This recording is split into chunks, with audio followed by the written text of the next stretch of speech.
What is going on, everybody?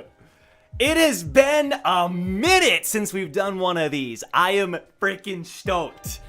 Well, Joe, what are we here for? Well, first of all, happy Tower of God Sunday to everybody. It may not be the best, it may not be the ordinary, I should say, Tower of God Sunday, but it is still a Tower of God Sunday. And my camera still looks like trash. What's going on, man? You could look at my Iceberg from 3 years ago and my quality is better. I am degrading as a streamer by the freaking minute. Today, we're doing an Iceberg. Joe, what's a freaking iceberg? Well, I'll tell you. Let me first share that we're live on social media really quick. I told my mods I was gonna be late, and Sharky said L plus go bald. Why do I tolerate this from the people who are supposed to represent my community? Represent me in my community. Unbelievable, man. Unbelievable. What is this disrespect? What's up, Han? I noticed you. If you're talking about me, then yes, I am. This is me noticing you. Maybe I can move it down like that. That looks way better. Oh my god. Okay.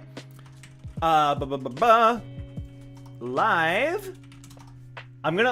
I just tagged a random person in our Discord. Whoops.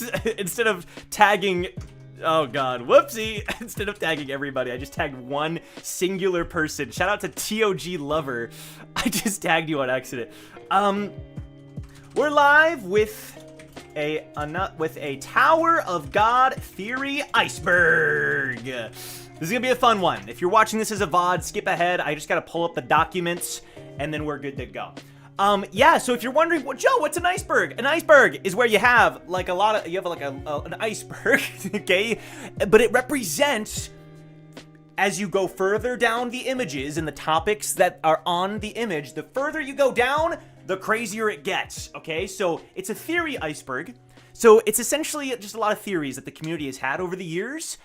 This was a public thing, and in fact, I'm gonna put the link to the theory doc in the description. There is a singular person I gotta give a shout out to here, and that is Uric U. If you've been on these Tower of God Sunday streams, you know who Uric U is. Uric U is somewhat of an anti-hero in this community, I would say, and I say that because every time we do one of the fonts, right?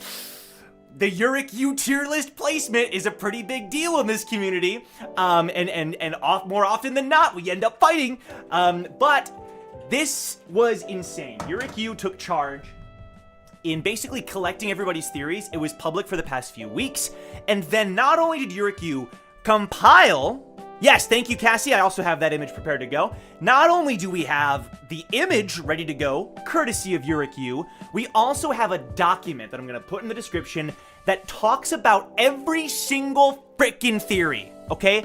Every single one, and it explains it, okay? So before, on the previous Theory Iceberg stream that we did, which was super fun, very well received, we kind of were doing a lot of Google searching, we were trying to figure out what was going on. Now, if we don't know what a theory is, we have it ready to go. Make a font today, we do not have the time. We do not have the time, believe me, okay? So if you check the description, I'm gonna put it right now, Iceberg document. Uric U is an actual hero for putting this together. I know, like, the past few weeks of Uric U's life has been spent on this, so shout the frick out, Uric U.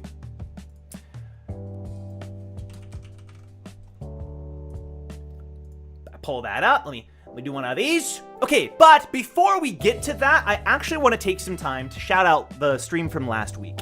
So if you guys were here last week, we did a character tier list, and I have on the screen here, what is this?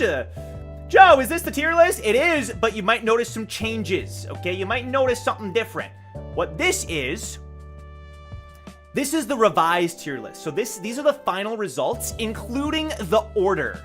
Okay, so this is the order of everything here. Check this out. So as you can see, Traumarai, I'm gonna post this on social media, okay? Traumarai was by far the most unanimous S tier. Basically, this represents like the percentage of votes they got per the category they placed in. So Traumarai's number 1, I think it was like 95% or something. Yes, Racha at 2, Kuhn at 3, etc. Now, I'm gonna share this on social media if you wanna take a closer look. But I also, what's crazy is there's something else that Cassie, the mod Cassie, put together. Shout the frick out, Cassie, because check this out. Boom! Look at this thing. Look at these stats. Okay, you can't see them. Frick! Look at these stats, bro. This stat spread is insane. This shows the percentage of votes compared to the rank in Haku's poll. I'm also going to share this documentation tonight after I do the Iceberg stream. So I need to shout out Cassie because it's freaking insane, and Cassie included a lot of really cool extra details. So seriously, like, all the mods were really helpful in these past 2 character tier list streams, but Cassie especially went above and beyond with the charts, with the data. Cassie made sure to do the research and the data, so shout out to Cassie. It's freaking awesome. For example, it's pretty interesting that Traumarai got 95% of the S tier vote but ranked 2nd in Haku's poll. Right? And if you look down here, like, Han Sung-yu was very high up, but only 24 in Haku's poll. Look at Lei Ro at 65 in Haku. You can look at the difference here. Haku's poll represented, like, who are your favorite characters, right? This tier list thing, which, by the way, courtesy of Haku for sending me all the images and putting the tier list together, we were able to kind of get a different perspective, which is when this character is in front of you, what do you think about them? Like, where do you think they belong? And it's pretty cool. So I'm also going to share this template tonight after this Iceberg stream is over. So if you want to make your own tier list, I know it's kind of insane. It's a lot of characters, but it's going to be publicly available. So pay attention to the Discord and the social media if you want to see all the, like, results in detail, you want to see the data, and if you want to make a tier list of your own. So all that information will be made available after today. Shout out. Yeah, spreadsheets are great, bro. Spreadsheets are fun, but, like, it's a lot of work, believe it or not. That's kind of the bad thing. Grace Mershea, Yurikyu. Yeah, there's Yurikyu, the hero of the night. But today, this is Iceberg Day, okay? This is Iceberg Day. So I'm going to go ahead and pull up our image here. I actually wonder, I might pull it up in Photoshop. I think that'll be a good way to do this. So the way that I'm going to treat this stream is pretty simple. We're gonna look at the Iceberg doc. We're gonna look at the Iceberg image. We're gonna go one by one, topic by topic. And I'm gonna try to talk about it as much as I can. Like, whatever knowledge I have about the topic, I'm gonna share. And then we're gonna look at what's in the document. And, like, depending on how much I remember, we might read the whole thing, we might skim. But this document is available in the description if you want to read it for yourself. But basically, we'll be jumping to the document if we need to, right? It's gonna be essentially a resource.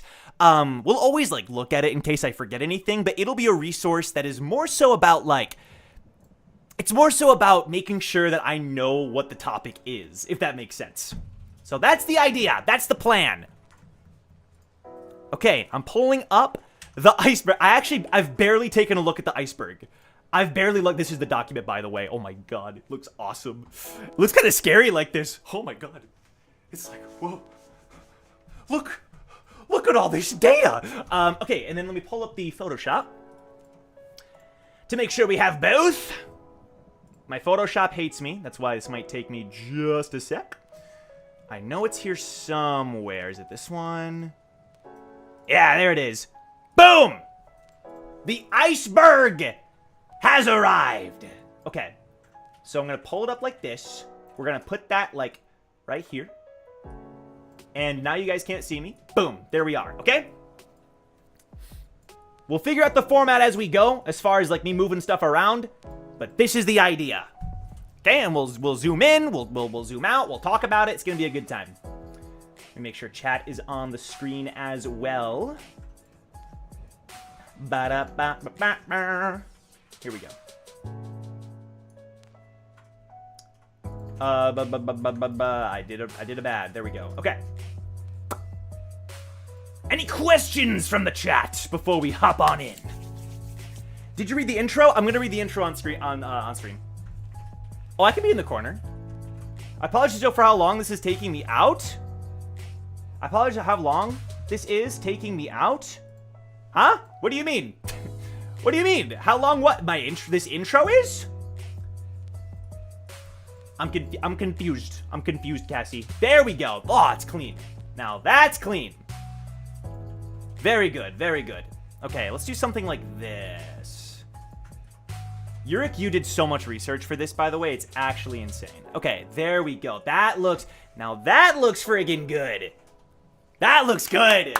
I think we're ready, bro. I think we're basically ready to dive in.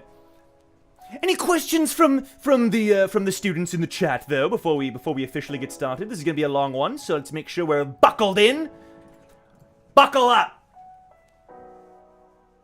Oh, because the apologies. Ah, I see. Yeah, this does look way better. This looks way better. Okay, now we're looking at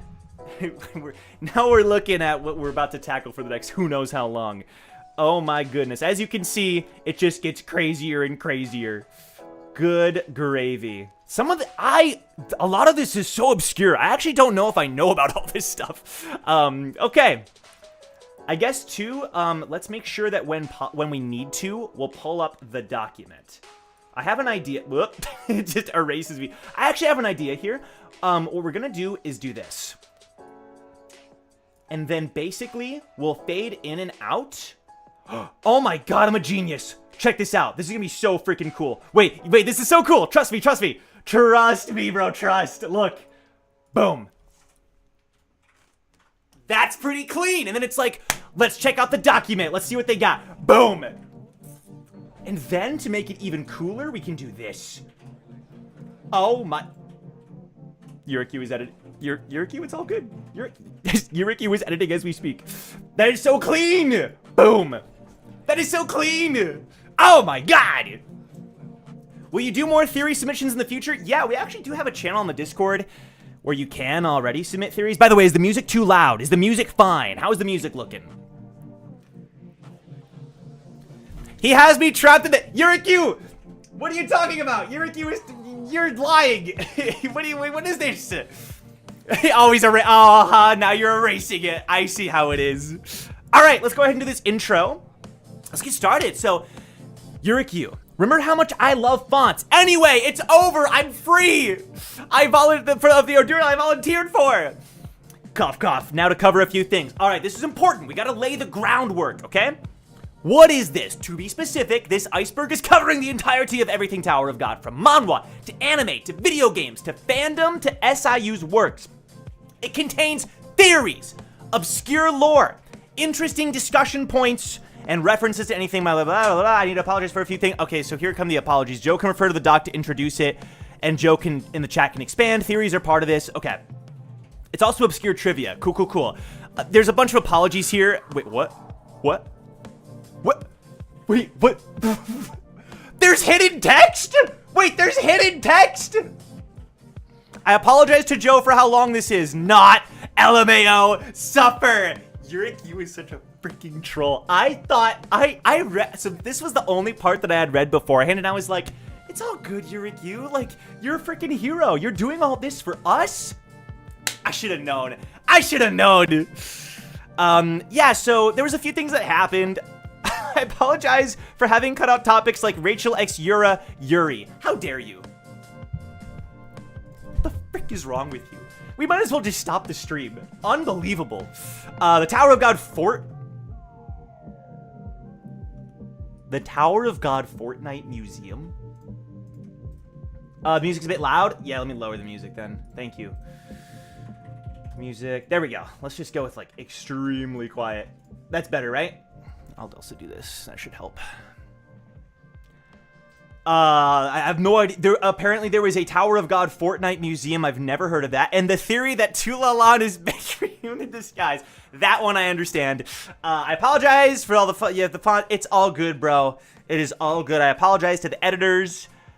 I apologize. Okay, so there was somebody who, who came in here and friggin' was really dumb. Shout out to all the people. You can read the apologies. It is all good. Okay, so here are our editors. Shout out to Yuriku, Nandita P, Polar Bear Will, shout out. Noxtall, shout out. May Rayat, Ivan Tudai, or Bubbly Sky, Tex Recon, and Felcor. Oh my god, I did not realize we had so many editors. That's awesome. Shout out.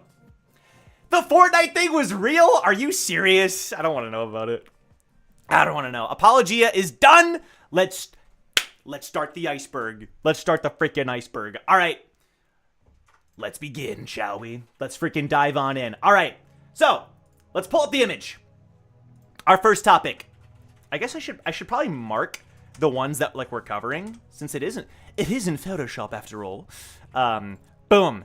Tower of God New World. Okay, Tower of God New World. Okay, these first ones are gonna be really easy. Tower of God New World is a mobile game. It's actually a pretty cool mobile game, and it's pretty fun. What I especially love about it is you can cover, there's like freaking ultimate abilities that are sick. Let's see what Yurikyu said.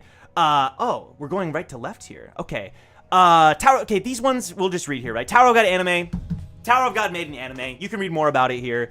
The second season, oh shoot, Yurikyu had to do him like this. The second season received a mixed reception, leaning towards the negative due to the animation quality. Ooh, yeah. There was an especially kind of like famous scene that was trending. I remember seeing it and I was like, ooh, a Viol fighting Quattro. That kind of was the wake-up call for a lot of people. We'd seen the signs before, don't get me wrong, but I remember that scene like especially changed things, which was kind of freaking crazy. Yeah, okay, so here's Tower of God New World. Yeah, Tower of God New World is pretty sick. And there's apparently a Reddit comment here that explains it. Oh my god, wait, there. Testing, 1 2 1 2. Testing, 1 2 1 2. Okay, I think we're back. I think we're back, people. I think we're good. Apologies. I think we're back now. There was a weird my OBS cut out. I apologize. I think we're good. We're so back. All right, we're continuing on. So apparently this Reddit post, if I could pull it up here, I think is what's crashing it, like the animation that I added. That would be so funny. All right, here we go. And then I got to do this. Okay. Bada bing, bada boom. Why is Chrono meowing? What the frick?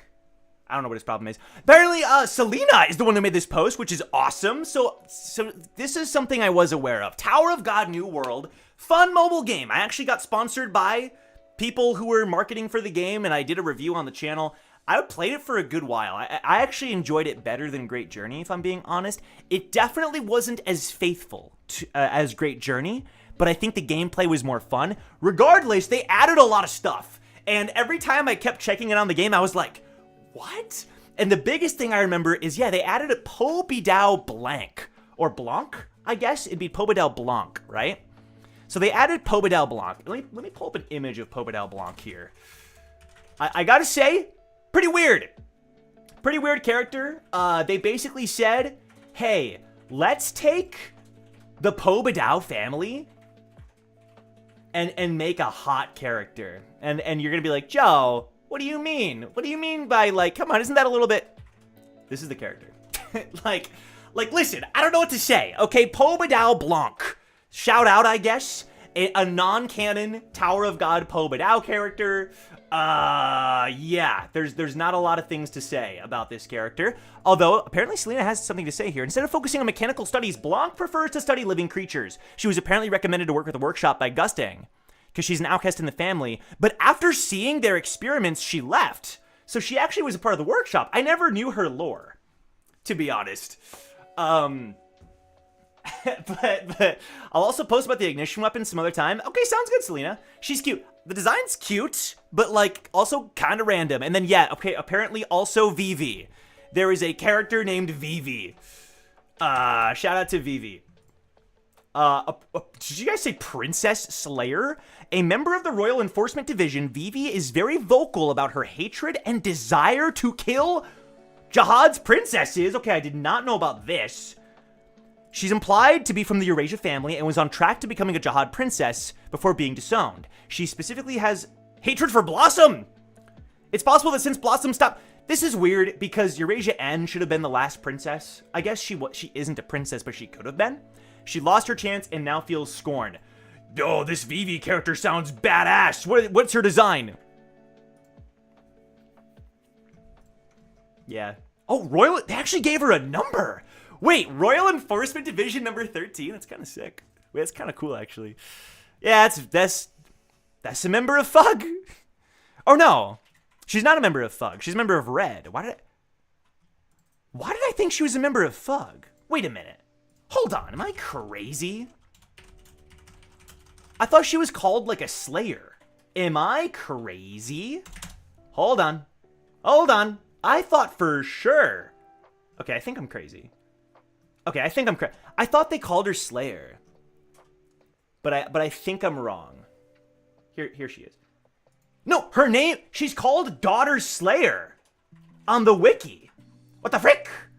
Maybe there's two Vivis?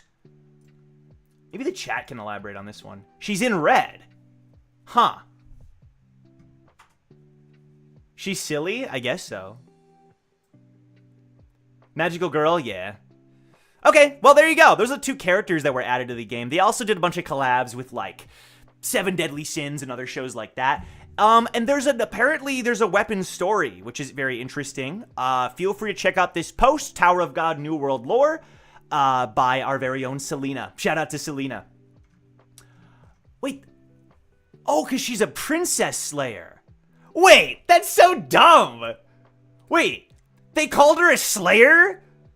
Because she kills princesses, but she's not in Fug? Why did they do that? That was a miscalculation. Don't give people the title of Slayer. That's That's so weird. Okay, shout out, I guess. I would show the clip, by the way, of Quattro versus Viol, but this stream would probably get struck. So let's not do that. She's just called the Daughter Slayer because she really wants to kill princesses and princess candidates. Okay, call her like a killer. You know, the princess killer. Don't call them a slayer. Kind of cool. It's cool, but like we call slayer has a very specific connotation. It had to be on purpose. If it's on purpose, I have even more questions. I mean, it's not a big deal. I'm trying to find stuff to talk about there. But yeah, no. Shout out to Selena. There's more lore. Oh my! What the frick? Wait. There's a lot of weapon lore. Flaros, Forneus, Halfos, Decarabia. That's the freaking starfish from Persona. it's definitely not anywhere else but Persona, right? Am I right? Tower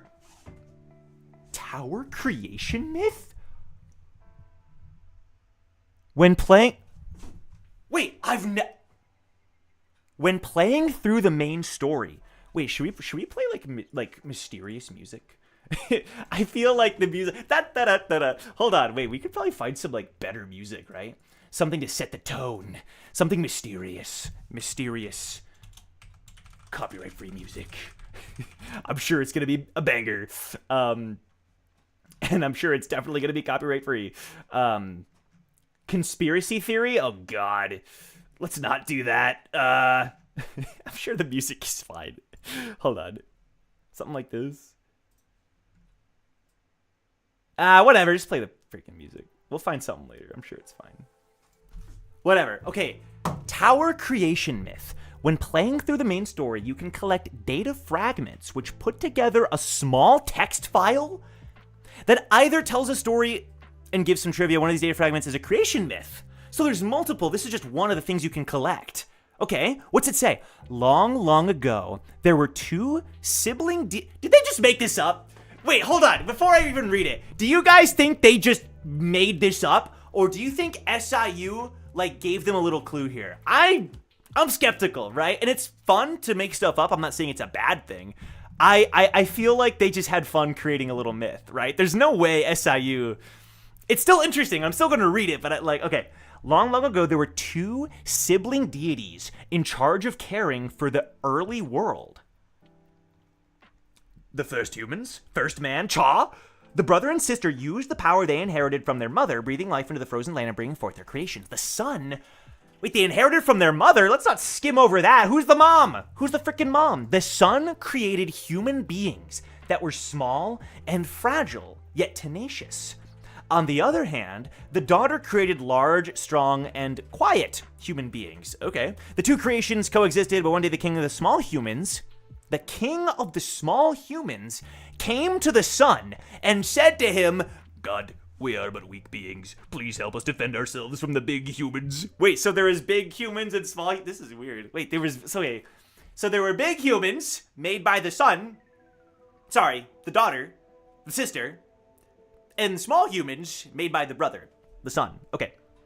Sorry, just making sure. The sun, who loved his creations dearly, bestowed upon them a power permitted only to gods. Administrator. The small humans used that power to build fortresses, forever isolating themselves within. When she learned of this, the daughter became furious. The daughter gave the big humans a book of prophecies and gave them an order. Oh, great, here we go. Punish the lowly beings who built a fortress that soars into the sky. Punish the lowly beings who built a fortress. This is like Tower of Babel. This is like Tower of Babel, right?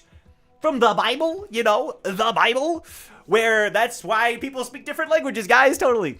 Who are unafraid of the gods. The big humans did not enjoy fighting the poor giants, but they wrote down the first lines according to the will of their goddess, let there be light.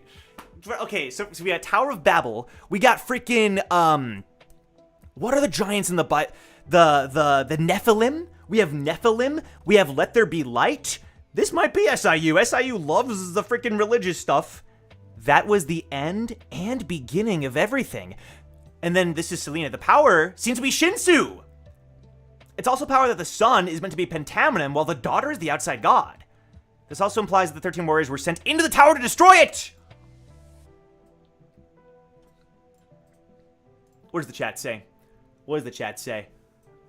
This is for sure ripped from, yeah. There's a lot of stuff going on here. There's a lot of stuff going on here. We got some Christian, we got some Jewish lore. New World does it. Yeah. This is definitely made up. But like, honestly, like, I could see SIU pulling something like this. You know what I mean? That's very, I never knew about any of this stuff. Dark alternate universe. I'm sorry. What? The first year anniversary event is set in a future alternative universe where Bomb went missing during the war. What war? War? What? And Dorsey is being hunted down by Jihad soldiers and has been MIA while Iwa, yes, Iwa mentioned, let's go, is working with Wongnan and creating technology that would send someone to the past. Back to the future? And Dorsey somehow lost her bong. Rip and Dorsey as a character. She lost the bong bong. Meanwhile, Iwa unlocked her healing flame. Oh, this was definitely not written by SIU. This was, nah. This was definitely not written by SIU. Shout out to Iwa, my girl, let's go. Blossom's appearance in Gustang's event.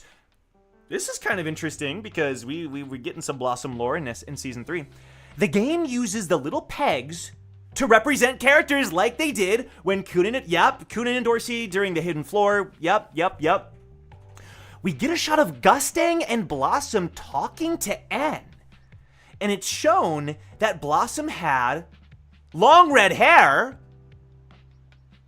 which means that the red-haired party guest in the trauma ride. Whoa. Let's not jump to conclusions here. That's a bold claim. Wait, what? I mean, we already knew that she had red hair. Somewhat. Kind of vaguely. The event also shows that Gustang has written thousands of unsent letters. Wait, that feels canon. That feels like it's canon, right? That's gotta be. Like, I mean, not, but that seems like the kind of thing Gustang would do. Just write tons of letters because she was his one and only and he just never sent them. That's kind of sad. Damn. Leiro Ro and Yuri's past. So yeah, I do know Leiro Ro was added, like the regular version. So the tiny little blog post tidbit. This is what I'm saying. The mobile games sometimes do stuff that SIU would never do. SIU in one little blog post showed Leiro Ro and Yuri as regulars together on the second floor. And then this mobile game ran with it and they said, bet. And they made Leiro Ro its own character. Regular Leiro Ro. The two butted heads as Yuri tended to charge into situations while Leiro Ro was more patient. Oh my god. There's actually a lot of fan art of Leiro Ro and Yuri, and it's kind of adorable. Even though they've not interacted a single time in the actual canon, it's kind of great. The two ended up talking about the troubles they each had to go through. Yuri didn't really understand the importance of her title as a princess due to the pedestal she was put on as a kid. So afterwards, when becoming a princess, she was saddled with other people's expectations and desires. while her own were ignored and deemed unnecessary. Meanwhile, Lei-Ro-Ro's father?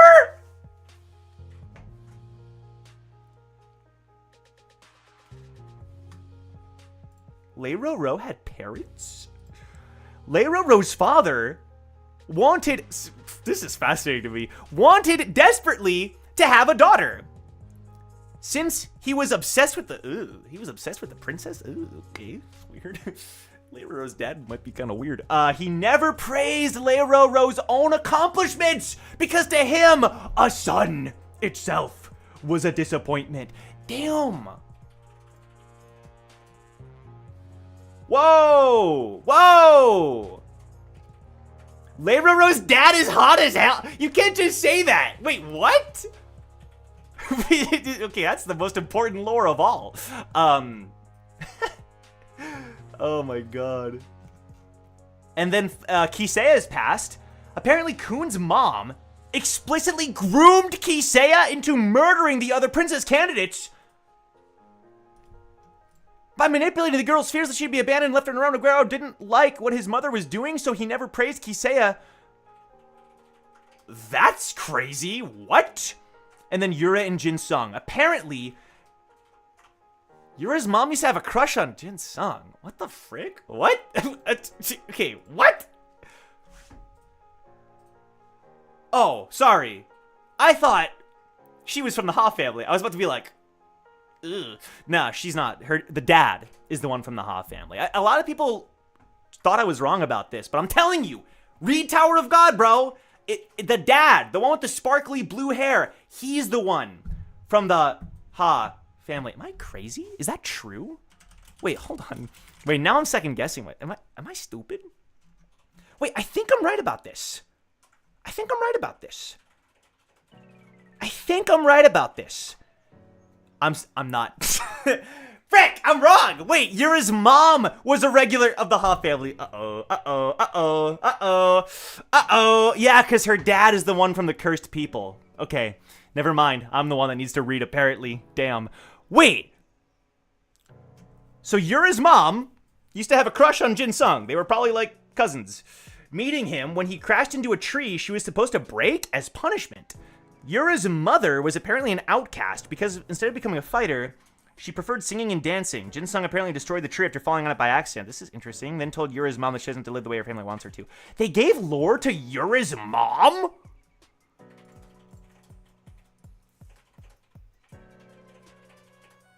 Yeah, he's the cursed person. Yeah. Huh. Is Papa Jin-Sung? I get it, but it's just interesting. Like, of all characters, I'm not complaining because it's interesting, but like, what? Okay, this was very fascinating. There's a lot more lore on the weapons and stuff, which is very interesting. They all have like extra flavor text.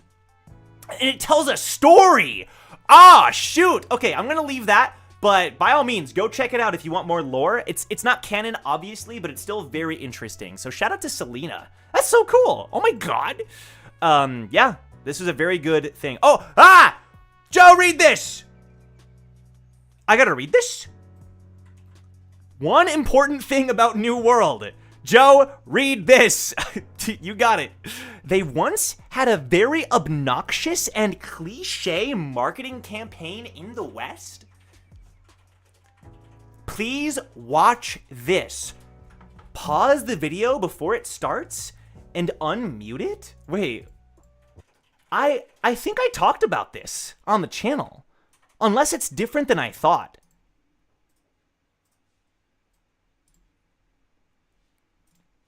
Pause. Huh?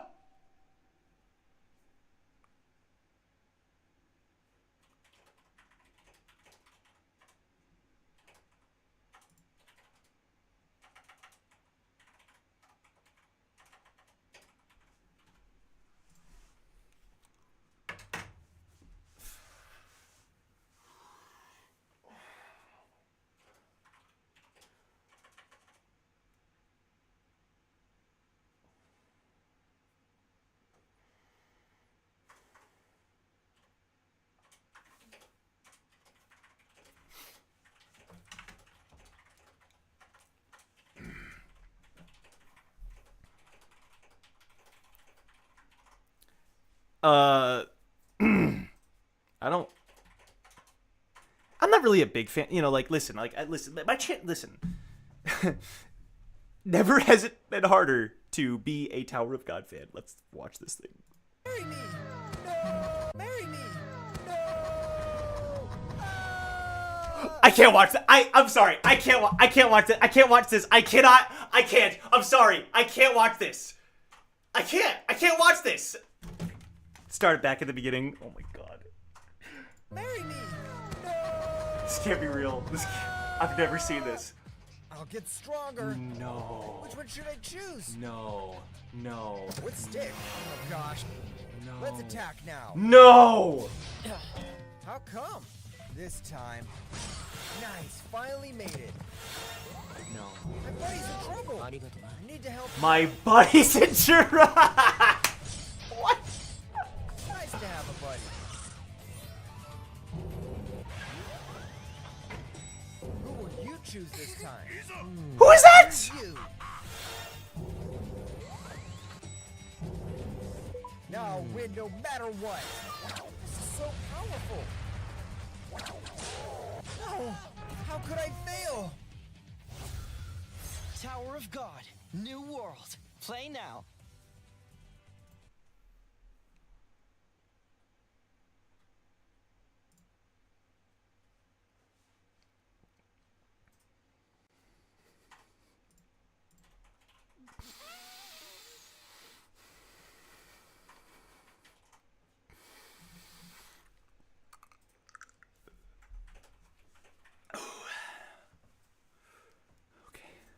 Okay.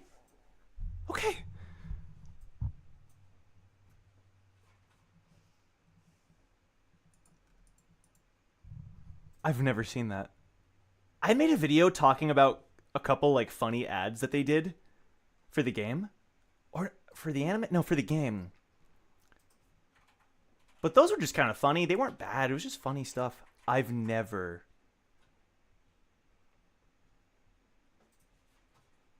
Yeah,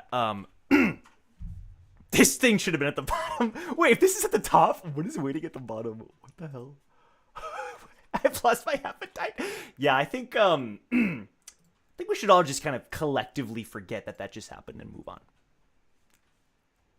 It seems like a parody. I've played the game, like, maybe 5% of that is, like, how the actual game works. But, bro, who made that? I don't want to know. You know, I'm good. Let's just move. Yes, this is real. We are starting the iceberg off strong, aren't we? Yuriku, I swear to God.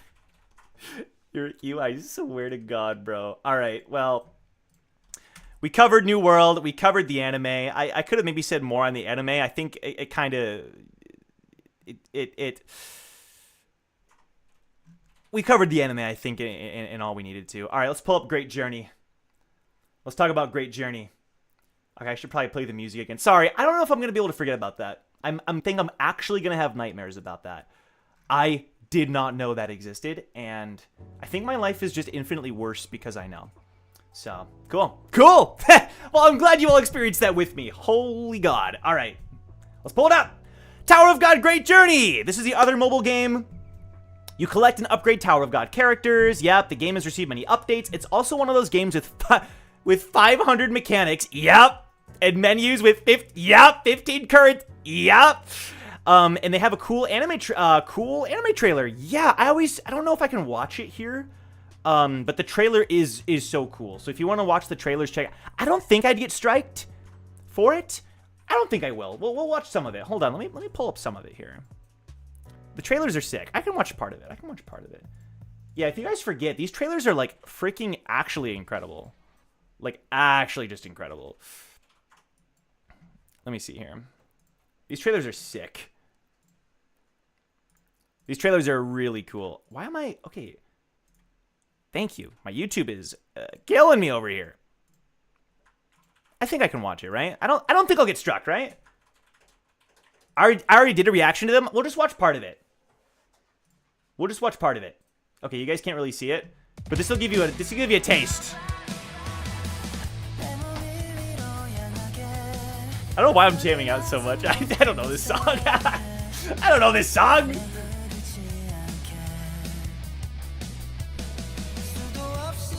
Let's go. Wait, hold on. It kind of makes me depressed watching this.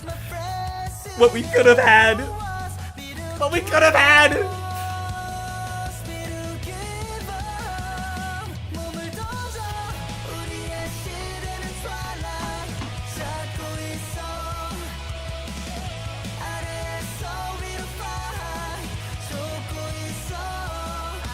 Wait, pause, wait, hold on. My favorite meme, look. Hold on, back it up. my favorite meme, there it is! Bob going, ah, shoot! I'm about to die, bro! This is my favorite meme. I freaking love it. I love it so much.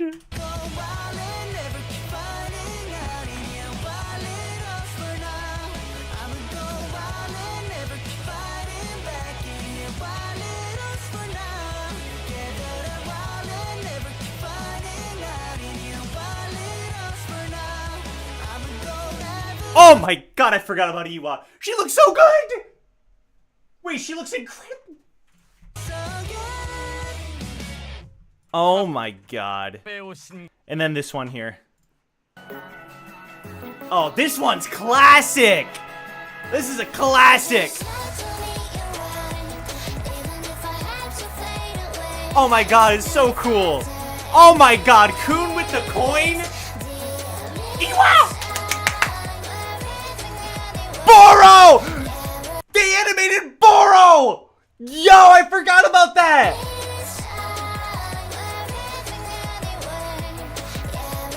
Sachi! Freaking Rowan and Daniel, bro.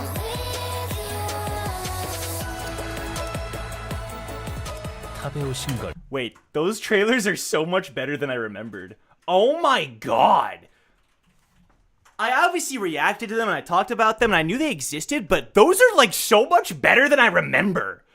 This is the nicest treatment Boro ever gets, facts. The mobile devs love Iwa. Yeah, I think there's more. There's more Iwa representation in the mobile games than the actual series, and they have like 5 different versions of Iwa. They have like Beach Iwa, Healing Flame Iwa, S tier Iwa, like every kind of Iwa imaginable, and I kind of respect it. Okay, even after seeing the anime, I still get hyped. Yeah, man, those trailers are so sick. In Albelda, of course. I respect the Albelda fans after the incident last week. Shout out, guys. Good stuff, bro. Virgin New World ads versus Chad Great Journey. Wait, you're right. Great Journey got those ads. And we were stuck with this for New World. Freaking unbelievable, man. Unbelievable. All right. Moving down the iceberg, what do we have next? Oh, video game crossovers. Okay, so this is what I was talking about a second ago. The video game crossovers. Yeah. Oh, these ones. Yeah, so Hero Kantar. Yeah, we don't have to say much about this. Oh! This trailer was for Hero Kantar? Why did I think this was for New World? Oh my god, with Mori from God of High School. That's crazy. I forgot about that.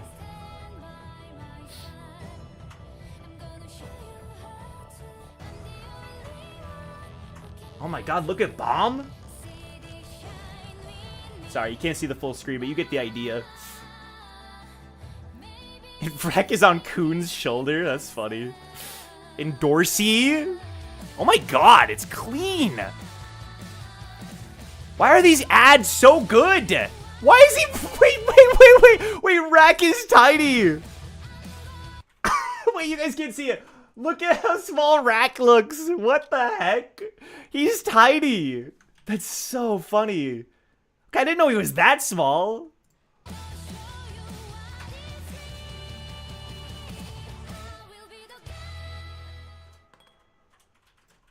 That's badass. Yeah, it featured a lot of characters. Yuri, Hwaryu, and a bunch of others.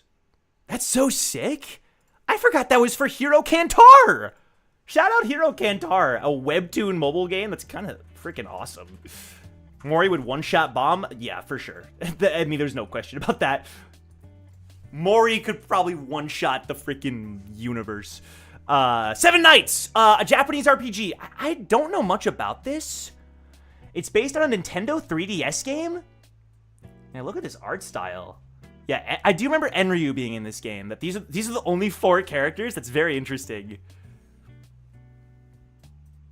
Heir of Light? Does this mean Enryu is eligible for Smash Brothers? Yes. Okay, I did not know about this one. It featured Bomb, Yuri, and White? Heir of Light. Yuri and her 2 sidekicks? That's kind of badass. I like the art style. There's more! Lord of Dice? Featuring Bomb, Yuri, Kun, Hwaryun, Rak, and Ron. Look at Ron. Why do they always make Ron like 6 years old, bro? Ron is not that small. Yes, he looks like a kid, but he's not like an actual toddler. Why do they always make Ron a toddler? I've seen this Yuri image before though. The Yuri fans ate for sure. Fantasy War Tactics? Chibi Ron, look at these. Fantasy War Tactics featuring Bomb, Yuri, and Dorsey and Kun. Okay, shout out. Oh my god. Fortnite, here we go. Ha ha ha. Yurik, you're such a freaking troll! You're such a troll! You freaking troll! Wait, I was actually interested, but I was like, listen, I understand. The document is massive. We can only get to so much. You freaking... I'm watching you. Yurik, you better freaking behave yourself. You better behave yourself. You said we weren't doing it. How dare you? All right, let's talk about... I did not know there was... Oh, it's for season 2? Wait, it was for season 2? So there is, or was, a place in Fortnite called Gotcha City? Oh my god. Oh, wait, what? Gotcha City? I don't like that. Where people will see a museum for Tower of God... The anime, season 2. It's a building with some screenshots previewing the final episodes of Workshop Battle before they came out. Wait, what? Wait, so you can get a sneak peek of the Workshop Battle if you went to this place in Fortnite? I wonder how many people logged into Fortnite and saw this. If you are in chat, please say something. I must know. Wait. Jarvis, zoom in. What is this? Oh my god.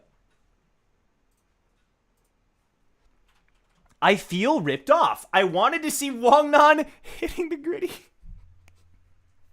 with Deku and Timothy Salamanders, while Rak and Kratos teamed up to battle Goku and Ariana Grande. Yeah, thank you for reminding us. All right, well, okay. I'm learning a lot today. I didn't know about most of that. That's freaking insane. Shout out, I guess. Damn. Those are the video game crossovers. And finally, Stray Kids. Yeah, this one should be pretty straightforward, right? Stray Kids, yeah, they did the opening for season 1, and they ended up doing the second opening for season 2, which, by the way, fun fact, I still haven't seen, because I'm still planning on watching it someday. Did you know that Stray Kids are actually Tower of God fans who've been reading for years? I did not know that. Sorry, I gotta play the music again. Okay, that's new info. Half of the group couldn't believe they would be the ones to do the OP and ED? That's so sick! Yep, this is my back. That's right, you found the background. There it is. You found the background. Do. I'm a 5-star Michelin.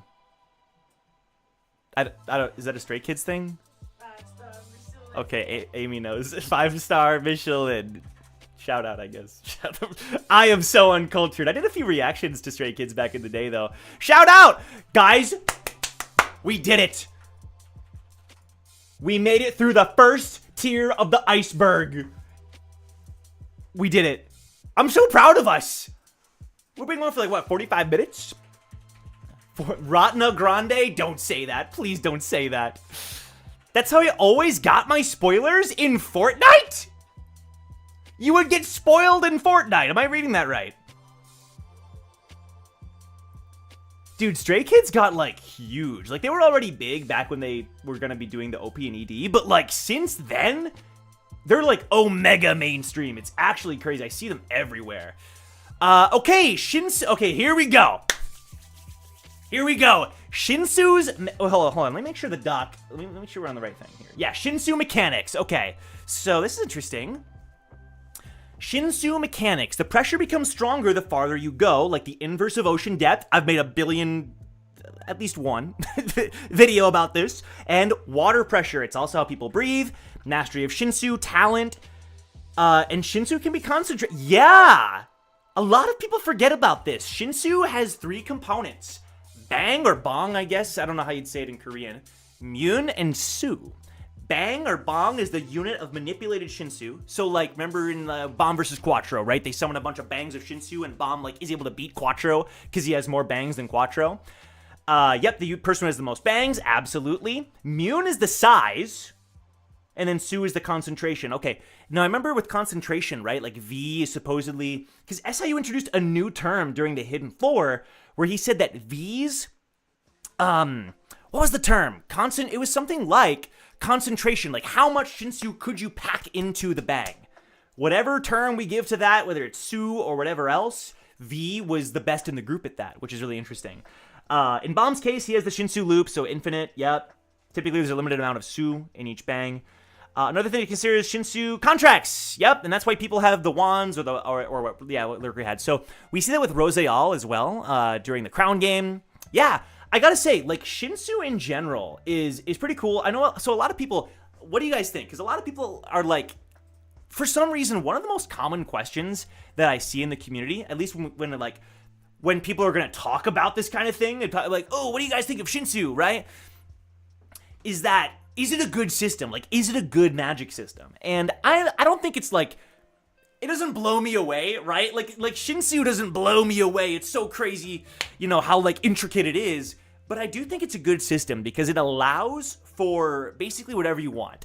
You know, it allows for whatever you want, but there's still somewhat of an angle where you can impose rules, you can impose, like, new ideas and, like, new philosophies regarding Shinsu. If you watch our D&D series, Towers and Gods, you'll know that we talk about that a lot. We talk about this kind of, like, some of our characters are more Shinsu attuned, and they follow, like, certain religions that revolve around Shinsu. And so I do think it allows for that kind of thing. You like Shinsu? Tension! That's the term! Thank you! Tension! Yeah. Tension! On Twitter, oh, people would post the screenshots of episodes. Yeah. There you go. Shinsu's one of my favorite systems. Okay. I think it's good. Hard and soft? Yeah. So... that's a term in fantasy. We won't get into that because I'm not an author. But from what I understand, hard and magic systems, they kind of help define, like, you know, is magic kind of, are there set rules that you have to follow in the magic system, and here's all the limitations, and here's all the guidelines, and how it operates to a great detail, or the other side would be, like, kind of like Lord of the Rings, where, like, magic exists, Gandalf can use magic, but it's not really, like, defined how it functions. There's not, like, a hardcore, like, this is how it is. This is exactly how to do it. You know what I mean? I really like that they literally need Shinsu to live. I think so, too. Like, I think it's more creative than not, right? The idea that you can, like... oh, my God. Wait, this iceberg is so sick. I just saw something that I never thought I would see. Wait, that's... Yurik, you did your freaking research. Damn, that's crazy. Sorry. Anyway, yeah, you get the point. All right, very good. Next up on our iceberg is spells. Okay, let's talk about spells really quick. I want to talk about it first, and then we'll see what the iceberg has to add. So, regarding spells, yeah, I think so.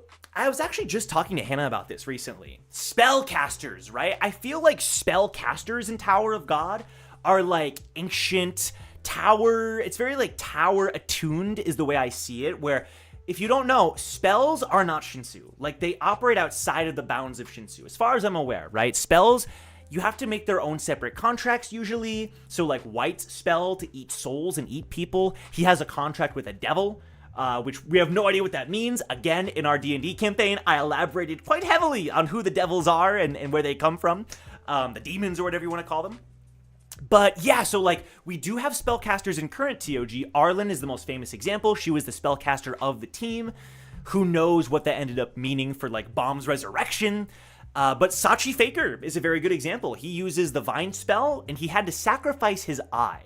That's why Sachi has the patch over his eye, and that's why, when he uses the spell, you can see his eye glow. That was like his sacrifice to make. But there's a number of other characters, like even freaking Levy. You guys remember Levy? Levy uses hair. Levy has a hair spell, and Blizzard spell, and the question mark spell, and he's a spellcaster as well. So there are still spellcasters in TOG, they're just much more rare, and it's pretty cool. It's definitely a system I'd like to see explored more, especially since Bomb, as an irregular, can also apparently counter spells. But let's see what else the document has to add that I might be missing. Aha! Spells have 3 core rules. I actually totally forgot about this. Number 1, once the rules are set, the sorcerer cannot defy them. Fair enough. 2, the sorcerer works with a powerful being. Yes, so this is what I mean with like White and with Sachi. So what does that mean for Levy? The ever-curious Levy. And then 3, the power or rank of the spell is based on the being it came from. Okay, this actually, it's been a while since I've studied up on my lore. This is good to know. There's also the fact that if a spell item is higher rank than another spell, it can break the spell. Which is why Yuri was able to kill people on the floor of death with the 13 months. There is a theory that the reason Bomb is immune to most spells is because Arlen cast a spell. I want to talk about this for a sec, because if you were at Naya's discussion, Naya hosted a giant Tower of God YouTuber discussion a couple weeks ago, and this was a topic that was brought up, Bomb being able to break spells. Because I think it was Milios. Someone brought up the idea that it's kind of inconsistent, that sometimes Bomb is able to break spells, sometimes not, right? Like, it kind of required Kun needing to utilize the White spell to enter, like, Dumas's body, for example, but, like, why couldn't Bomb have just, like, canceled the armor? And this kind of could explain it. Like, maybe Bomb is only able to break some spells. I think the better example is just, like, there are different kinds of spells. I don't think Bomb can break every single spell. I think that there are some spells that are tied to certain things that require more than just Bomb touching them. You know what I mean? Or Bomb has to, like, make a conscious effort to do so. We don't really know for sure. Or the outside god helped Arlen cast a spell as part of the resurrection. Anyways, Yurik comments in his battle with the goat, hell Joe, hell yeah, that spells came from the incomplete side of the tower. That's right. So once again, this ties into, I actually totally forgot this was part of the reason I did this. This ties into, I just realized the different fonts. That's what Yurikyu meant. Oh my god, Yurikyu, the font god. I was confused until I remembered. Shout out. Again, our D&D series, we covered this concept. Also, Huarayun states that the Jihad family made spells taboo, but the Jihad family hired a regular. And it's implied. There it is! I called it out. There it is. It's implied that said regular learned the spell. Oh, with Luzlek.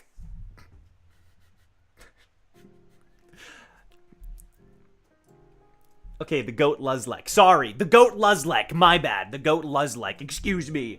The Jihad family made spells taboo, but the Jihad family hired a regular, and it's implied that said regular learned spells from Jihad, Joe's favorite character, Levy the Ever-Curious. Yeah, it is so weird that Levy can use spells.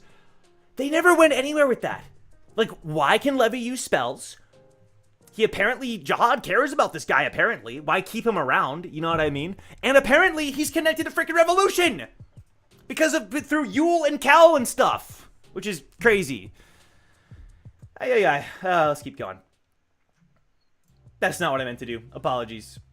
Alright, continuing down the iceberg. That was the spells stuff. Wait, what? I've never heard of this. Wait, Wang Nan's story censored.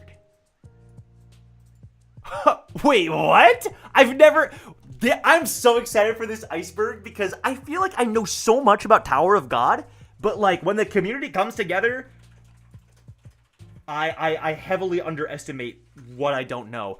Wang Nan's story censored. Oh, I do know what this is about. I just saw the first part. This is talking about how Wang Nan, the whole deal with Lurker, where Wang Nan had to give up his organs, right? And it was kind of morbid, and so a lot of different like countries or mobile games, they changed it. They changed it to make it like more accessible. They didn't want to get a higher rating for the game probably, so they didn't want to talk about sacrificing organs. Yeah, I totally forgot about that. In the mobile game Great Journey, there's a change. Wang Nan's interaction with Lurker in the manhwa and anime. That's right, the anime did this as well. Lurker gives Wang Nan a beauty diet package that is really just a nice way of saying his organs will be harvested and sold. I just realized in an alternate timeline, Lurker could infinitely farm Wang Nan's organs. Yes, because Wang Nan is apparently immortal. The story heavily implies that Wang Nan is immortal, at least to some degree. Also, the music, there it is, which is kind of interesting. In Great Journey, Lurker instead offers him a workout routine that is just endless hard labor that Wang Nan will do until he drops dead. I get why this was done, since organ sales may raise the rating. However, it makes it hard to take Wang Nan seriously. Yeah, I think what's so cool about the manhwa is it's a goofy scene, and Wang Nan's like kind of yelling and screaming, but like Lurker means it, because guess what?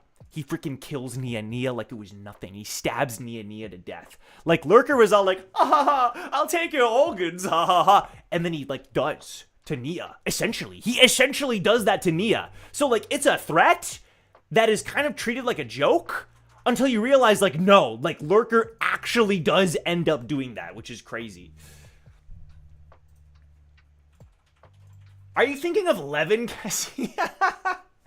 Oh, no. Polar Bear Will thought. Okay, my bad. Nah, Cassie's on point. With his organs. It's so iconic. Oh, we did it in the dub as well. Other Joe voiced Lurker in our dub.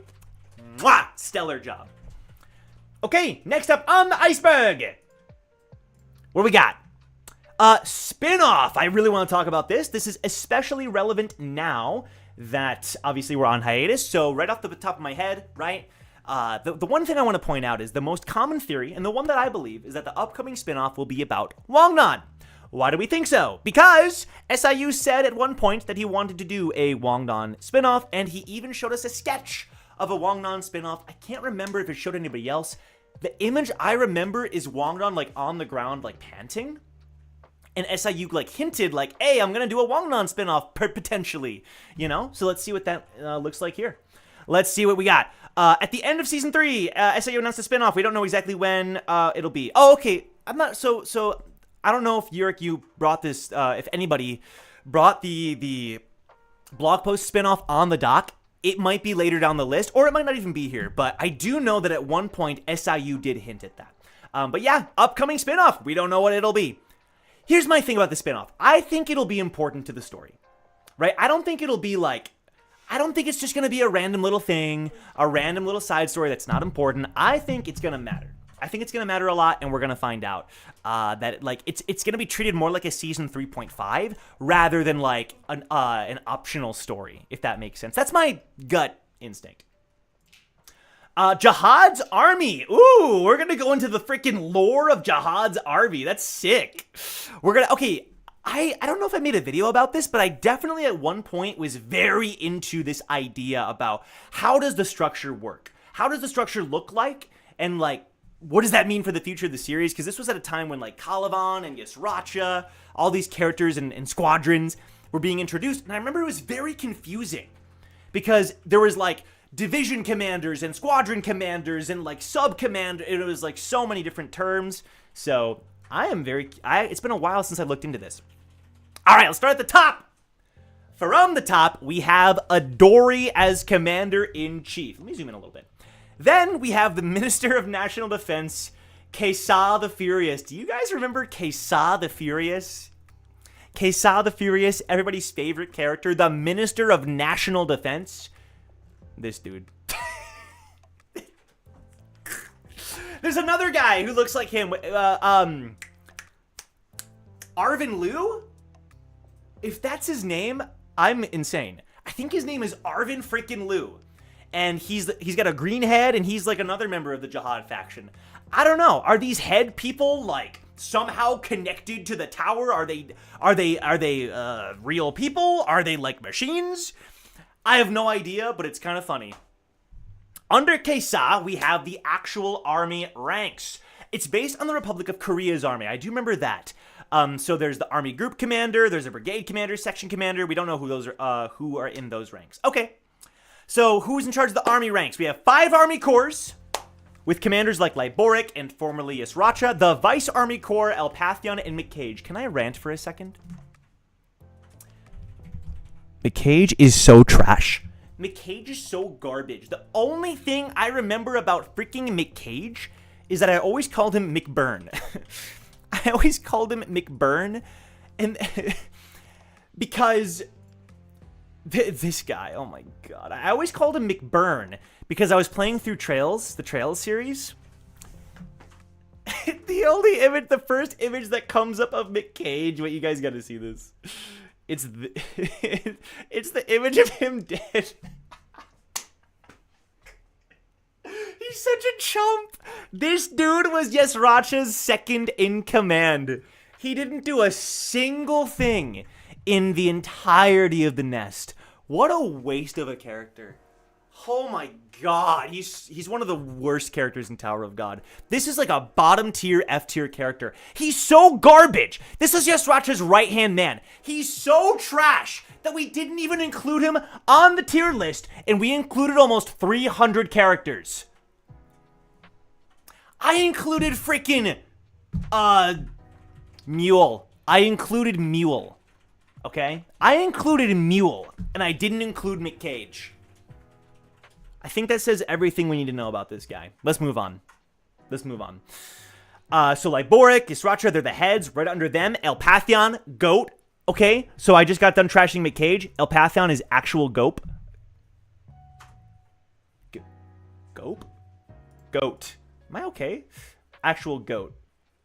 I forgot he even existed. Yeah. Still better than Wongrun and... That is a 1-minute timeout for you, Michael. Okay, moving on.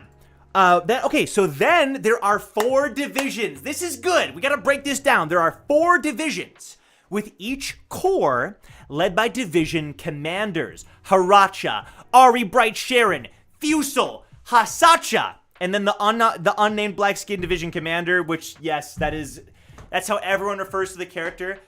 That dude, why? Like why? Like, I don't That's how everyone, even in the story, it's so weird. You could have just given that character a name. Bob, Division Commander Bob. Like, my god, it's so weird. Also, Vice Division Commanders, Dorian Frog, my boy. Let's go. Dorian Frog, cool. Okay, now... Okay, Yuriku, I hate to be that guy. Okay, it should be Cool Nisam K. I do this. That is a joke, but it is technically Cool Nisam K. Not Kun, even though he looks like a Kun. He was in the F tier in our ranking. Cool Nisam K. Besides that, we have battalion commanders like Holly. I do remember Holly. Holly has actually like a cool design. Like actually a cool design. Let me see if we can find Holly here. Yeah, look at Holly, bro. If my internet will load. Holly! Let's go! We all love Holly here, don't we, folks? The wiki for McCage says, after Traumarai left, all of his attacks disappeared. It turns out that McCage was hit by the attack and died. Bruh, I don't know. It's so crazy, bro. It's so crazy. No, you're good, Yuriku. It's all good. Company commanders include Pontikal Drak and Collar. Collar was the one that showed up with Han Sung. It was going to kill Han Sung, I think. And then Evankel showed up, I think. And then there are platoon commanders like Yolker. Bro, Yolker, My favorite thing about Yulker, if you guys remember, is that Yulker showed up with White and tried to take on White. And then White said, nah, and then chopped off his fingers. He's still alive, by the way. Yulker is still alive, but his fingers got chopped off by White, and then White dropped some crazy lore about Yulker. It was like, hey, those markings on your face, I'm the one that started that tradition. I'm the one that did that. And then Yulker was like, what? I love White. Oh my god, he's so cool. I love White. And then there are platoon, okay, and then regimental commanders like Powler and Misabichi. I remember Powler is kind of sick too. Powler stopped the Hell Trade. Hold on. Powler stopped the Hell Trade. Can we talk about this? My goat Powler, bro. Or Prowler, I think is another translation. Where is he? This dude stopped the Hell Train. The Hell Train was on the way into the last station, and Powler just like rammed into it and stopped it. That's my favorite thing about Powler. I think he got killed by White afterwards, but shout out Powler, my goat. And then there are Red and the Royal Guards. Yeah, so we still don't really know exactly. I'm assuming the Royal Enforcement Division and the Royal Guards, whatever the connection is there, are somewhat more personal, like Jihad's maybe like personal guard, or they're kind of higher up. They're maybe more like local, like they stay around the castle, like Jihad's castle or whatever. That's my guess. We obviously don't know, but that's my guess. All right, that was fun. That was a fun trip down memory lane. I like how you still remember all those guys. Yeah. My favorite one is Water Jelly. Can we talk about Water Jelly? Water Jelly is so fun. And I know Haku likes Water Jelly as well. Because check out Water Jelly, my boy. Look at Water Jelly. This dude also helped to stop the Hell Train. My favorite thing about Water Jelly is A, look at him. He's awesome. It's Water Jelly. There's a guy that looks like Water Jelly in the Crown game as well, but I digress. My favorite thing about Water Jelly is there's a panel where Caliban is watching his squadron get destroyed. It's getting absolutely destroyed, and there's a panel where Caliban is flashing back to all the good times that he had with the people in his division. So recruiting Elpathion and Sharon and Dorian Frog, and there's a panel where Caliban is playing the piano, and Water Jelly is in the background cheering him on. Haku knows because Haku used that image for the character popularity poll. I freaking love Water Jelly. He's definitely dead, though. He is super dead. Never forget Water Jelly. Ooh, this is a good one. Ooh, this is a really fun one. Blog post art. Check this out. Blog post art. Yes. I live for blog post art. Yeah. We all know that SI used to do blog post art. While some of them were about lore, some were about the weather or state tests, but nearly all of them are sketches that SIU did. Here's like a 20th. Some of them were community requests. Yeah, he did a lot of like, I remember he did one for Hots, where Hots is in a long trench coat, and he was modeled after Goblin. If you guys have seen the K-drama Goblin, Amy and I watched it together. I think it's the only K-drama I've seen all the way through. I really liked it. But Hots is dressed like the titular character, and it's so cool. I was like, oh my god, I know that. Look at the freaking Haracha sketch, bro. Oh, that's Garam? No, it's Bomb and Kun and Rack. Is Bomb's hair braided? And Kun's? Am I crazy? Or are they just wearing like coats? In Dorsey, baseball is actually peak. We have Joaquin. Sick. We have Vicente and Joaquin. Sick. I thought Mashini was vacuuming. I thought this was Mashini vacuuming. That's adorable. Look at Bomb. He's so... Oh my god. This art of Bomb is really good. Kun. We have Kun and Bomb. Of course, SIU loves drawing Kun and Bomb. Look at Kun wearing the freaking raincoat. I love this. Kun studying for a test or something.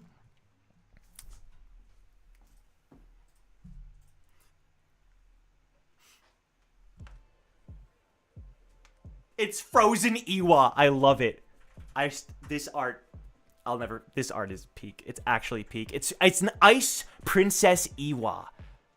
from 2016, almost 10 years ago. Damn. Wait, I never saw this art of Evankel and the elephant. That is amazing. Wait, I've never seen this. I've seen so much fan art of of Leiro Ro and Quant. The Coke and the burger. That's a famous. If you guys don't know, in season 1, it was a popular joke between Quant and Leiro Ro that Leiro Ro was the burger to Quant's Coke, and then Quant kept saying, "No, I am the burger to your Coke," and then etc. etc. Very funny joke. Yo, Edwan. And Jihad! Look at this Coon one! Oh my god, I haven't seen a lot of these. And then the Bomb and Rachel. So cool, man. Yeah, I do miss the blog post art. Elsa and Hana? What? Elsa and Hana? Oh, and Anna. Elsa and Anna. Yeah, I said it's Frozen, didn't I? Didn't I say Frozen? I get it's Elsa. It's Anna as well, is it? Oh. Oh, these two. Wait, what? Oh. Bomb and Coon as Elsa and Anna with Iraq as freaking Olaf. How did I not know about this? This is important lore. How did I not know about this? That's adorable. That's freaking super cute. I did not know that was a thing. Wow, thank you guys for clarifying that. I did not know that. Wait, that's awesome. The Coon Bomb one. Yeah, that's so awesome. What? That's adorable. All right, moving down the iceberg. Advertisement comics. Do I know about this? Yes, I do. These are the things at the end of some chapters where the sponsorships, right? I'm guessing that's what's being referred to here. While it may not be as popular as it used to be, Tower of God is considered one of the most popular manhwa on Webtoon. It dominated the charts for years. Yeah, way back in the day. This was... So, by the way, fun fact. The reason I got into Tower of God was because I wanted to dub a Webtoon. All my voiceover friends were doing it, Ruka being the most prominent one. And I was like, I want to do that too. I want to find a series that I can dub. And when I went to Webtoon, the #1 fantasy series was Tower of God. Nowadays, if you go on there, it's not. It's sad. But for me, the #1 series was Tower of God. And so I said, I'll check it out. And I remember reading the first couple chapters, and I was like, this seems... I was like, I don't know. It didn't really capture my attention too much. But I remember when I fell in love with it. And it was during Han Sung-yu's examination. The Han Sung-yu examination, like, blew my mind. It blew my mind. I loved it. I loved it so much. And I remember saying, I want to dub this. I want to dub this series. And no one had ever dubbed it before. I checked YouTube and no one had been doing it. And I was like, I want to do this. And so, yeah, anyway, bit of a tangent there.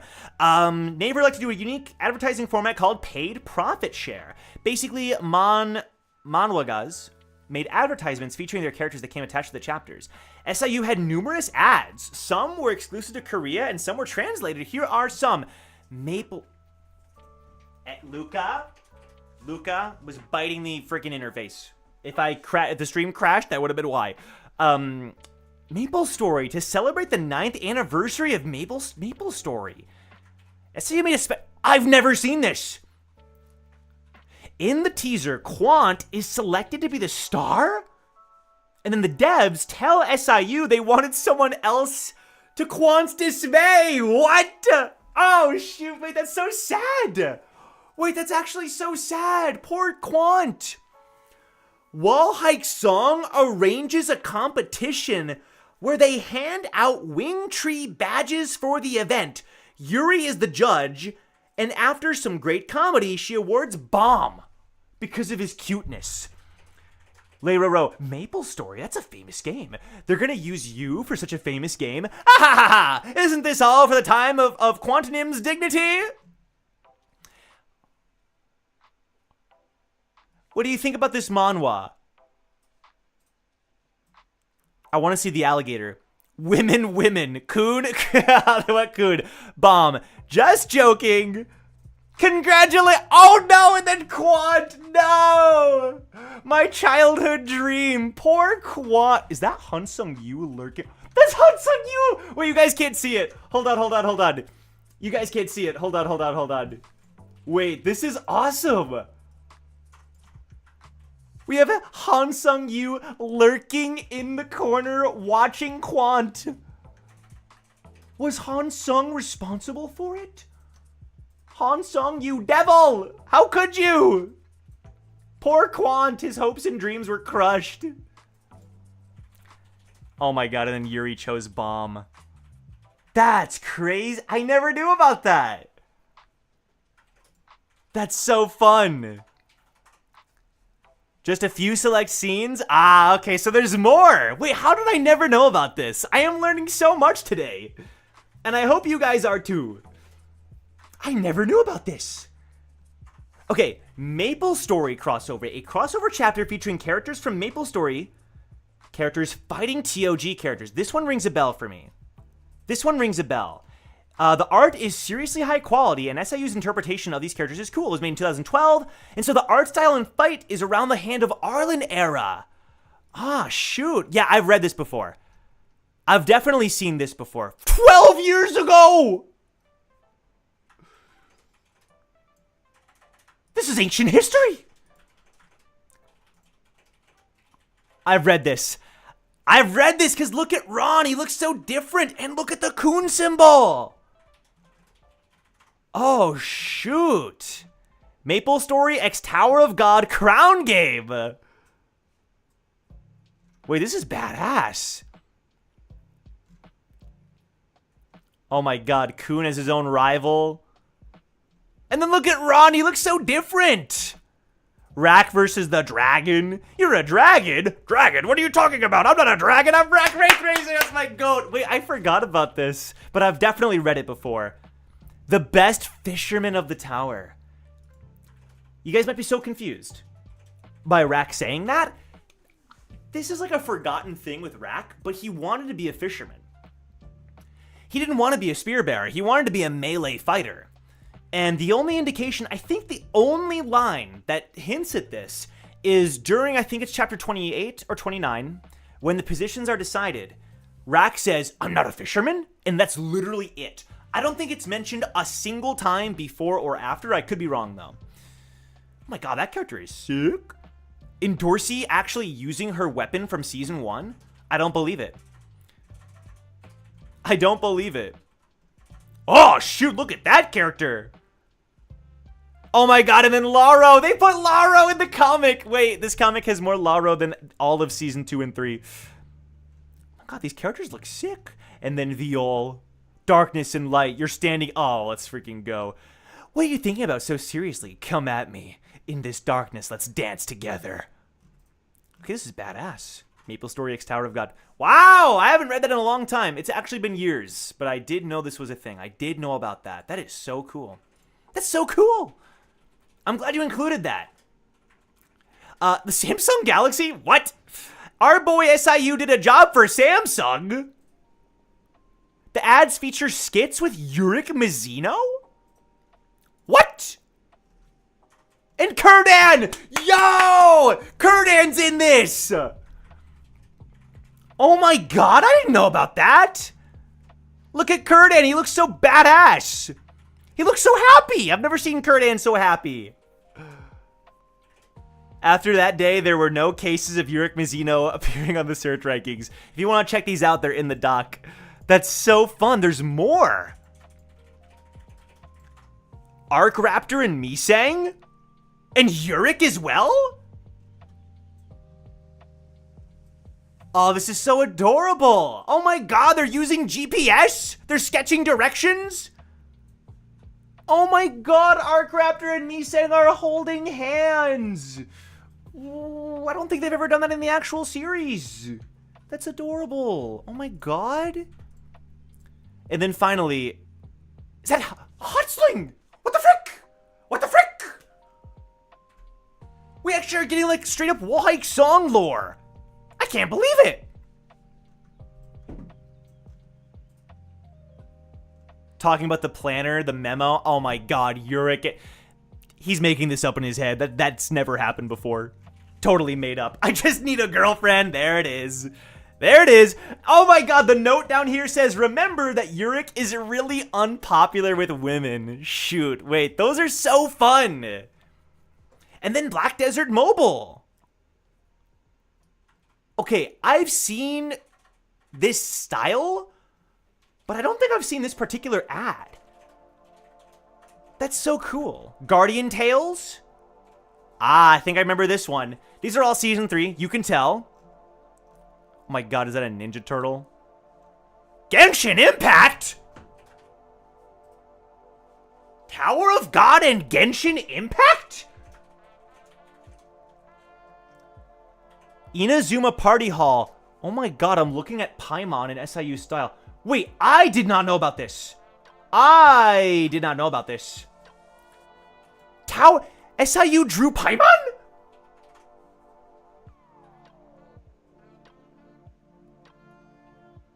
And they're taking photos together. That is so fun. Brave Exvius, I remember this. It's a Final Fantasy one. That's crazy. A Final Fantasy character steals Laro's blanket. Jin Sung versus Perdity if it was good. Okay. Okay. That was unnecessary. That was unnecessary. What is this? Wait. For a fight scene right now. Isn't it too quiet? Then I'll play BGM.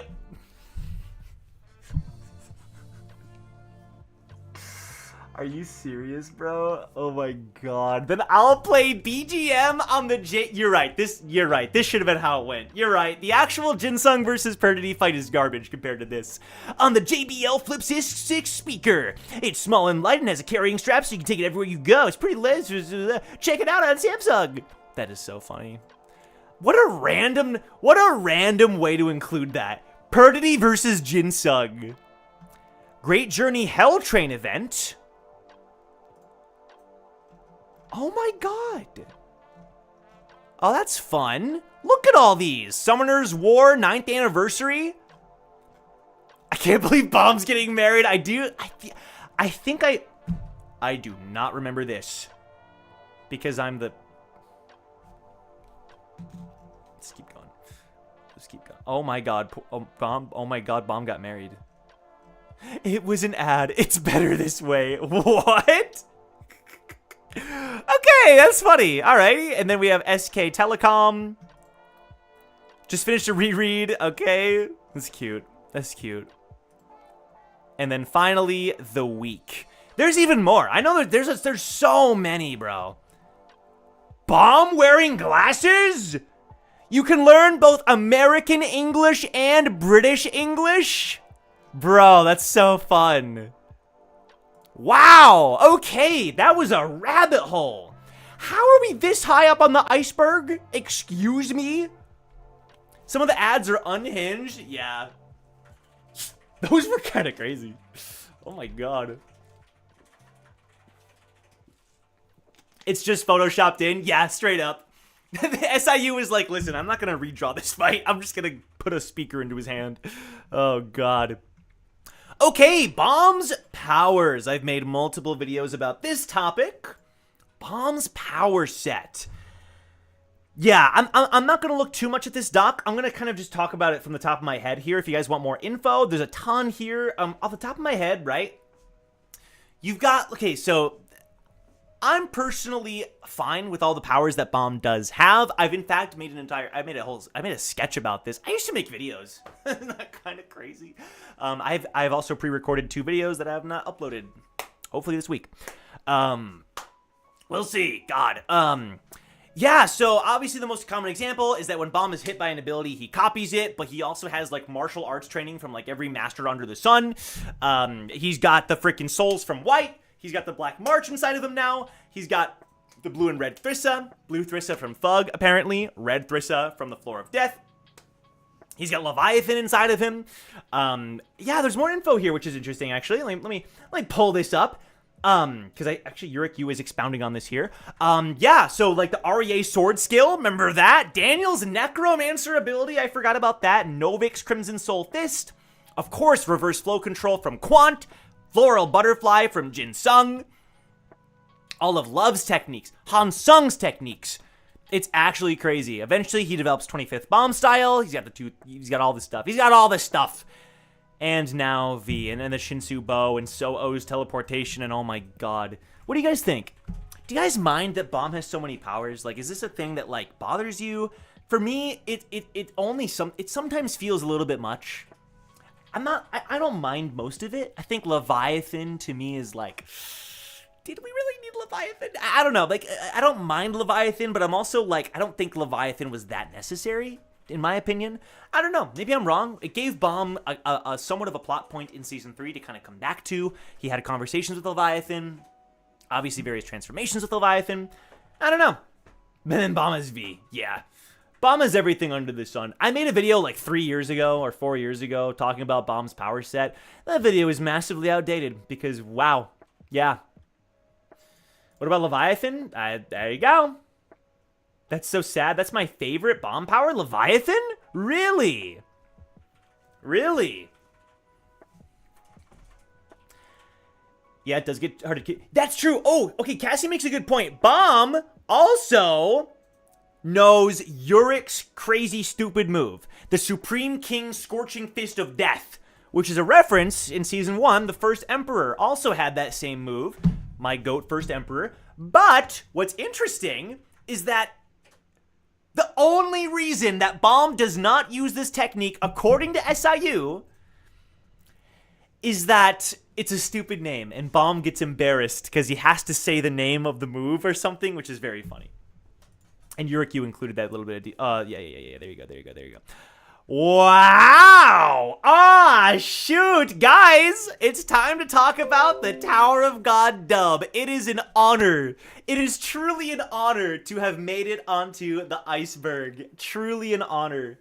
Wow, the Tower of God dub. I mean, listen, I could talk about the Tower of God dub all day. The Tower of God dub is the reason I'm in that I know Tower of God. It was the reason I made Tower of God content. It was me and my friends, other voice actors, early on in our careers for most of us, just dubbing the Tower of God chapters. And we got better and better at it as time goes on. I cringe listening to those first couple of episodes, but that's how it goes. That's how it goes with a long-running project like that. We did the entirety of Season 1, which I'm so proud of. We did the entirety of Season 1. We, in fact, have an entire video where it is just... In fact, let me pull it up. I can pull it up. Yeah, Yurik Yu has it right here. The compilation. There it is.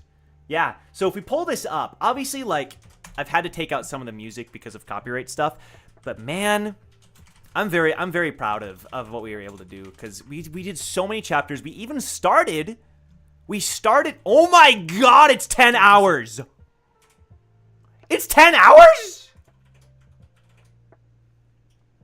It's freaking 10 hours. Agree with the results. Supervised. But that breeding skill. Huh? Can't you use it? That's Amy! Oh, that's Amy's voice! Amy voiced Naray! But that breeding skill. Huh? That's Amy! Before we were married! Yo! Can't you use it for animals like the bull or the goby dolphin? Well, that might be hard at my level. That's But a Amy! higher ranked anima could. That's Amy! Alright, that's how we need to show. I mean, obviously, ooh, let's find the push. Let's find the push. I am very proud of our dub. No, let's find Hannah! Hannah voiced Rachel! Let's find Hannah's seed here! No. No, Bum. Don't. Wait. There's an upcoming scene. Let me see if I can find it. Right here where she screams at Heated. Bum. Bum got help from that girl. He got that weird weapon, but I... You know that's not what's important, don't you? King Kodiak! Oh. Shout out Kodiak as Heated. Isn't it important to try, at the very least? Unlike you, he wasn't afraid to fight with that monster. Shout the frick out. Yeah, man, it's 10 hours of season 1. We started season 2, and it's the reason I even got into Tower of God, because I was trying to find something to work on. And I found Tower of God, and I was like, oh my god, I just like this story. Like, I don't even care if I dub it. I'm just in love with this story. Yeah, so the reason we had to stop, as Yurick lists here, is because Webtoon, 2 reasons. Someday, Tower of God was going to be paid content, which means it was going to be taken down when that day came, and it still will be. So this dub, by the way, this dub someday will no longer exist on YouTube. It'll be unlisted or private or whatever, so keep that in mind. Also, technically, this is a misspelling of my last name, but it is totally fine. Remove this E and move this E in between the N and the Y, and that is my last name. Shout out Yurick, love you. There you go. Ruka Samuels, Chromex20, that's Other Joe, King Kodiak, Amy Angel, the Jedi Exile. Yeah, dude. Oh man. But the other reason is that nowadays, even if we made the dub until it got taken down someday, the reason why we don't do it anymore is because Webtoon now, you can only show like 10 panels of a chapter. I don't think you can show any more than that. Otherwise, you get taken down, which is why we have the filters on our reactions and stuff. Bonehead 260898. That used to be my name. You know the lore! Yurick knows the lore. That's crazy. That's crazy. Yeah, we used to be called Bonehead 260898 way back in the day. Want to watch top 10 Snowman in video games? No. Ah, shit. Okay, this is what I got excited about. I was so excited to see this on the Iceberg, bro. Chong Soo Yan, bro. My boy. This is fire? Yeah, dude. I missed the TOG. That's how I found the channel. Thanks, guys. Aw, that's very sweet. That's Amy. For an official dub, I'd love to. We made that years and years ago. I mean, think about how much better we could even do now. You know what I mean? That was like pre-COVID. We made that before the anime, right? So a lot of people, that was their version of like the anime. They would watch that, and that was the closest we had gotten to an anime. I think 2019 or 2020 is when I finished season 1, something like that. Crazy.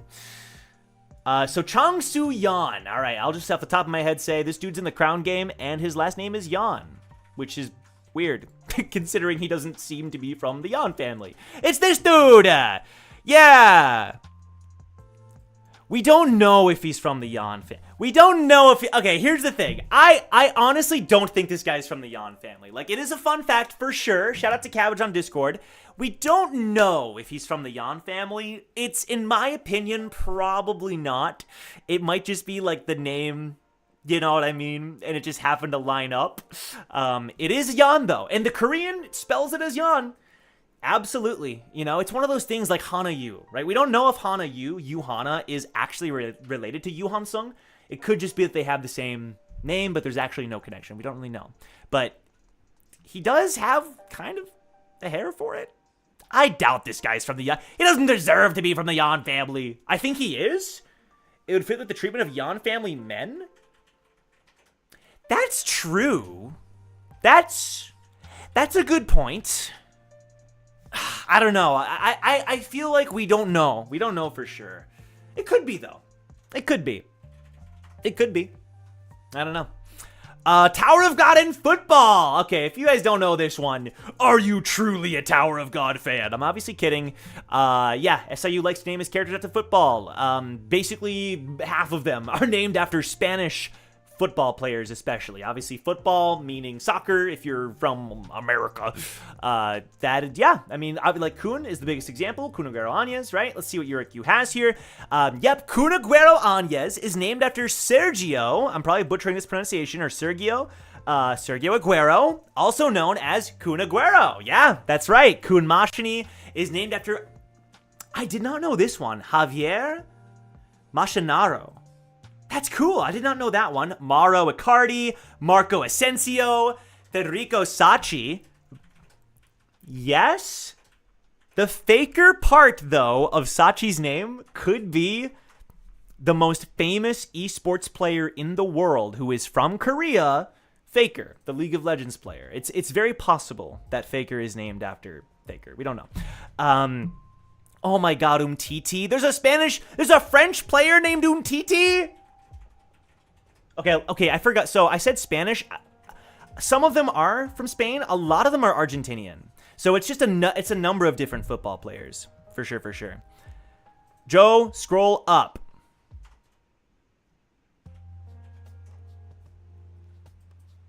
Credit Noxtal. Noxtal! Is that what you were trying to say? Shout out Noxtal. What? What did I do? Did I make a mistake? Joe mispronounces his Spanish name and Angel loses me. All right, shout out Noxtal. Shout out. Yes, thank you. Okay, shout out to Noxtal and Uric for this segment. Umtiti, a French player. I did not know about that one. Oh my god! Pobedao Baran or Varan is named after one as well? Tulalan, I knew about Jeremy Tulalan, Antonio Casino.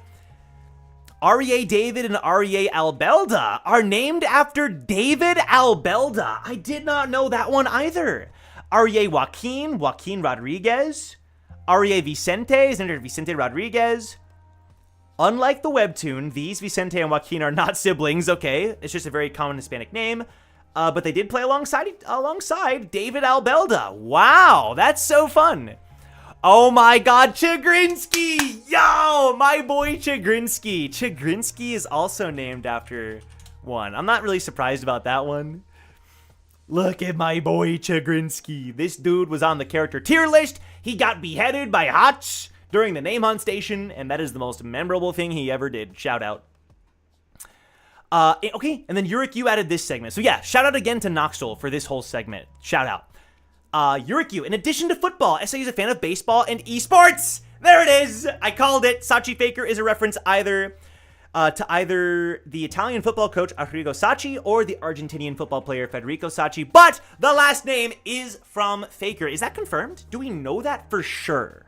Or is that just a guess? Because I always remembered that, but I never knew if it was a for sure thing. Mata from the Floor of Death is named after Mata, the former famous League player? What? What? I didn't know that. Or after Juan Mata. SIU hasn't confirmed. I see. But SIU has confirmed that Mule Love is based on the baseball player Ryu Hyun-jin. No way, and that's why Love has the baseball techniques? SIU once said he wants to create a sports manhwa. Yes, and SIU has said that he wants to create a school manhwa. He said at one point that he would like to create like a high school, some kind of high school story or something like that. The name Albelda gives me flashbacks. Yeah. We're never gonna forget about Albelda. Take care, Matthew. We're never gonna, yeah. Dude, I was organizing the tier list based on what you had put in the spreadsheet, Cassie, and I saw Grom, and I was like, I am never gonna look at Grom the same way again. Okay, guys. Big news! We're on to the next freaking tier in the iceberg. We conquered floor 2. We conquered floor 2. I don't know why I'm only circling his face. Let me zoom in a bit. It'll be fun to zoom in here. Are we starting with the Chicken Love Club? What are we starting with? We're starting with the Ancients. Shoot. Okay. Yeah, the Ancients are a huge part of the Tower of God lore. Huge part of the lore. We have the Water Buffalo from Kel Halam. We have Evan Kel's Fire Elephant. We have this Urgot-looking dude from the Traumarai flashback, where Enkidu helps fight it, but then Traumarai just ends up finishing it off. And then, of course, Akranak, which ends up being a part of Nen Nen, and then Nen Nen passes it on to Yama. We never found out that plot point ever since. Taro York from the Hidden Grove. Great inclusion, Yurikyu. Taro York. Oh my god, there's no images for Taro York. Yay, look at Taro York. Yeah, so this dude looks like Rak. Like a sheep, ram, maybe, version of Rak. Member of the Hidden Grove. And is still alive. Unlike most members of the Hidden Grove at this point. Still alive. Apparently was a hostage, but then got saved. And we just never found out what happened to him. We never found out, which I think is kind of wild. We still don't know what happened to this dude. It's crazy. We were all like, yo, is Rak gonna meet up with Taro York and we're gonna get ancient lore? Nope. Nope. We do know he's free, though. We do know Taro York is free. I forget, I think Doan or Kunheim Luck, they made a deal to do some kind of trade-off to be able to you know, some kind of trade-off to be able to do this, to do this, I forget what it was, but they ended up freeing Taro York. I do remember that much, at least. And then, yeah, like, there's a lot of, you know, obviously we know Rak is connected to the Ancients. It's confirmed at this point many times over. We know most of the Ancients were killed by, the 10 Great, by Jihad after the Great War. And what's interesting is that Rak is a survivor, because Data Kunedwan was, like, really surprised looking at Rak. Rak saw a portrait of himself in the hidden floor, which, by the way, probably deconfirms Rak's backstory from the blog post. If you don't remember, Rak is a Wraith Raiser, which was like a tribe in the tower. And Amy, you good? Sorry, I was surprised. An ancient tribe in the tower that would hunt turtles, which is why Rak calls everybody Turtle. That might be deconfirmed. We really don't know. We know that when Rak saw Evan Kell's flames, he got stunned. He was like, what? So, yeah, we really don't know. A lot of fanfic lore. Oh, you helped Yuriki with the fanfic segment? Oh, shoot. Let's go. Chilling in the outer tower. Fair enough. Yeah, Kunhind Luck. Okay, it was either Kunhind Luck or Doan. I couldn't remember. Yeah. But who knows? Sheep Rak. Yep. But yeah, that's kind of all we know about the Ancients. We know that they could be connected to the Cursed People. It's kind of up in the air. They were hunted down. Yep. Fan fiction. Ah, shoot. Like every popular story, Tower of God has fan fiction. Yep. I wonder if we'll get a Towers and Gods reference to the fan fiction. Here we go. We'll move on over to the fan fiction segment here. Yeah, so, okay, Camus Zeke Sirius has a really cool fan fiction. I've read some of it, actually, which is pretty cool.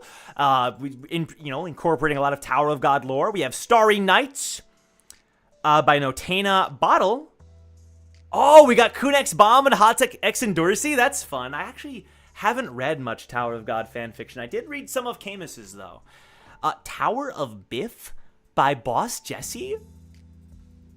I know about Boss Jesse. He does Tower of God content. He made a Tower of God fan fiction? Is it like, it sounds like it's partially a joke, but that is Biff Biggums, a middle-aged trucker with a heart of gold, climbs the tower. The most American regular aside from Lopo Be America. Shout out. Supernova by Smokin' Waves. Rachel has seen the face of God. This does not stop her from being an atheist? Hold on. What? What is this? Huh? What? What am I looking at? Why does it sound badass? It's either badass or really stupid. We should do a fanfic stream? I mean, okay. I mean, maybe. A fanfic stream would be kind of fun. Let me see. Okay, let me write down fanfic stream. Oh my god. Is that a thing we're gonna do? All the blue in the world. That's the actual synopsis, says Yurik Yu? Oh my god. That intrigues me. I gotta say. All the blue in the world won't do without you. All the upper levels of the tower, past the 100th floor, the tests suddenly increase in difficulty again. Unlike the 20th floor, where regulars often rest for years, too tired to push on, this barrier is called the glass ceiling of the tower. The reason for this is nepotism, or favoritism, or politics. In any case, starting from the 100th floor, there are certain floors owned by the 10 great families, and naturally being a part of those families, okay, it's Kunbam. Yeah, of course. All the blue in the world wouldn't do without you. That's Kunbam. Yeah, we all know. We all know. All the blue is great? Oh, shoot. You guys know the fanfic. Distowered by Ichipa. A crossover between Tower of God and Dishonored. Really? Corvo Atano is the protagonist. That's fun. Okay. An irregular trainer by Sorrel 3 Mons. A crossover between Tower of God and Pokemon? That sounds like it was made for me. Red finds the door to the tower in Mount Silver. I love it. I love it. And becomes an irregular. If you've been on the channel for a while, we used to do Tower of God Nuzlocke. I want to do another one at some point. The mighty Chestnut. What if the tower had Twitter?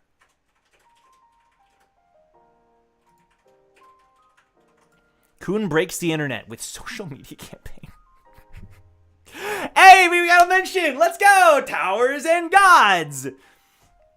The story is about a super cool regular known as Bug. Oh, you made Amy laugh. How dare you? How dare you? How dare you? How dare you? Okay, Yurik, you. This is a joke. You should probably correct it for people who are reading it. I'm kidding. Oh, they played a Planet song. Oh, that's why you laughed. Oh, never mind. Okay, Amy. No. I laughed at that. Oh, Amy did laugh at this.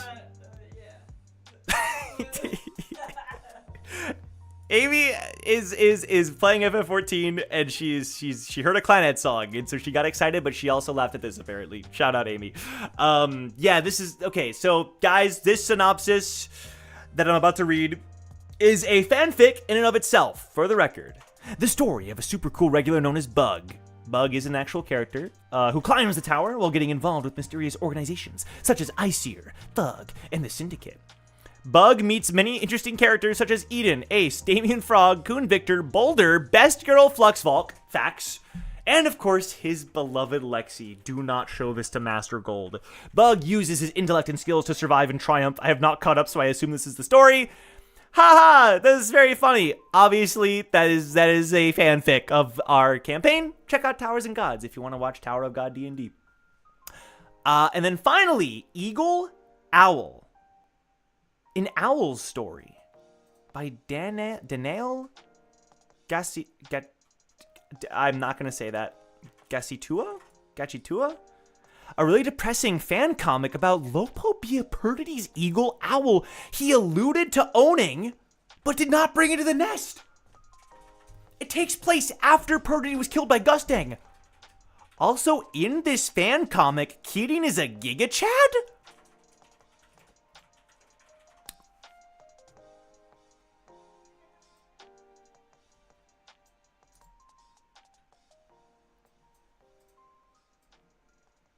Oh my god!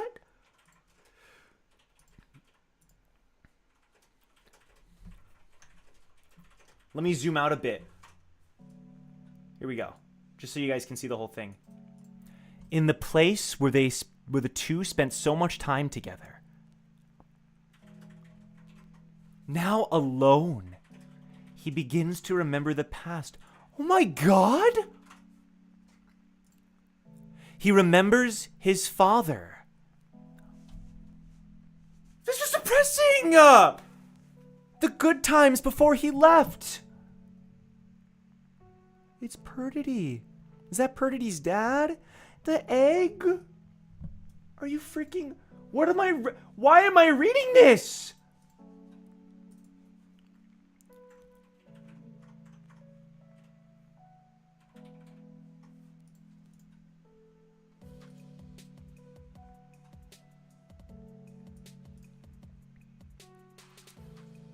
They're like training. Oh my god, he freaking fed him. That's disgusting. He's the mama bird. That is disgusting but adorable. Oh my god, he's learning how to fly with Perdity.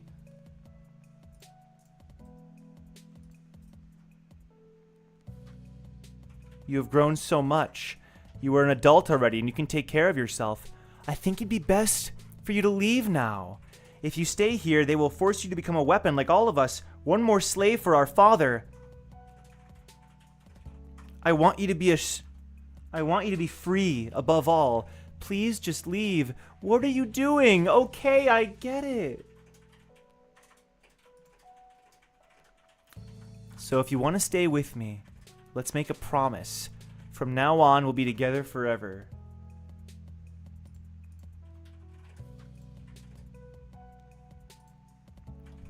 Where are you? This job is getting kind of sad. Oh my god, look at Keating! Golly! Good afternoon. Tell me, is it still the same as before? Yeah. Sir, by any chance, are you Lord Keating? Yep, I see. Ah! Please! Yeah? Please forgive me, sir! I was only distracted for a second. This job is too boring. That owl does nothing all day and isn't even cute anymore. Calm down. You can stand up. You're making me uncomfortable. I feel like dad. Wow! Wow! Just hurry up and give me your report. Thanks, sir, and yes, sir! As the Lord already knows, the Eagle Owl has been on a strike since the day agreed for the return of Mr. Perdity passed. Since that day, it hasn't eaten or drunk anything, and it doesn't seem like it is feeding from Shinsu. It has also pulled most of its feathers and has wounded itself. It doesn't seem to be sleeping. Honestly, sir, I really don't know how much... What the frick? What the frick? I really don't know how much longer it can last. I see. Good job. You can take a break. I'll see what I can do. Thank you, my lord. Being you, I'm sure you'll be able to fix it. I'll leave you two alone. What if Keating just kills the bird? The guard was right. You don't have much time left. Sorry about this, but I have to check it. It's my job. Of course this worked. After all, you are still an animal. He's controlling him. In this way, we could force you to eat and take care of yourself. You would live even if you don't want to, and you would be...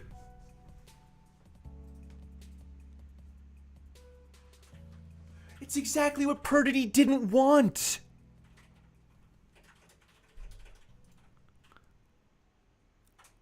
But that's not what your owner would have wanted. Not what our father would have wanted if he hadn't changed so much.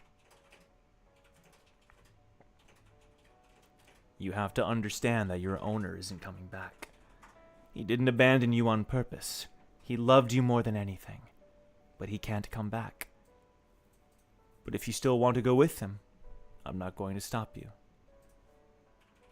I see. I hope you find him wherever he is. Oh, my lord, that was quick! With your permission, I'll return to my guard. Please let me know if you need anything from me, sir. No, that won't be necessary. It won't need surveillance anymore. Ah, I see. If I may say so, sir, I think you made a good decision. Letting him finally rest.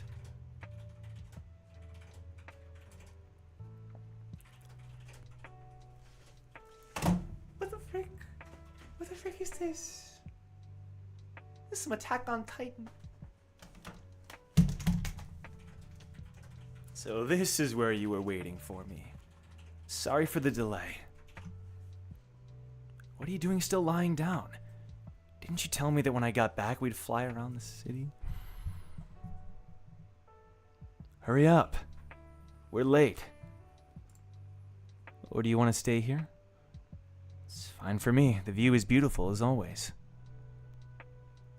And it grew back its feathers. I told you. We'll be together forever. Somewhere far, far away, they are finally good. What the frick? Why did I just read that? Why did I just read that?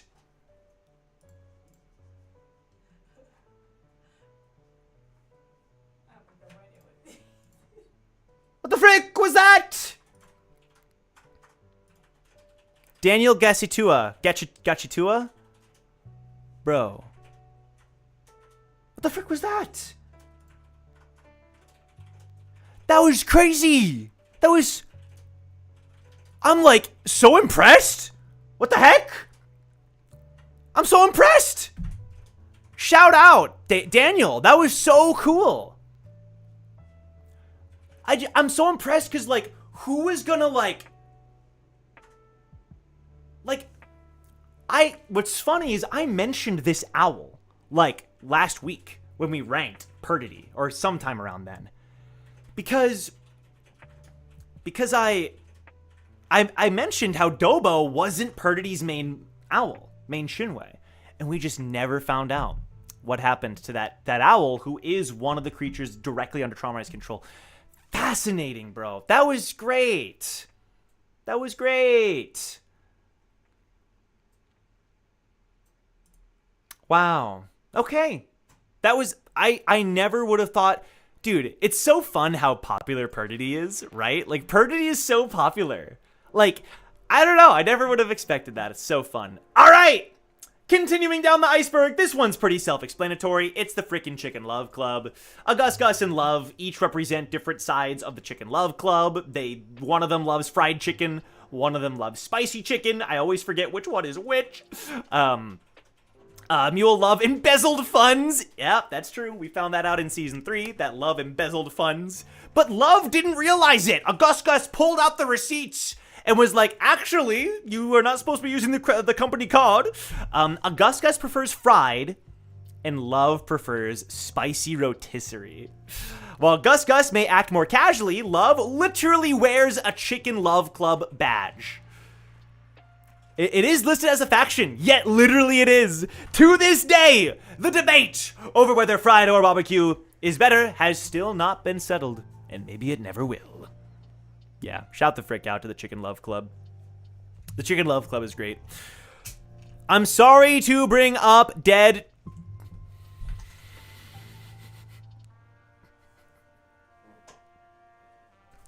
Yurik, you did not have to say that. You did not have to say that. You did not have to say that! Yeah, I guess that is kind of ironic that we're talking about dead chicken.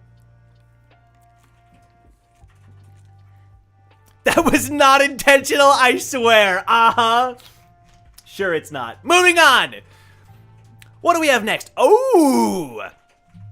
Sol Hyung Wan. Okay. One of the #1 things we talked about during Naya's discussion stream recently.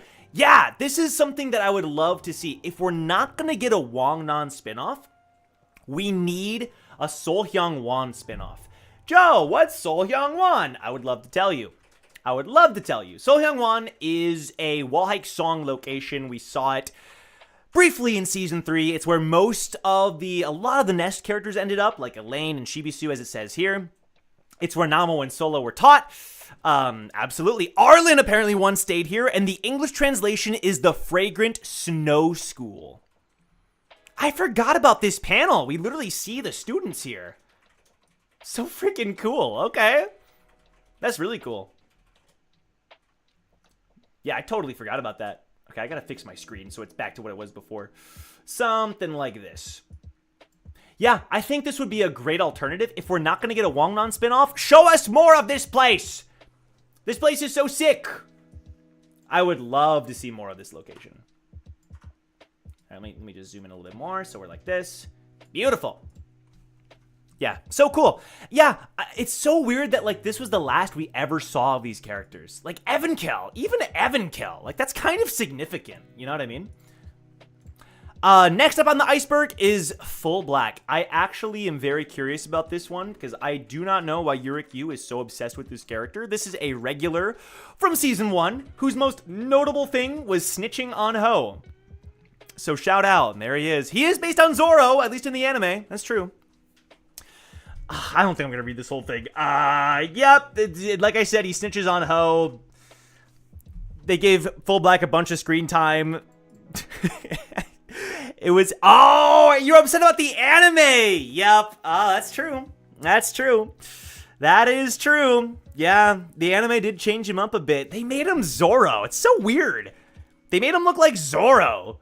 It's kind of fun, right? But in the manhwa, he's clearly not inspired by Zoro. At least it doesn't seem like it. Maybe unless SIU was like, hey, the whole time he was a freaking One Piece reference. Okay, Yurik Yu has a segment here that he's highlighting. Good question. Why do you give this character a bunch of attention to replace another character, but cut out the defining moment original to their character? I forgot that the anime cut that out. I'm gonna be honest. I remember a lot of stuff the anime changed. I did not remember this. You both treated Full Black and then screwed him over. If you kept his original scene, his contribution to the plot, he would actually be a memorable side character like Narei. But now he is an extra in both versions of the story. Damn. I didn't realize you're so passionate. In the manhwa, he has 0 screen time, but a little plot relevance. In the anime, he has a little screen time with 0 plot relevance. This is why I love him. Yurik, you are special. You are special. Shout out. That is funny. Listen, I don't... What? I found Shion. Oh, that's funny. There's a character in FF14 named Shion. That's funny. Yeah, man, I don't know. Shion's the Towers and Gods character, if you're wondering. Let's move on. Shout out Yurik Yu. Shout out. Voiced by someone in our dub. I can't remember. Christopher Guerrero in our dub. Shout out. Yurik Yu, I do like that you're passionate about this character. I have many criticisms of season 1 of the anime. I don't think that's one of them, but listen, I respect it. I respect the dedication to your favorite character. I respect it. I respect it. It is true, though. They made him look like freaking Zorro, man. I don't know. All right, Ghost. Let's talk about Ghost. Yeah, the main thing with Ghost is he's connected to Fug, he's connected to Hiden, and that's kind of all we know. And he can use Shinwan Ryu. For a long time, the theory was, hey, is Ghost V?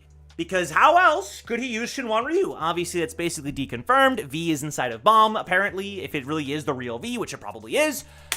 And, yeah, I think the biggest thing is that, like, now that we know that Shinwan Ryu is apparently being, like, harvested, we saw that a little bit with the Pobadao, with, like, the bracelet and everything, and Rachel was able to access part of this power, the Shipwan Ryu, as it has been called. Yeah, I don't know. I think Ghost probably is tapping into something similar. He does seem like a corpse. The weird thing about Ghost is that he can talk. He has human eyes, and Bomb specifically pointed this out and was, like, weirded out by it, which is very bizarre. We don't know why. Unless this is his original body. He does have yellow eyes, which was not V's original eye color, so it's probably not V. It could be Arlen. You know? There are still possibilities. The other weird thing about Ghost is that in season 1 of the anime, they changed it quite a lot, actually. So there's a scene where Rachel gets stabbed by Ho, which is just like in the comic, but in the anime, Ghost vanishes. Like, out of thin air, just poofs out of existence. And basically, it's implied that he, like, dies for Rachel, which is so dumb. Because Hiden is the one that sent Ghost to Han Sung-yu to protect Rachel, which means he's connected to Fug. Super weird, bro. I don't know. But, like, that's definitely not how it's supposed to go. I have no idea. Okay, moving on to our next theory on the iceberg. What do we got? What's next here? Possible 13 months theory. Ooh, by Nandita P. Shout out. I love theories.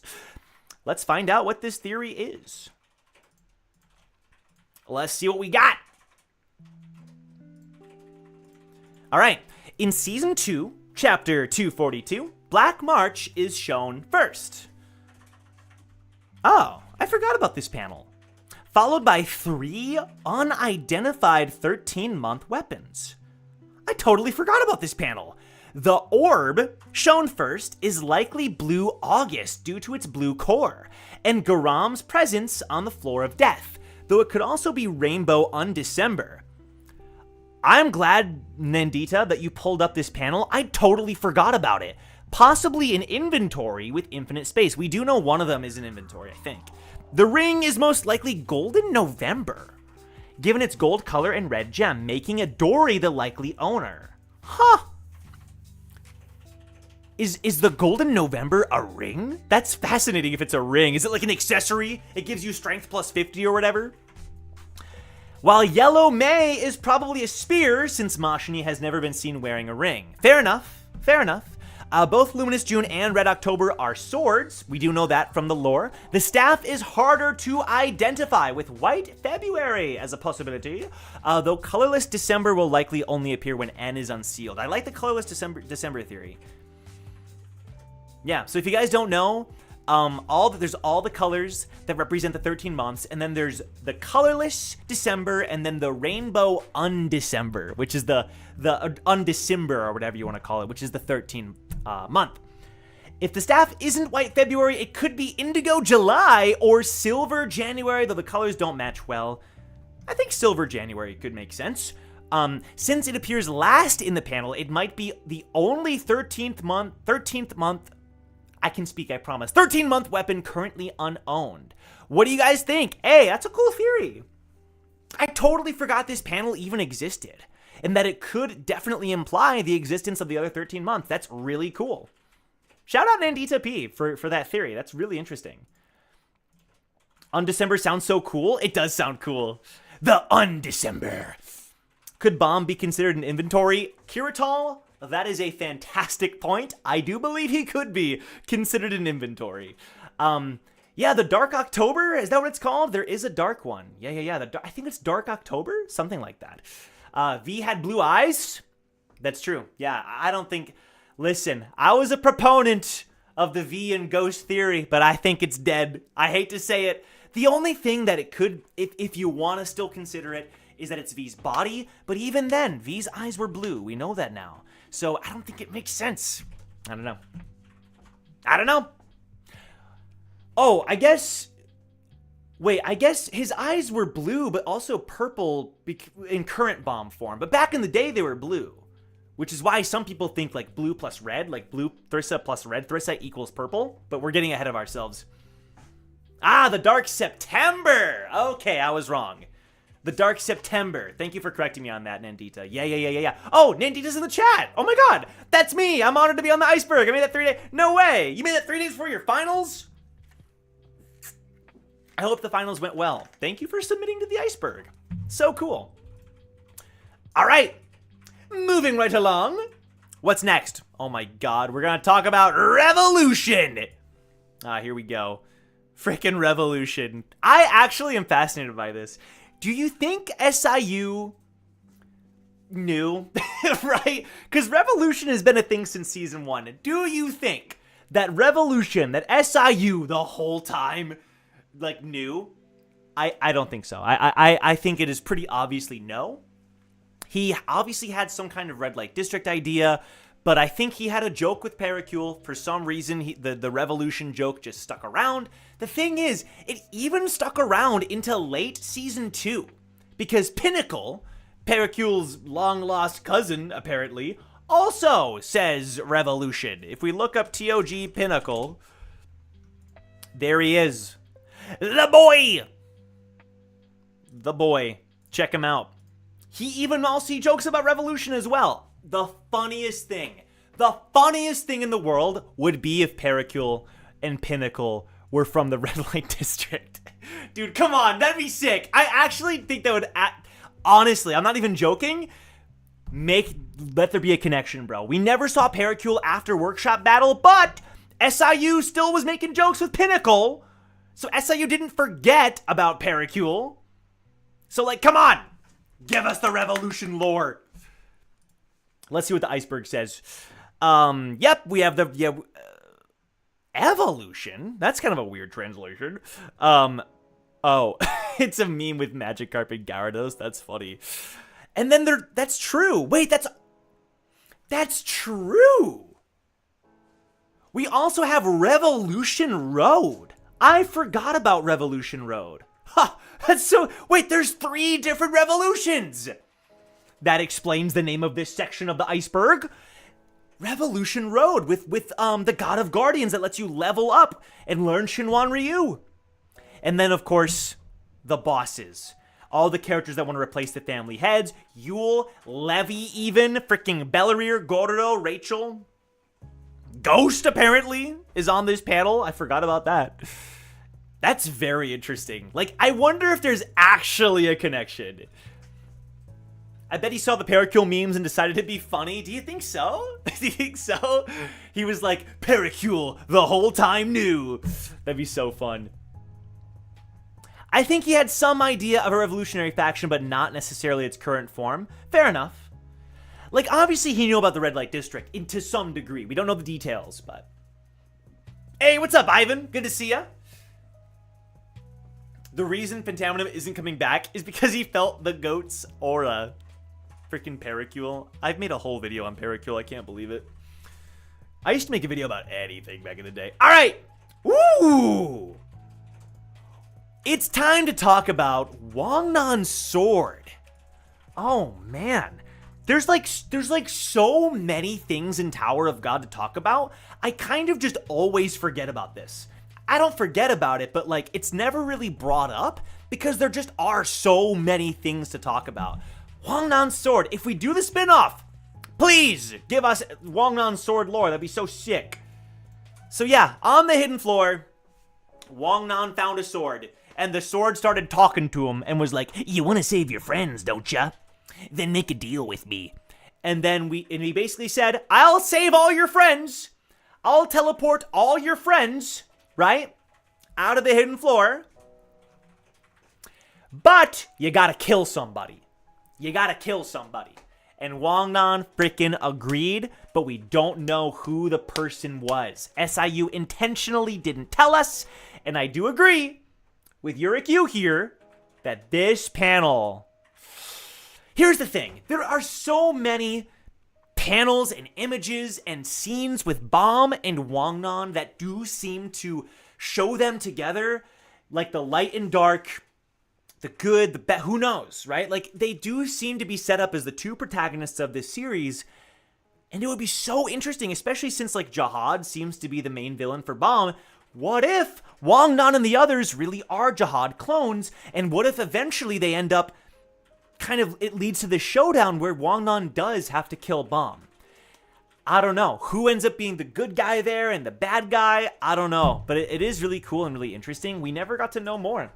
We never learned more. I do remember that people were like, oh, the boss! The boss has Wangnan's sword! And he doesn't, but like, people haven't forgotten. People haven't forgotten. This is from an SIU blog post. It looks like the power that enabled the cast to exit was from the weapon that Wangnan took, aka the Excalibur. Okay. So Wangnan is King Arthur, confirmed.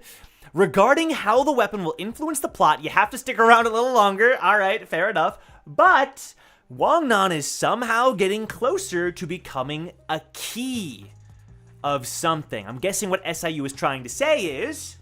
Oh, shout out to Dependent Seesaw, by the way, for the suggestion. It seems as though this is Wangnan entering into the main plot. Like, more so. Like, his importance is growing. It seems, is what SIU is kind of hinting at here. Okay.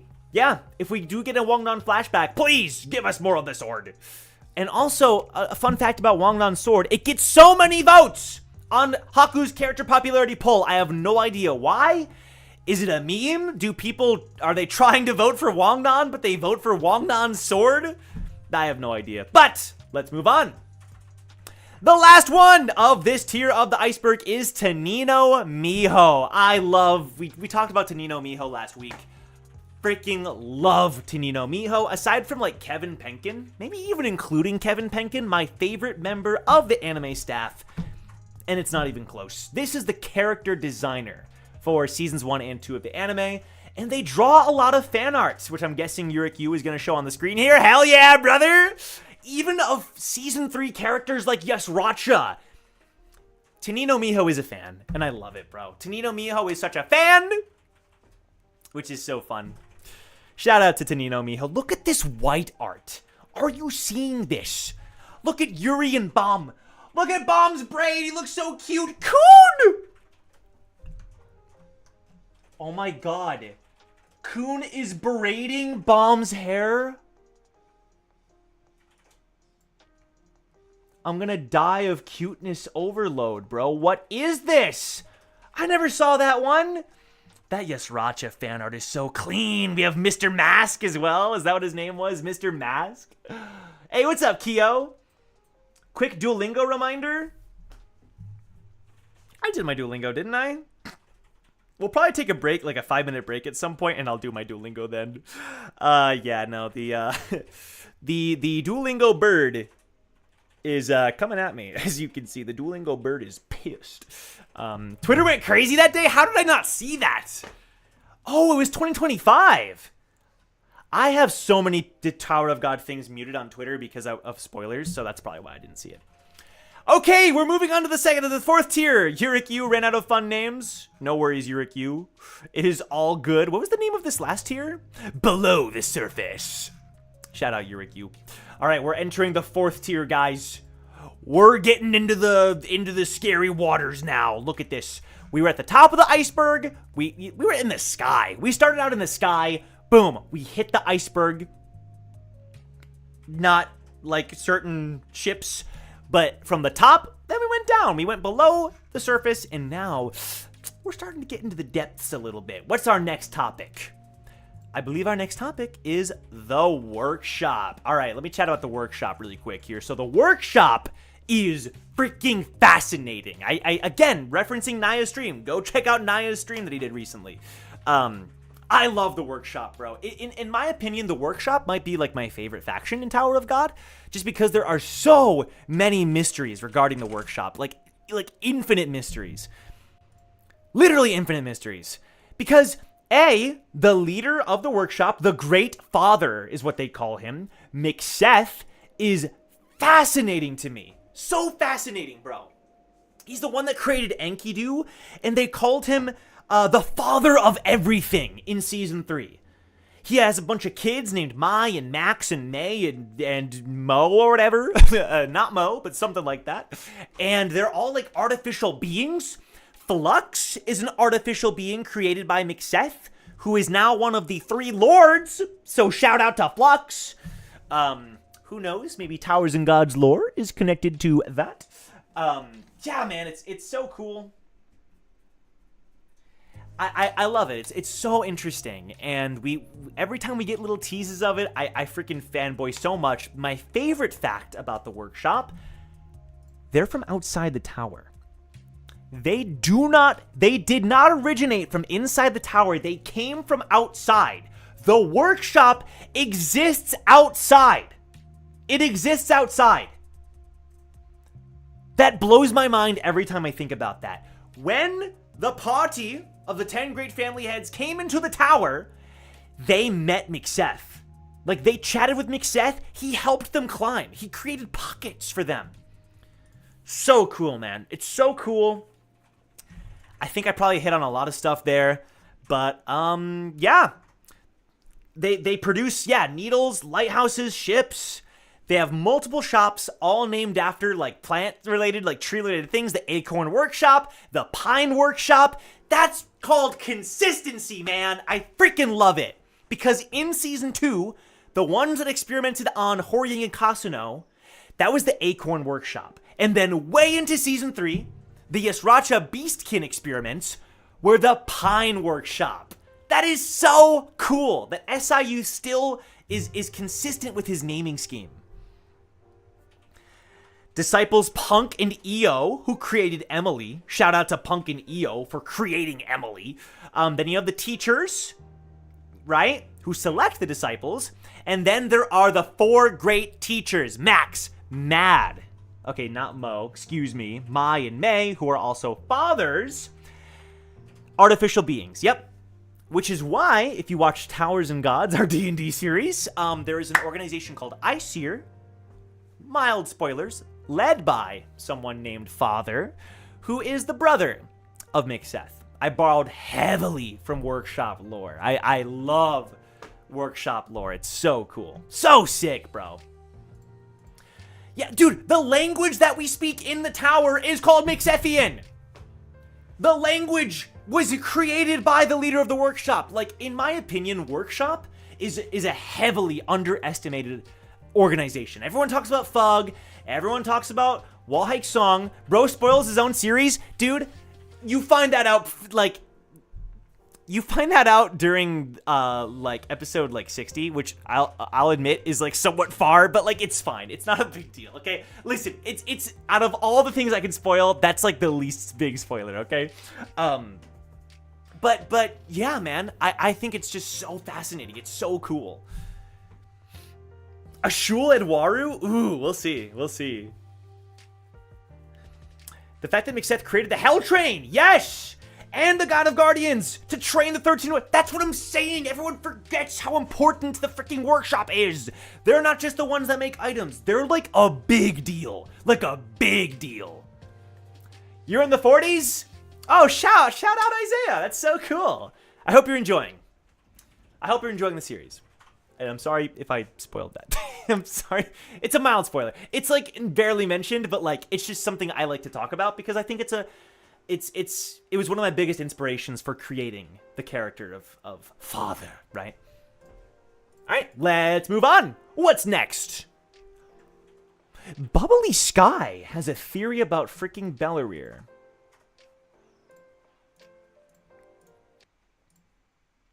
Do we read it?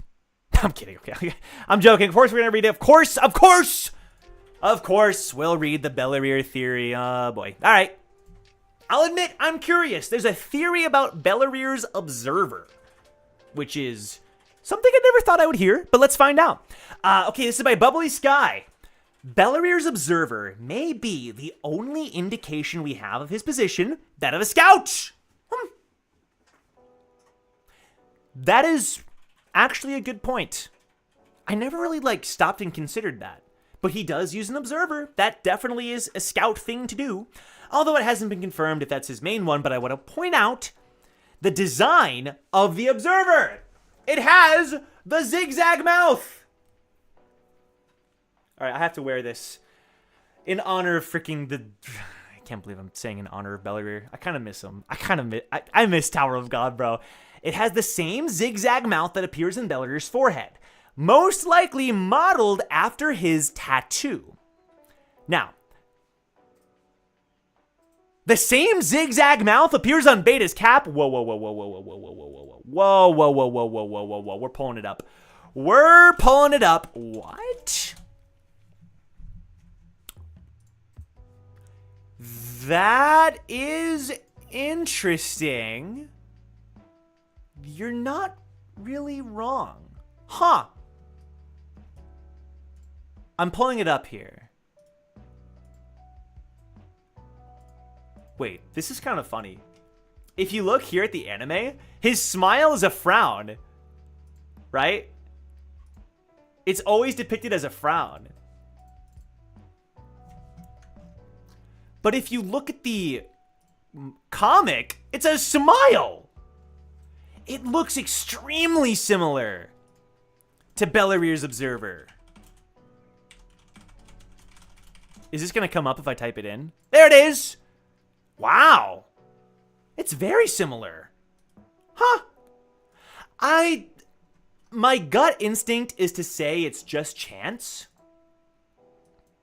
But it has a similar thing going. It could just be SIU's art style. It could just be the way he likes to draw these kinds of characters. So let's see, though. Let's see what else. It appears on Beta's cap. Beta is a living ignition weapon created by the workshop. So the design of the tattoo and the cap might be a marking of the workshop. I don't know. We know from Hori and Custom's backstory that the workshop may go through, or can go through, many trials with their experiments until they reach the desired result. Those two being the only survivors. So, oh, I like this. So, could Bellerear be a failed test trial? And that is why he was discarded into the red garbage dump. Oh, shoot. Or maybe he was marked while being in the dump by workshop facility members that were also discarded. It's implied he was from the red light district, but he doesn't know much about the dump. That may be because the district is just a smaller, isolated part. Yeah, that's always confused me. Like, he says he's from the dump, but is also like, I don't know that much about it. It's like, make up your freaking mind, Bellerear. That is really cool. That's really interesting. I don't know if the designs are similar enough for me to say, right? I don't think I could make the call. It's definitely similar, though. And I like the theory because also we know that Bellerear is like weak as hell. He's like so weak. He can't even fly despite being a ranker. He's a ranker that can get his ass kicked by Endorsey. Like, it's just weird, right? So maybe that's because he was experimented on and he's a failed result of that. That is actually a really cool theory. Shout out to Bubbly Sky for that one. That's so cool. Hey, what's up, Ace of Spades?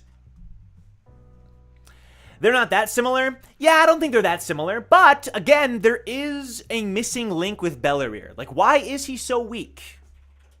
You know? So, I like it. I like the theory. Does that confirm Bellier is a beta male? Yes, it does. Yes, it does. Woo! Okay, this next one, this will be quick. I feel like a lot of people know about this one. Quant is a celebrity. We kind of touched on this earlier with the ad that SIU wrote, the funny ad where Quant got rejected from being the sponsored on the spotlight person. But yeah, basically, you know, Quant appears everywhere in the series. He's on the arcade machines. During Untrustworthy Room, they're gonna watch a movie. No. During One Shot, One Opportunity, they're gonna watch a movie, and Quant is the main star of the movie. But what's funny is that Quant doesn't make money off of these appearances. Poor Quant, bro. You want to know the reason why? Where does all of his money go? Well, I'll tell you. All of his money goes to freaking Han Sung-yu. Han Sung-yu takes all of his money. I think he, I forget why. There's a reason why Han Sung-yu, owns his contract. And so, all the money that Quant makes from being on chips, the chips that the Vicente is eating, I think, is because Han Sung-yu he takes all the money. It's kind of sad. Here we go. Yeah, here it is. Several months earlier, SIU was having a Q&A where he stated that Quant gets paid for his ads and is his livelihood. Oh, here it is. Even after Quant was fired from the second floor, he signed his publicity rights and his likeness to Han Sung, bro.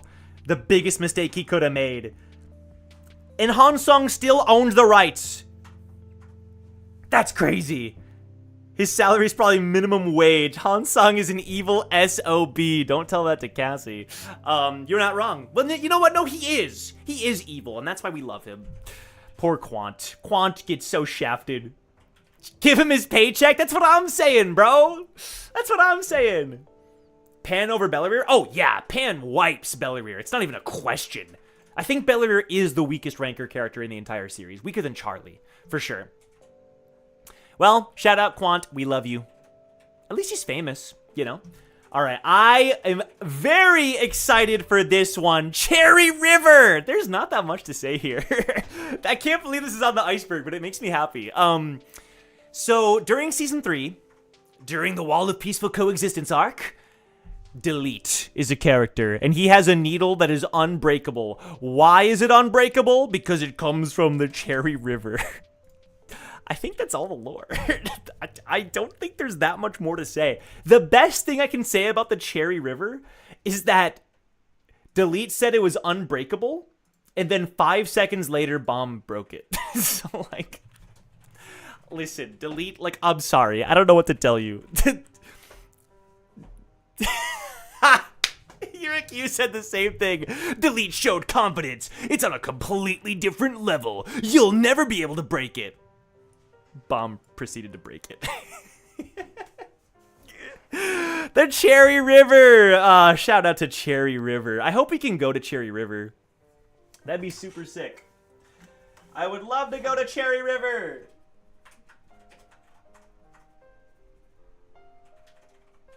I am writing a little note. Don't mind me. Don't mind me. All right, moving on. That was quick. Okay, I've never heard of this. Tower of God Fan Cafe. This is the first time that I am hearing of this lore. So I'm just going to rely on the doc for this one.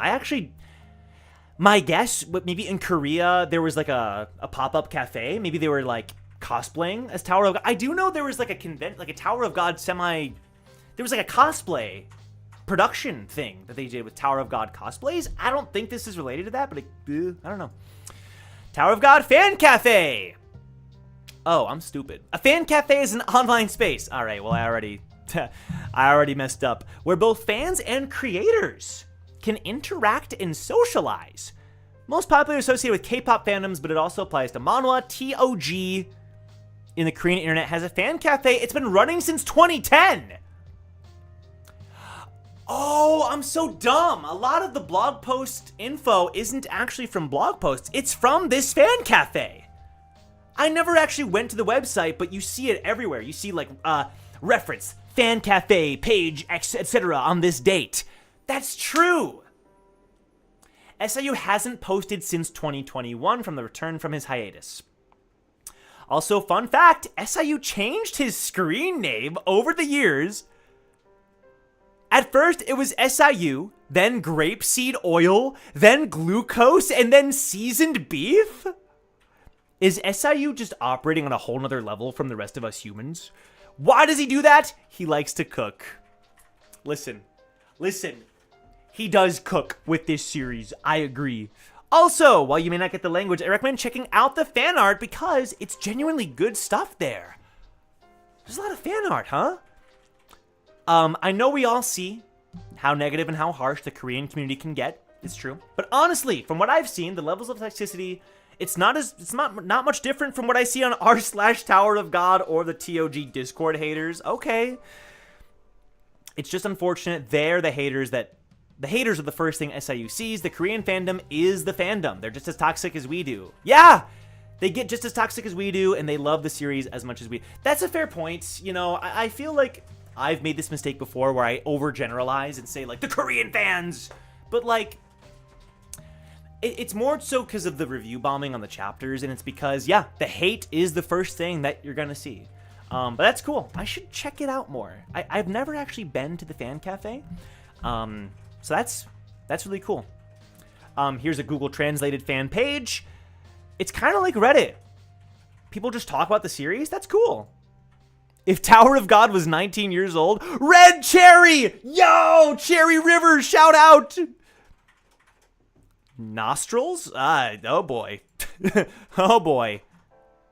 Yeah, it is. Spot the difference. That's what I'm saying. You're not wrong. You're not wrong. Here's some fan art. Oh my god! Nen Nen and Yama? If Nen Nen was still alive by Leon. Oh my god. We have Paul as well. Shout out Paul. And then also by Leon here. Oh, look at this art. How to Draw Viol by Foam Bun. I'm gonna use this. Hell yeah. Oh god. Paracule fan art by Rhett. I've fallen in... Uh-oh. We might need to send help. I've fallen in love with Paracule. I drew the picture with my Galaxy Note 10, and I didn't take any pictures of the process. It took me about 30 minutes. This is legit good fan art, though. What the hell? That's so cool. SIO on his side quests? Yeah, he's side questing for sure. For sure. The goat? Yeah, dude, Paracule used to be a huge meme. You know the artist! Oh, this artist here, what's their name? Leon. You know Leon? Shout out! That art looks really good. It actually mimics the style quite well. That's very impressive. Another believer. Oh, God. All right, back to the Iceberg. The murals. This is another big one. I've made videos on this before. It's all in those first 4 chapters of season 1. And the Rachel one as well. So it's not just the first 4 chapters. I want to say chapter 76 or 75. I think 75, actually. Somewhere around there, we see in Heaton's room on the first floor a lot of different murals. And it seems as though the murals are predicting a lot of things that we're now seeing in Tower of God. I'm sure Yurik Yu will show us some examples here. Let's pull it up. Yeah, check these out, bro. Okay, I want to talk about these. Because these are fascinating. These are so cool. So right here, you can kind of see the Forget-Me-Nots. If I can pull up the chapter, let me see. If I look up Kane, give me a sec. This is worth it, I promise. Let me look up Kane here. I think it's the first chapter where Kane appears. So I just want to pull this up. Because a lot of people could say like, oh, these are just kind of like generalized. These aren't really like actual predictions, right? I low-key disagree. Like maybe to some degree, but SIU is doing stuff with these murals. Okay. Oh my god, it's freaking Elaine! She looks so good. Alright, scroll down. Oh my god. It's Kane and Kalavad. And Tonki! I love Tonki.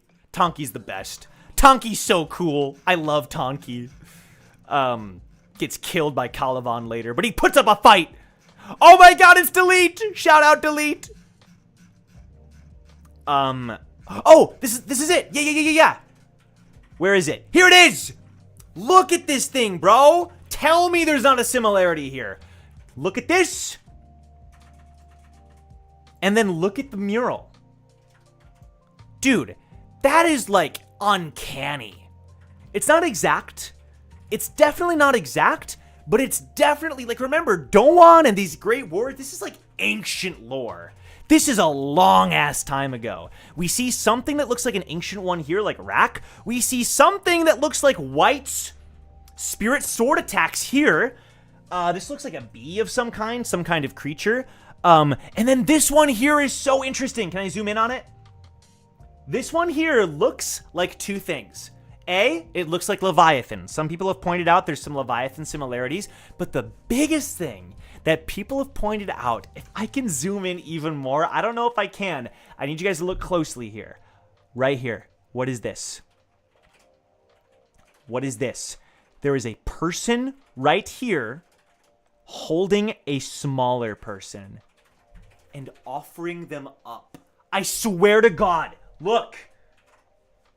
In fact, you know what? No, we gotta pull it up. We gotta pull it up, bro, because this blew my mind when I saw it the first time. This blew my freaking mind. Okay, this is chapter 0. Boom, there it is. Zoom in. Enhance. Look. A person holding a baby. Cinema, bro. Cinema. Actually cinema. I'm telling you. There's a god looking down and a person offering up a child. Need I say more? Do I have to connect the dots?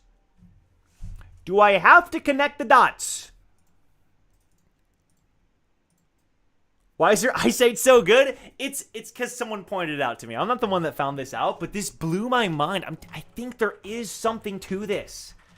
I think there's something to this, bro. There's another mural where it looks like someone's carrying a baby. Well, there is this mural here. I don't know what to make of this one. Maybe it's Arlen. Maybe it's freaking V. You know what I mean? I don't know. Outside, God's going to be a bird. And SIU's going to kill it. SIU does love killing his birds. This right here, I have no idea. Maybe it's Uric. Like an ancient... Well, no, Uric is pretty new, though.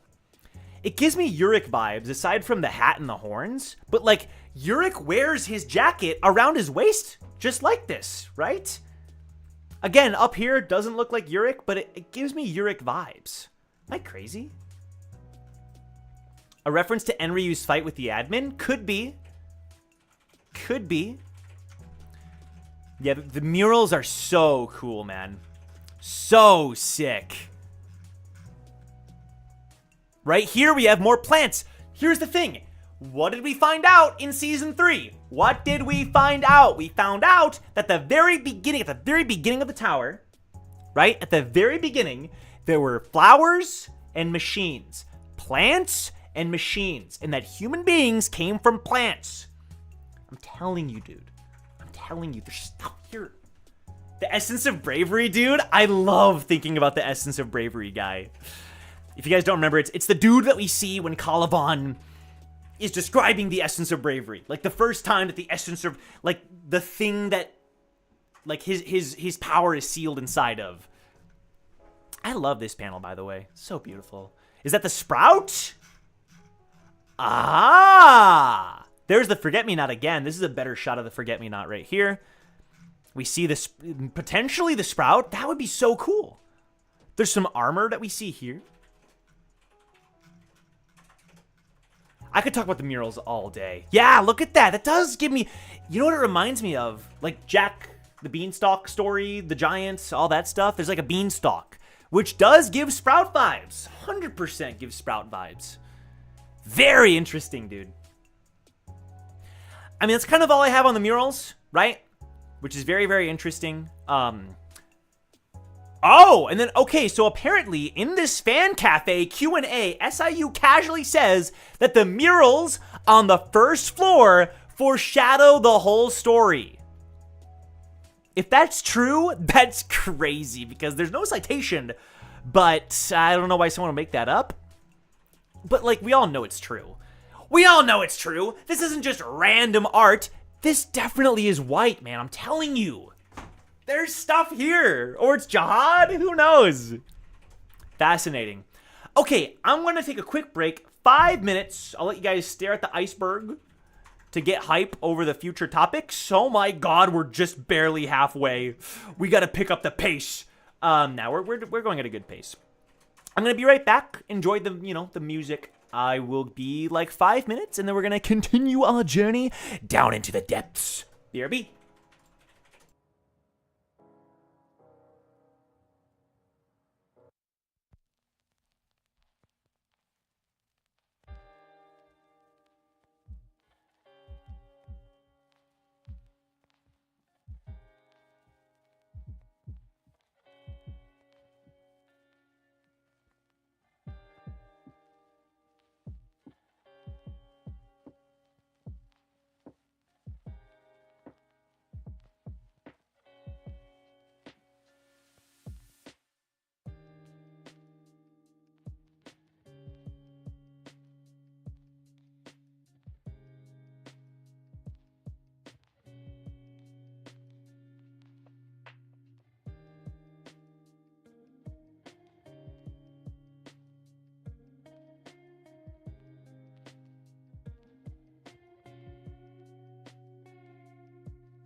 Boom, boom, boom, boom. Boom! We're back.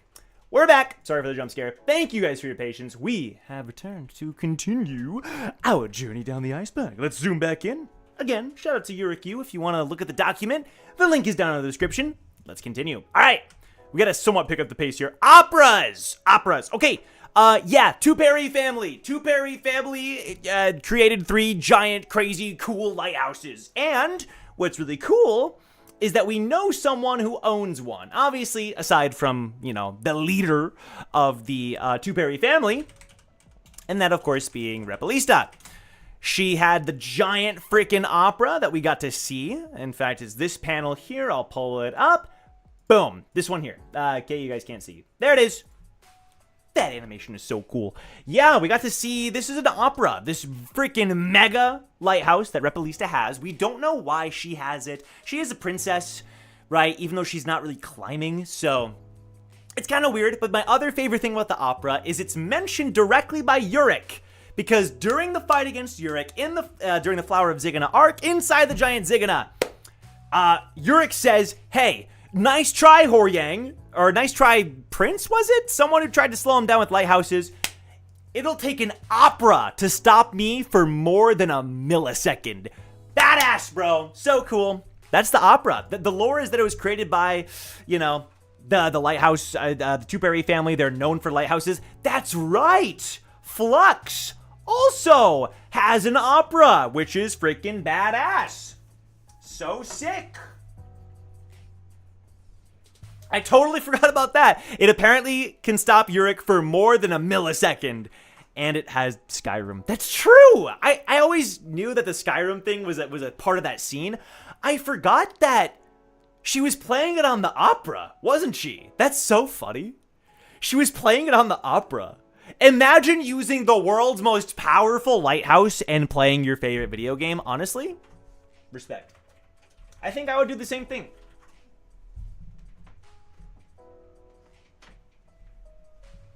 The Two Perry family has never been mentioned by name. Yes, I mentioned that in one of my recent videos. It's technically not canon. Like, SIU could change it. They have not been mentioned a single time. Yeah.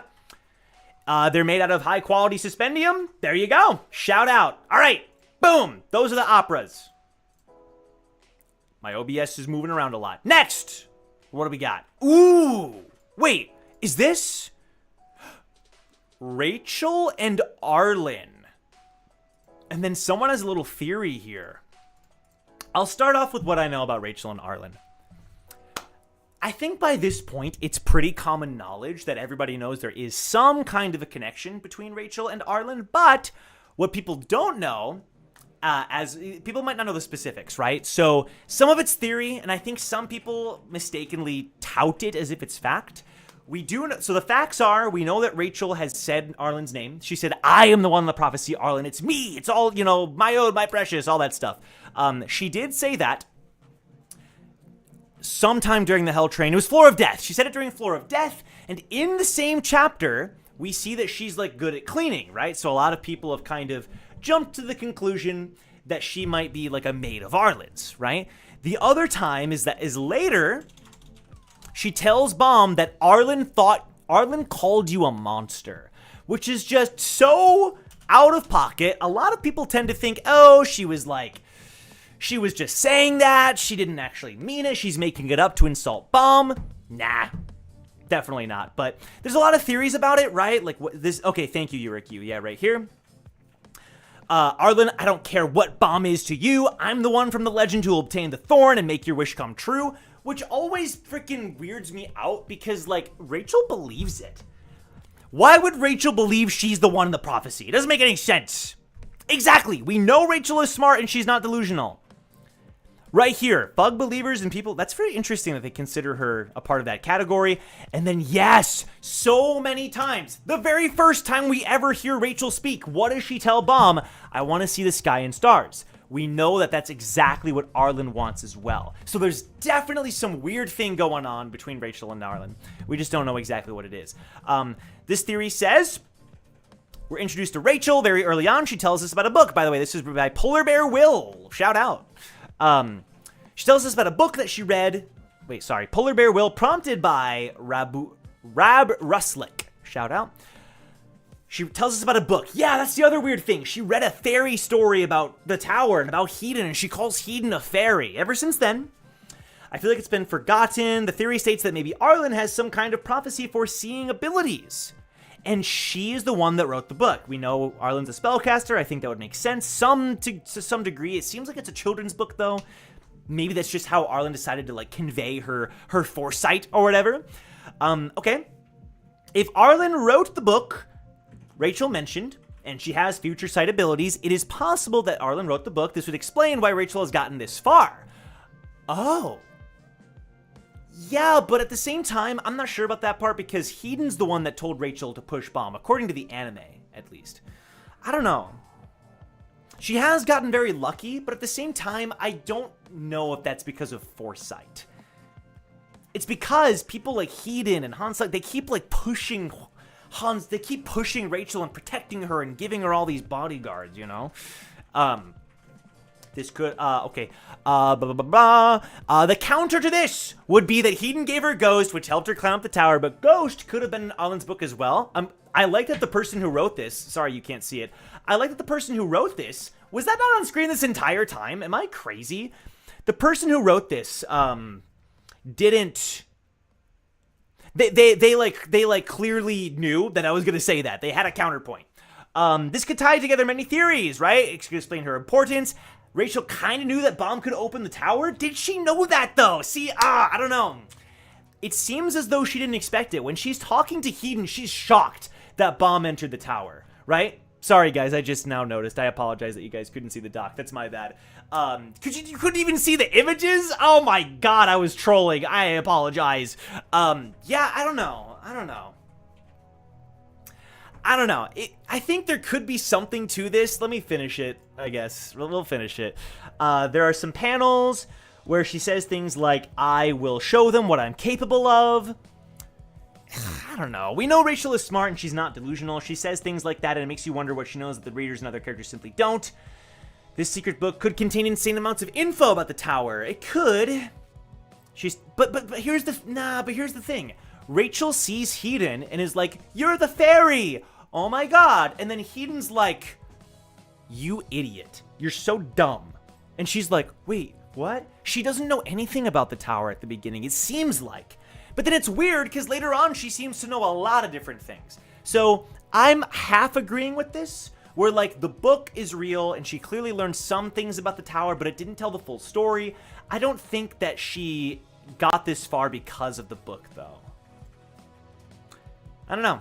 Rachel straight up says her desires are the same thing that Arlen desires. Yeah, I mean, listen, touches on a lot of interesting things. I love talking about Rachel and Arlen. I don't think it's that much of a stretch. The stretch to me is that the foresight is the reason she's come so far. I don't think that's true, but who knows? Who knows? It's a cool theory. Shout out to Polar Bear Will. And like I said, anytime I can talk about Rachel and Arlen, I will take the opportunity. Sweetfish, this one should be brief. Sweetfish is interesting. I'm guessing we're going to draw a parallel to the Dollar Show when the Sweetfish was like, the Sweetfish sacrificed his life for Coon. Shout out to the Sweetfish legend.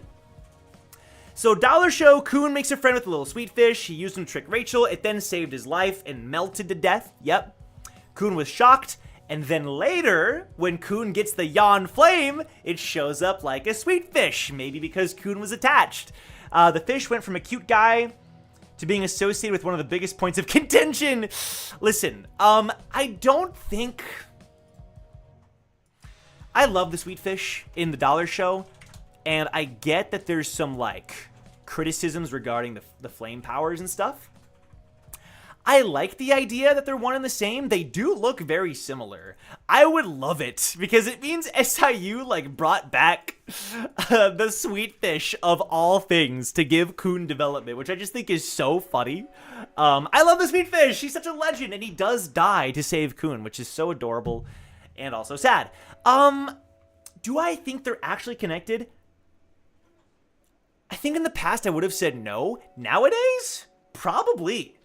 I think they might be connected because there was never an association with the Yawn Wound's flame being the Sweetfish before. Like they never hinted at it before. The first time we saw it is when Coon It suddenly comes out of Kuhn's body to save his life against Paul. So I do think it's probably SIU trying to be sneaky and bring back this like ancient thing that saved Kuhn. Not this ancient thing in terms of the story. This old plot point about this fish character sacrificing itself for Kuhn. I do think that probably holds some water. It's more symbolic. That's what I mean. Do I think this is actually that same sweet fish? No. But I do think there is some kind of thing in Kuhn's mind that maybe shapes it into the sweet fish. I don't really know why. Sacrifice? Maybe. I don't know. It could just be SIU having fun with the idea that Kuhn bonded with this sweet fish. And so the flames took the form of a sweet fish. It is possible, I think. Hoo boy. Okay, guys. This is a banger. Rachel's 3 freaking wishes. I cannot believe. Dude, the year is 2025. Season 3 has ended. You send me back in time. I time travel back to the end of Season 2 where I'm so hype. I'm like, oh my god, Rachel's gonna get 3 wishes, yo!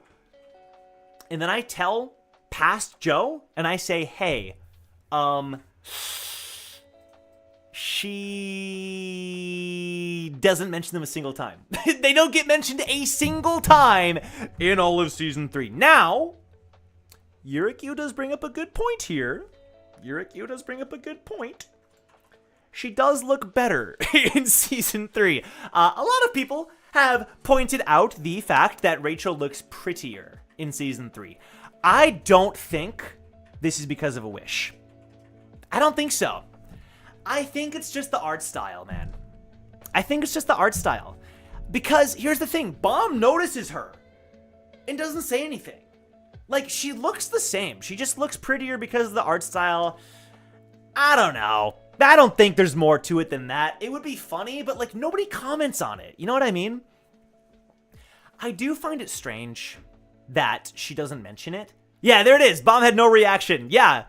I don't think so, bro. I think she may have wished for the bracelet, the Shinwan Ryu bracelet that Gustang gave her, but Gustang trolled her because it was a fake. I don't know. Maybe her position in the Pobedao family was a wish. But like, why never mention it? It was such a specific thing at the end of Season 2. I find it so weird.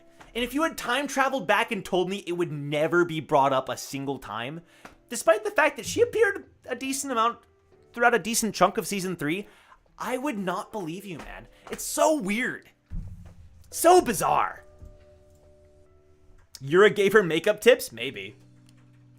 Rachel's wish was to improve the art style. Well, some people would think it didn't work. I do like the art style, though.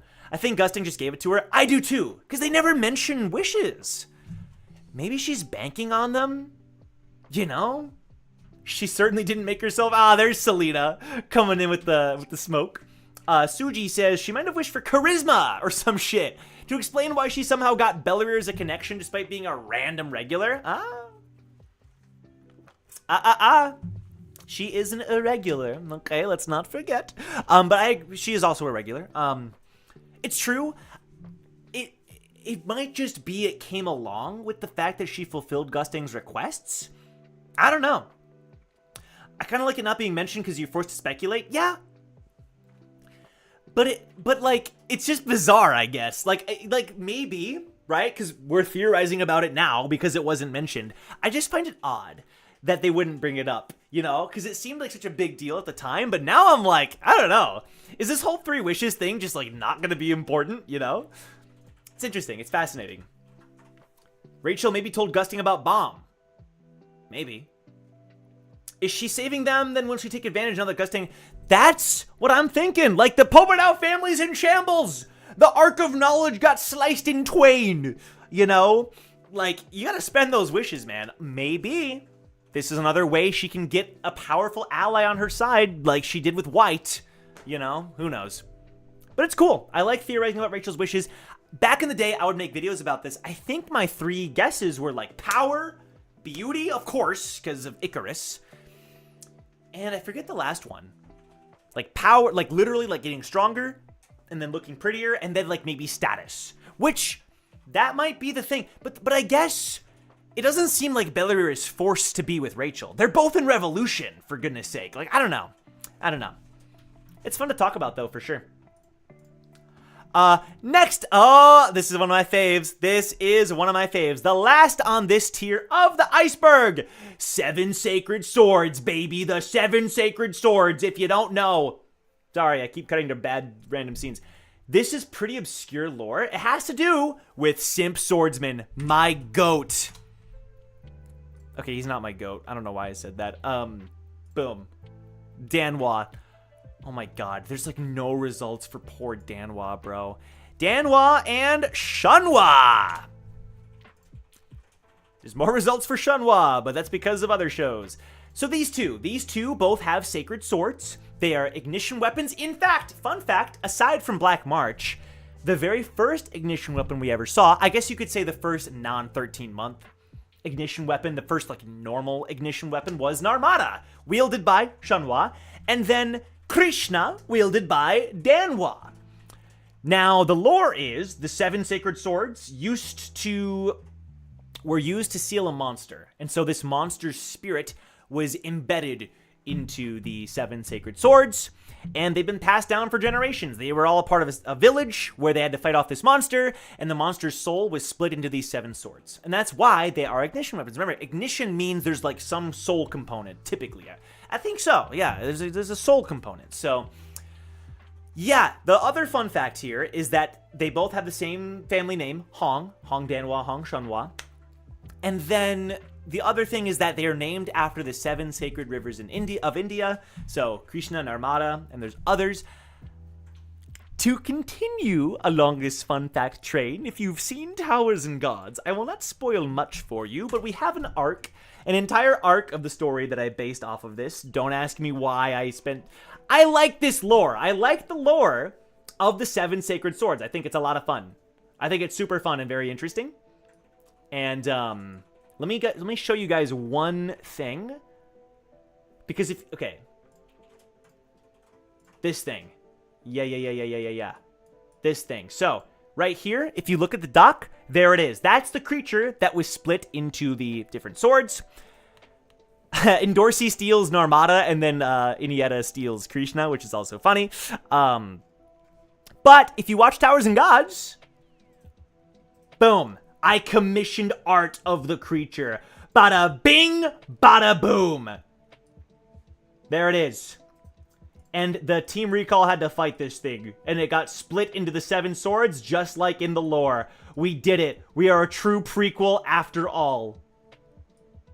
So, there you go. Fun fact for you. Fun fact about the 7 sacred swords. Yeah. Oh, Yurikyu said the Galadriel voice in the Hong family's land. Yeah, so it was feeding on humans. I forgot about that part, but that does play into the arc. Mild spoilers, it feeds on people. Just in a different sense. That's all I'll say. It doesn't literally feed on people, but it definitely does. To prevent it reincarnating, yep. Very freaking cool. Okay, guys, we have made it into the next part of the iceberg, which is rather exciting. You did awesome. Thank you, Light. That was a peak arc. Thank you, Light. Appreciate it. That guy looks like a simp. I don't know why. True. The 7 rings. That's so Lord. You're right. The Lord of the Rings makes sense. You're a genius. You still haven't finished this arc? Fair. That's okay. Fair enough. Let me go over here. All right. We are entering into the next depth. How many more layers do we have? We have 4 more layers. How many layers have we done? Oh god, we gotta pick up the pace. Cancelled marriage tournament. Boom. I cannot wait to get to this one. Oh my god, I can't wait. Cancelled marriage tournament. Yeah, I don't think there's that much to say here. A lot of people thought the marriage tournament would be the princess arc. I remember the hiatus was coming up and we were all like, oh my god, they're all gonna fight over Balm. The princesses are gonna show up. It's gonna be the marriage tournament. But nope. It ended up being canceled in favor of a Snake Charmer, Serpent Master storyline. I don't know. I'm curious what the people on the iceberg have to say about this. It's strange how the direction of the plot changed through the hiatus. SAU set up the marriage tournament, and then suddenly Charmrise like, JK LOL. True. So I guess, okay, Yurikyu's making a point here, right? It was used to draw in some characters like Yuri, for sure. Yep. And then some newer characters' involvement would have been more interesting, like Kun Maria, Tiara, Hugo. How would Hugo play into the marriage tournament, though? I don't see how that makes sense, especially since we hadn't met Hugo. Right? We hadn't met Hugo yet. We hadn't met Tiara yet, for goodness sake. It feels like SIU had to suddenly change his plans. One reason maybe the strong backlash the marriage tournament setup was getting. Some people really didn't like waifu tournament arc. Dude, I would have loved it. That would have been so sick. That would have been sick. I don't know. So I guess the theory is, did SIU originally plan on having like an actual tournament, but then changed his mind because of like the backlash? The Korean fans possibly. I want to mention there are a lot of English haters that think the same way. It's true. Hell, a translator once translated SIU's hiatus announcement and just wrote in a fake part about SIU apologizing he introduced. No. I didn't know people were so upset about this. I can't help but be really irritated as I recounted the community. That is insufferable. No, that is absolutely insufferable. Wait, that's insane. Someone faked an apology from SIU? What? Okay,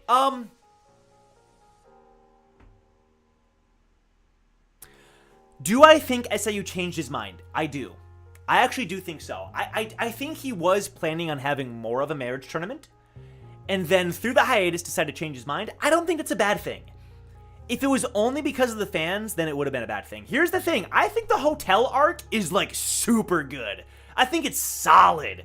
Bomb versus Ren, all the characters that are introduced just to die, you know, and get slaughtered, and it's kind of scary. I think the Serpent Master, Lilial, Shilial plotline is good. Chaop and Hemus Lime and Dravy are some memorable, like, arc-only characters. I think Endorsi was cool during that arc. Yurikyu is highlighting something. Yurikyu is speaking to me from the beyond. As if they knew exactly what SIU is planning, because SIU is a cliche and predictable author, am I right? I mean, yeah, so I guess the point would be no. I think SIU would have been awesome with a marriage waifu tournament arc, but, like, it didn't need to happen. Like, I think it's okay. Like, if SIU changed his mind, that's totally fine. But again, if it was because of the community, then that sucks. You know, you should never change your mind like that just for that reason. So we'll never know. We'll never know. But he definitely, I think, did change his mind. I think he did. Just to be like, ooh, Traumarai set it up. It was a trap. You know, I don't know. Why do people even read if they dislike it so much? Dude, because they don't actually. They're lying, man. Okay, I'm not trying to call anybody out, but I did that Naya stream the other couple weeks ago. People are welcome to their opinions, right? But, like, it woke me up to the idea that, like, there are a lot of people that just, like, read Tower of God, but, like, kind of hate it, you know? And the people on the stream were really nice. I'm not trying to call anybody out. I was just surprised by some of the opinions of, like, how extreme. Like, I get not enjoying Season 3 as much. I get not enjoying certain arcs as much. Totally cool. And again, I'm not trying to call anybody out. It just kind of made me realize, like, there are more people than I thought that, like, that really didn't enjoy Season 3. Like, wow. Like, I was kind of shocked. I don't know. So, it did wake me up to that fact. That people read despite not liking a lot of it. I don't think he changed his mind much. He probably thought of using the tournament as a farce from the beginning, but it may have been longer before then. It's possible. It's possible. Yeah, we'll never really know. We'll never really know. All right. Continuing on, this one should be pretty simple. A Tower of God webtoon trailer. I remember some webtoon trailers. I'm not sure about this one. I remember one of them where it was like to announce the return of the hiatus. I don't think that's this one. Let me see what the doc has to say. The trusty doc. Tower of God webtoon trailer. In 2016, Webtoon released a trailer or ad for God of High School. Yeah, this trailer was like actually incredible. This trailer is like amazing. This trailer gets me so hype every time I watch it. Is that my goat Q?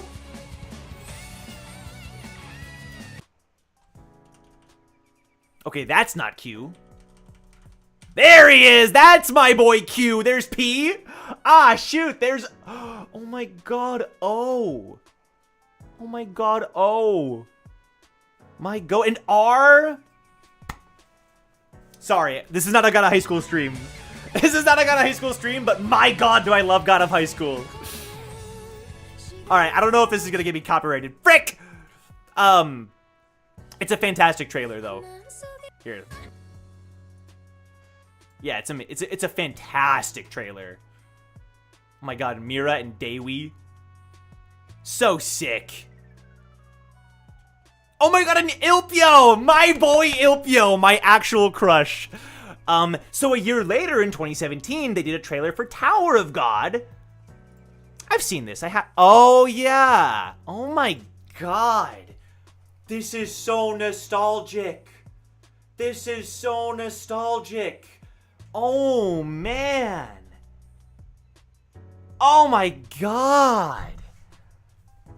Yeah, this trailer is super nostalgic. Even though it looks so bizarre.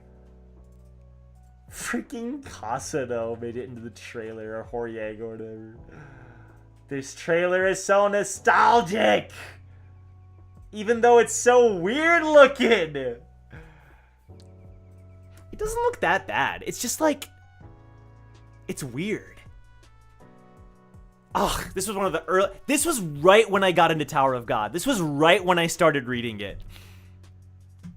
That is like pure nostalgia for me, bro. My god. It was made by Mappa? The God of High School trailer was not. That trailer was not made by... The God of High School anime was, but not this trailer, as far as I know. Luckily, as time went on, Naver made several motion comic... This is what I'm... Yes, this is what I remember. This is what I was referring to. This is for the hiatus return. Yeah, dude. Now this I remember. Yeah.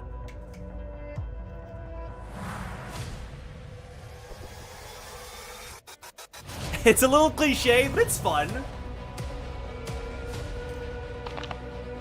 The moving comic panels are cool.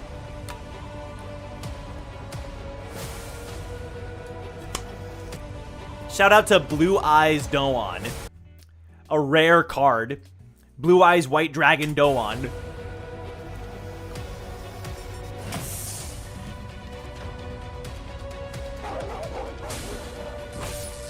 The canines, shout out. Dude, motion comics look incredible. They look so incredible.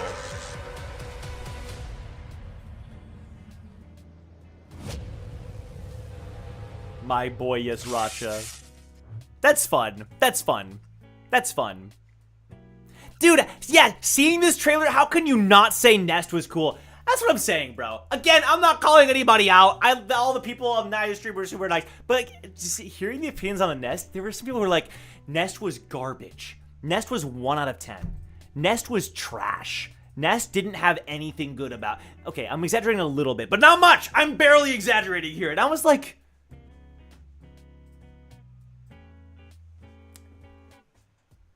people are welcome to their opinions. Again, it just wakes me up to like the idea that like, really? I cannot imagine reading The Nest and having that opinion. That's what's cool about being human. We can all walk away with different perspectives, but like, damn. I adore The Nest. By far my favorite arc of Season 3, and it's not even close. Not even close. All right. Moving down the iceberg, Genesis. So yeah, Genesis is tied to the Hidden Grove. It's like an early period of the tower. The Great War was getting started, all the rebellions and stuff. And yeah, that's kind of all there is to say. The doc barely has anything about it. The era when Jihad first became king, which of course started a war.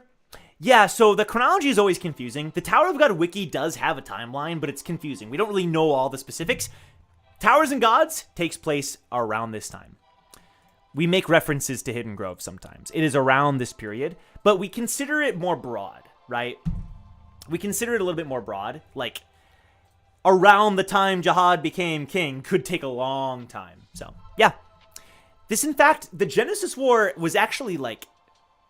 So the Hidden Grove took place after, because there's like the Great War, which was like V and Arlen versus Jihad. Then there was like Genesis War. So it's a little confusing, but stop the freaking music. Stop the freaking music. Someone in chat said it earlier. This is definitely. Not only is this my favorite theory. Okay, that's maybe a bit. Let's not call it my favorite theory. This is just not even a theory. This is fact. This is fact, and I will say it as many times as it needs to be said. Chang is a minor side. We're already starting off on the wrong foot.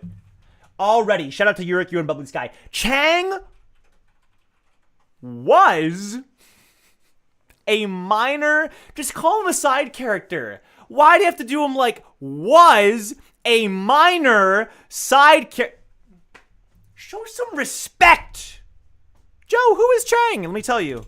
Chang's freaking the best. I love this man.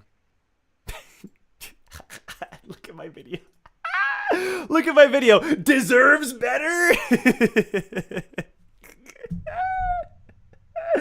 Oh my god. And then another. Dead? No, alive. I've made two entire videos on Chang. Oh my god. I've made two entire videos on Chang. One of them in 2020 and one of them in 2023. Oh my god.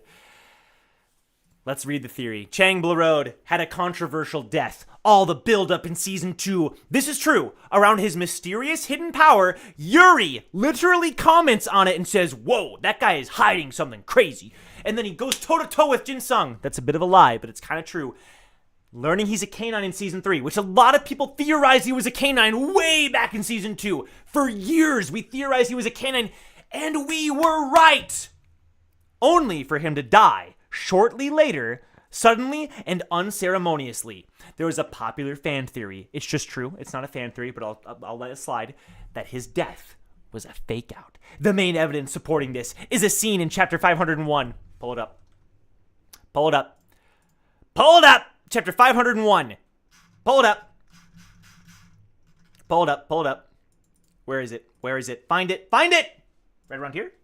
It's later. I saw Paul. I saw Paul and I clicked. We're not quite there. 501. 501. 501c3. Come on. Okay, we're almost there. Keep spamming. Webtoon, why are you so slow? Oh my god. Why is Webtoon so slow? What the frick? I'm back in Season 1! Freaking. God damn it, bro. Come on. Just let me have this. Just let me have. How did I end up back in Season 1? How does that happen? That doesn't make any sense. Okay, here we go. 501. Scroll.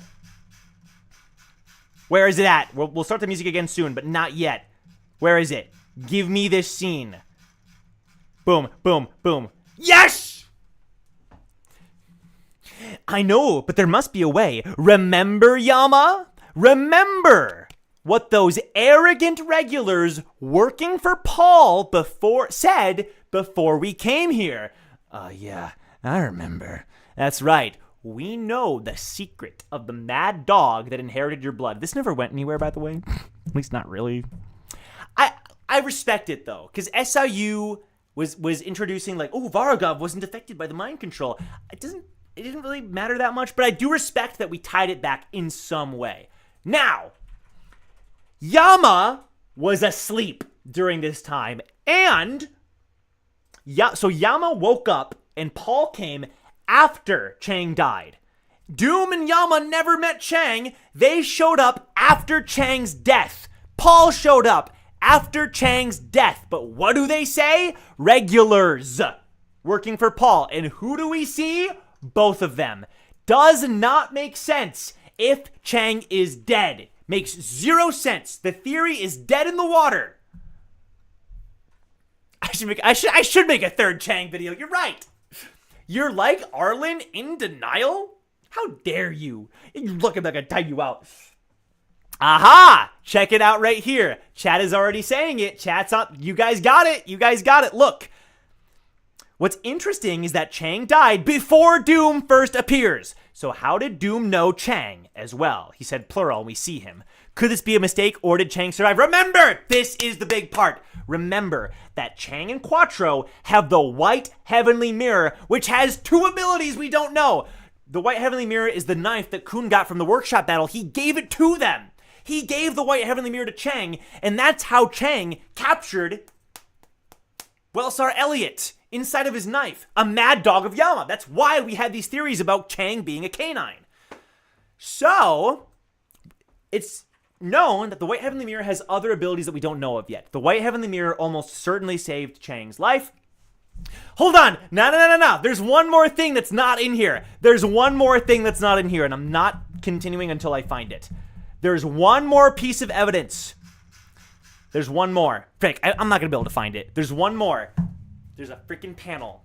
There's a panel during the freaking cage in the aftermath of the slaughter where we see Xia Lulu and Kan Hong working on something, and it says, and someone unexpected arrived to help. And we just see the hair. And they look surprised. And we see in that same chapter that Quattro is helping them. Chang is alive. I rest my case. All right, shout out, Marinda.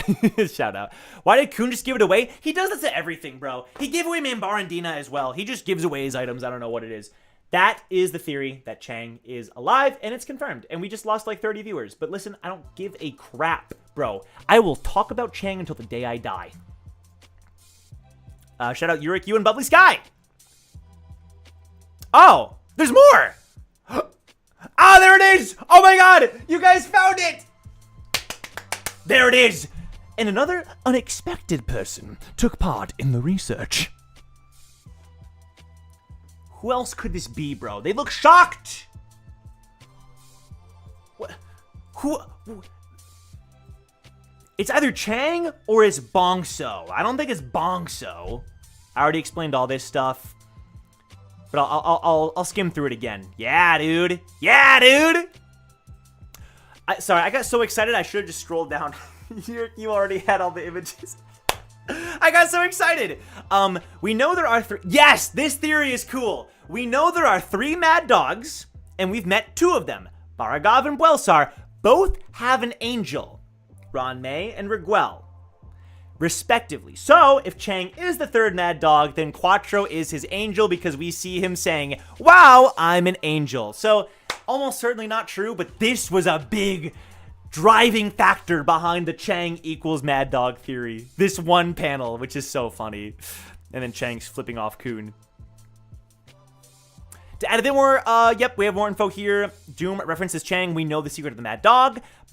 Yeah, the research. Dude, it has to be. Because why else would they say Chang took part in the research if that panel later with Yama and Doom? That's the only thing that makes sense. Because he helps explain how Baragov didn't get affected by Yasracha. Yep, Yurik, you was explaining it perfectly here. Yep. Oh my God, there's so much info. I love it. Yep, Kun gave him the White Heavenly Mirror. Look, though 2 people took Fug with the White Heavenly Mirror and left. I'm gonna borrow these 2 for a while. They bust out of this. Dude, Chang is so badass. He punches the cell. The whole test, they're trapped in this cell. And then Chang is like, Quattro's like, what should we do? It looks like the game is over. And Chang punches his way out. He hits it once. And then they just walk out. They could have escaped any time they wanted, but they were just playing along. God, they're so cool. Wait, I did 3 videos? They are beat for beat the same? All right, let's not. Let's not go that far. Wait, I made a 3rd video?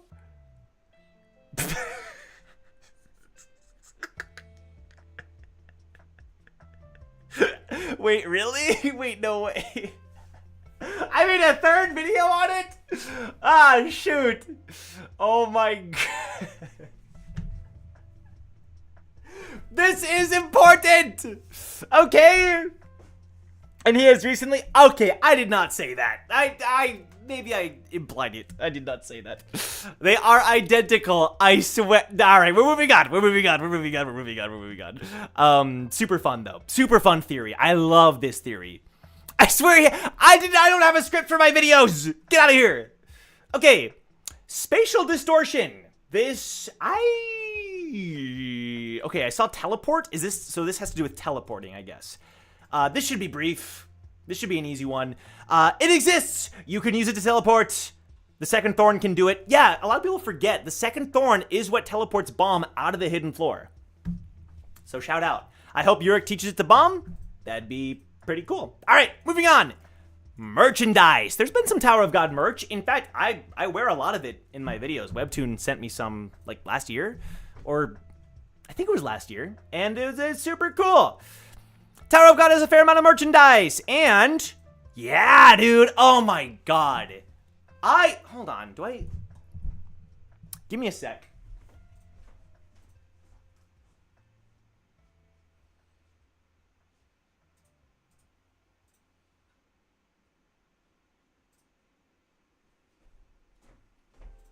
Nah, it's in a box somewhere. I own like the first 4 or so volumes in Korean because they're so freaking cool, man. So cool. I love this. Dude, Art Crafter, oh my God. Also, Hwarayun, like, sheesh. Starting with the stuff available. Yeah, so there's the shop here. This obviously isn't sponsored, but like, wait, I didn't know they had official figurines. Wait, what? I own this sweater, I own this shirt, and I own this shirt. Shout out. Okay, this is gonna piss me off, but then, for literally no reason, Line decided to ask the intern. Dude, it's so ugly. I hate it. I hate it. I hate it so much. I hate it. I hate it so much.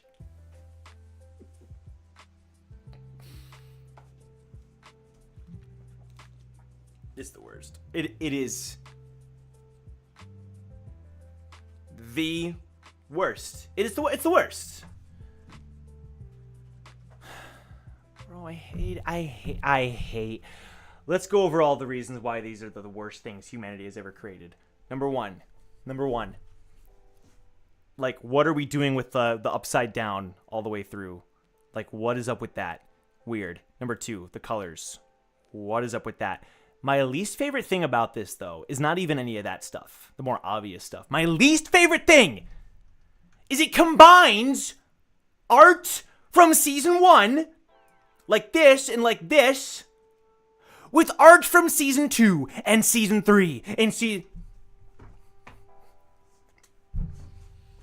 like, why, man? You couldn't just reuse this? This looks infinitely better. Look at this. Look at this Anak art from season 1. It's so clearly art from season 1. And then look at this Coon art. It's so clearly from season 3. It pisses me off, bro. It makes me so angry. And then, look at this. Oh my God, all my favorite Tower of God characters. Han Sung-yu, Anak, Coon, Rak, Bomb, and Dayod. Wait, that's not Dayod. That's, I know, like, every regular from season 1 because of the dub, and I don't even remember this guy's name. It starts with, like, a P or something. God. So stupid, man. I gotta move on. It's gonna piss me off. Yes, man, you need to split up the art styles. Oh my God, look at, ugh. Look at this. That's season 1 Lei Ro hacks. Season 3 Coon. The actual Rack cover art. Bomb from season 2. And then Ghost from season 3. Like, what are we doing, man? What are we doing? it's sad because like I have friends who message me and they're like, look what I found in Barnes and Noble, and I'm like, it's cool. Like, it's cool to see Tower of God out in the public. I've seen it many times out in the public, but like, why are we doing it? Like, why? Why are we doing this? I can spend all day, yup, talking about the problems. They discontinued the hardcovers. You can only get them in paperback? I just want to point out that in Italy, the cover, okay, that looks way better. It's like, it's interesting. It's not SIU style, but it just looks way better. Oh, I find these in half price books. Interesting. Dude, that looks way better, man. Oh my god. Makes me depressed. In Korea, there's also backpack stickers and keychains. That's cool. Probably a million other things. Yeah. My bones are currently melting as I write. Hang in there, Yurikyu. Oh, these are so cute. Those are adorable. Oh, look at the Wongnan one. So cute. Ah, shoot, look at these. Wait, that is so adorable. What the hell? Oh, I need the Ewell one. Give it to me. Give it to me. I forgot these existed. That's weird. That's weird. They're fun. They're cute, I guess, but they're a little weird. I like the Endorsey one. I like the highlights on the end of her eyelashes, the colors. Cute. Okay. Let's move on. You have the Kun keychain? No freaking way. That's so cute. Palgyon. I knew it was with a P. Thank you, Selena, for looking that up. Palgyon. Yeah, Pentaminum. Palgyon. He's a character in the game of New World. Ah. I forgot about that, too. Moving on. That Garnak is a doll? Okay, let's stick with the order here. We're gonna move on to Wongnan's immortality. We've already touched on this, so I won't go too crazy, but Beta stabs him in the heart. How can Beta stab Wongnan in the heart and he lives to tell the tale? Plot armor? No. No, because Arkraptor literally like takes off his metaphorical glasses and says, how in the hell did he survive? And they make it a plot point. They make an effort to show you that this should not be possible. This should not be a thing that happens. And yet, Wongnan survives. It's definitely like, it's not just like a random thing. You know what I mean? It's not just plot armor, because then later, Joaquin almost slices off Wongnan's entire arm. What? And then it heals really rapidly. And I think Iwa even was like, wow, you healed really quickly from what Joaquin did to you. Which is why earlier, someone made the joke about the infinite harvesting. Yurik, you made the joke about the infinite harvesting, right?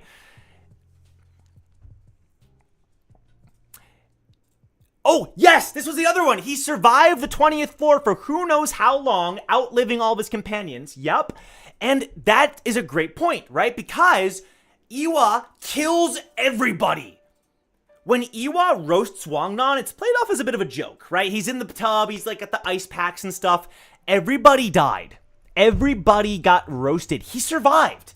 How could he have survived Iwa's roasting, right? He's the only one that survived. There are a lot of theories around Wongnan's ability. It could be related to the blood of Jihad or the immortality contract. Karaka also has immortality, but it works differently. Looks more connected to the armor. Perhaps the other bosses have this quality. Yeah, we don't know if it's like a boss thing. The popular theory is that Jihad split himself into pieces, right? We know Jihad trapped himself in the red garbage dump, you know? It's possible the theory that Wongnan represents Jihad's immortality. Or maybe that he represents Jihad's ambition to become king, because he says, I want to be the king of the tower in the very first chapter that we see of him. We don't know, but it's interesting. It's really, really interesting, and it does seem as though he's immortal. And I wonder if we get the spin-off, if we get more on that. Okay, next theory.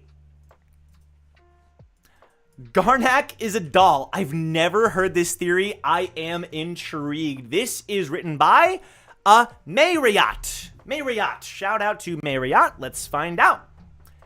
This is just a wild theory born of gut feelings. Hey, nothing wrong with that at all. I respect it. Garnak is a creation, probably made by the workshop, and Mershea, or Mershea Luzlek, learned how to create a puppet from Shinsu from V.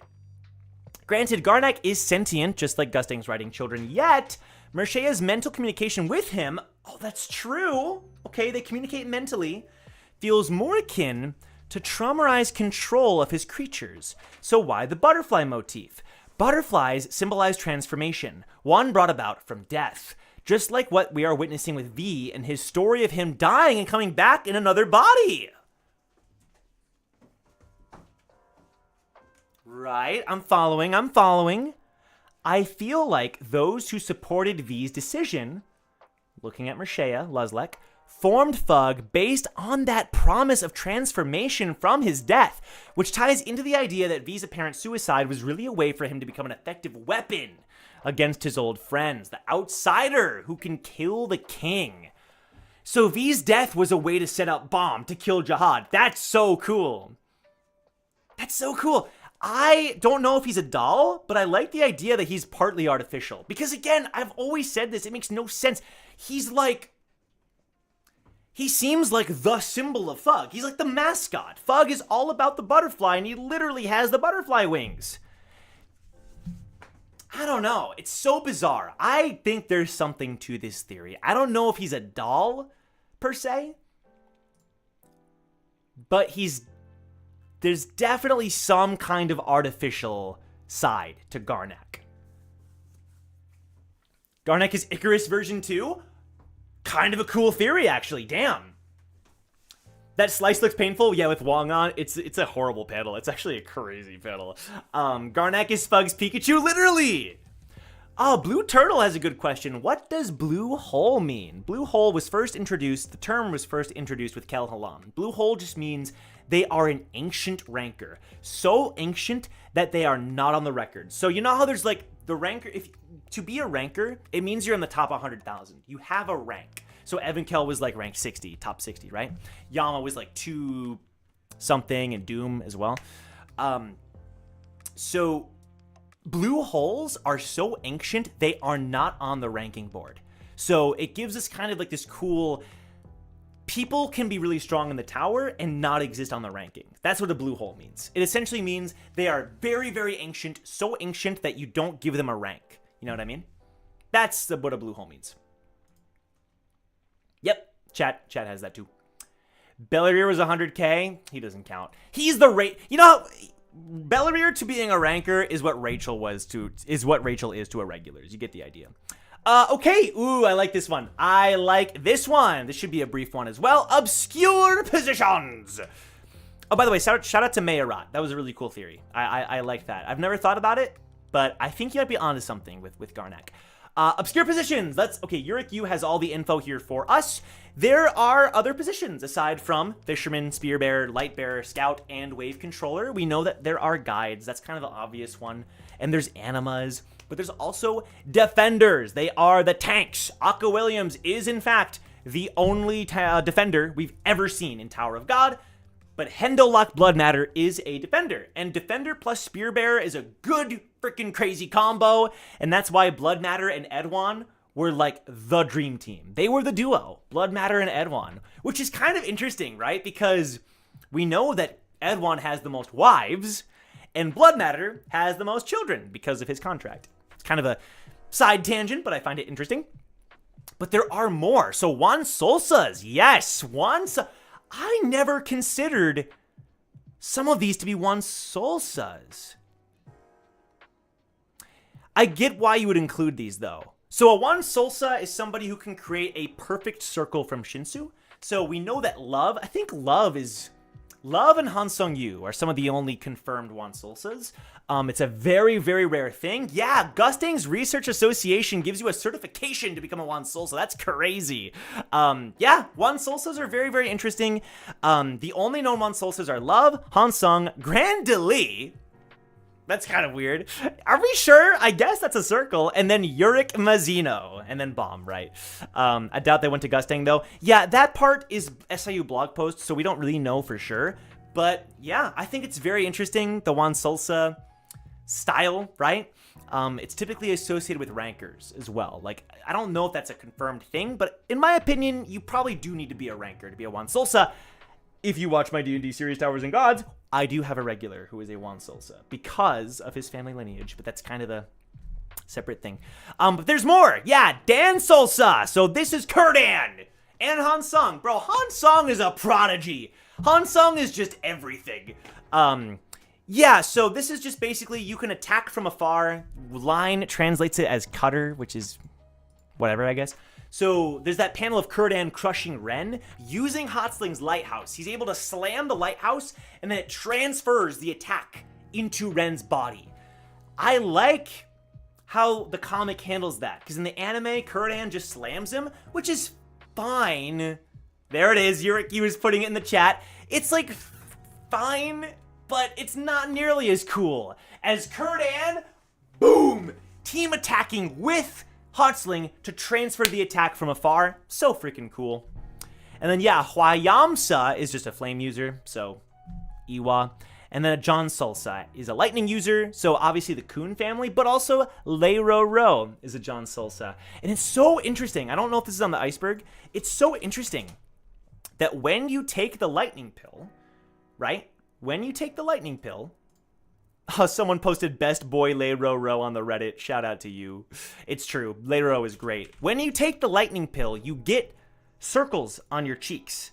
I guess one way to put it would be like Ron has like the diamonds on his cheeks. And Leiro Ro just has that permanently. And it's actually a feature of being a John Solsa, I think, or at least the lightning pill. Okay, very cool. I love the obscure positions. I think Guide and Anima are somewhat like that, but they're definitely more common. Guide isn't that common, I should say. I should probably put an asterisk there, but you get my point. It's more common for us reading Tower of God to see guides. You know what I mean? Next up. Okay. This is one where if you do a Dr. Bonehead bingo board, Chang is alive. What's another one? I don't know. Rachel being a maid, whatever else. This is certainly on my bingo board, and that is Garam left out part of the story. I always bring this up because I don't think enough people think about this. Enough people don't think about this. Bro, Garam specifically was like, yeah, I didn't tell him the full story. And she was so vague about the way she describes Bomb. I've talked enough about this, so I won't go into too much detail. I'll just pull up the document. I've made so many videos about this. So you can definitely refer to those. After learning the truth about his parents, Bomb thanks Garam and leaves. Garam then thinks about how she could not tell Bomb the whole truth and how Bomb will resent him.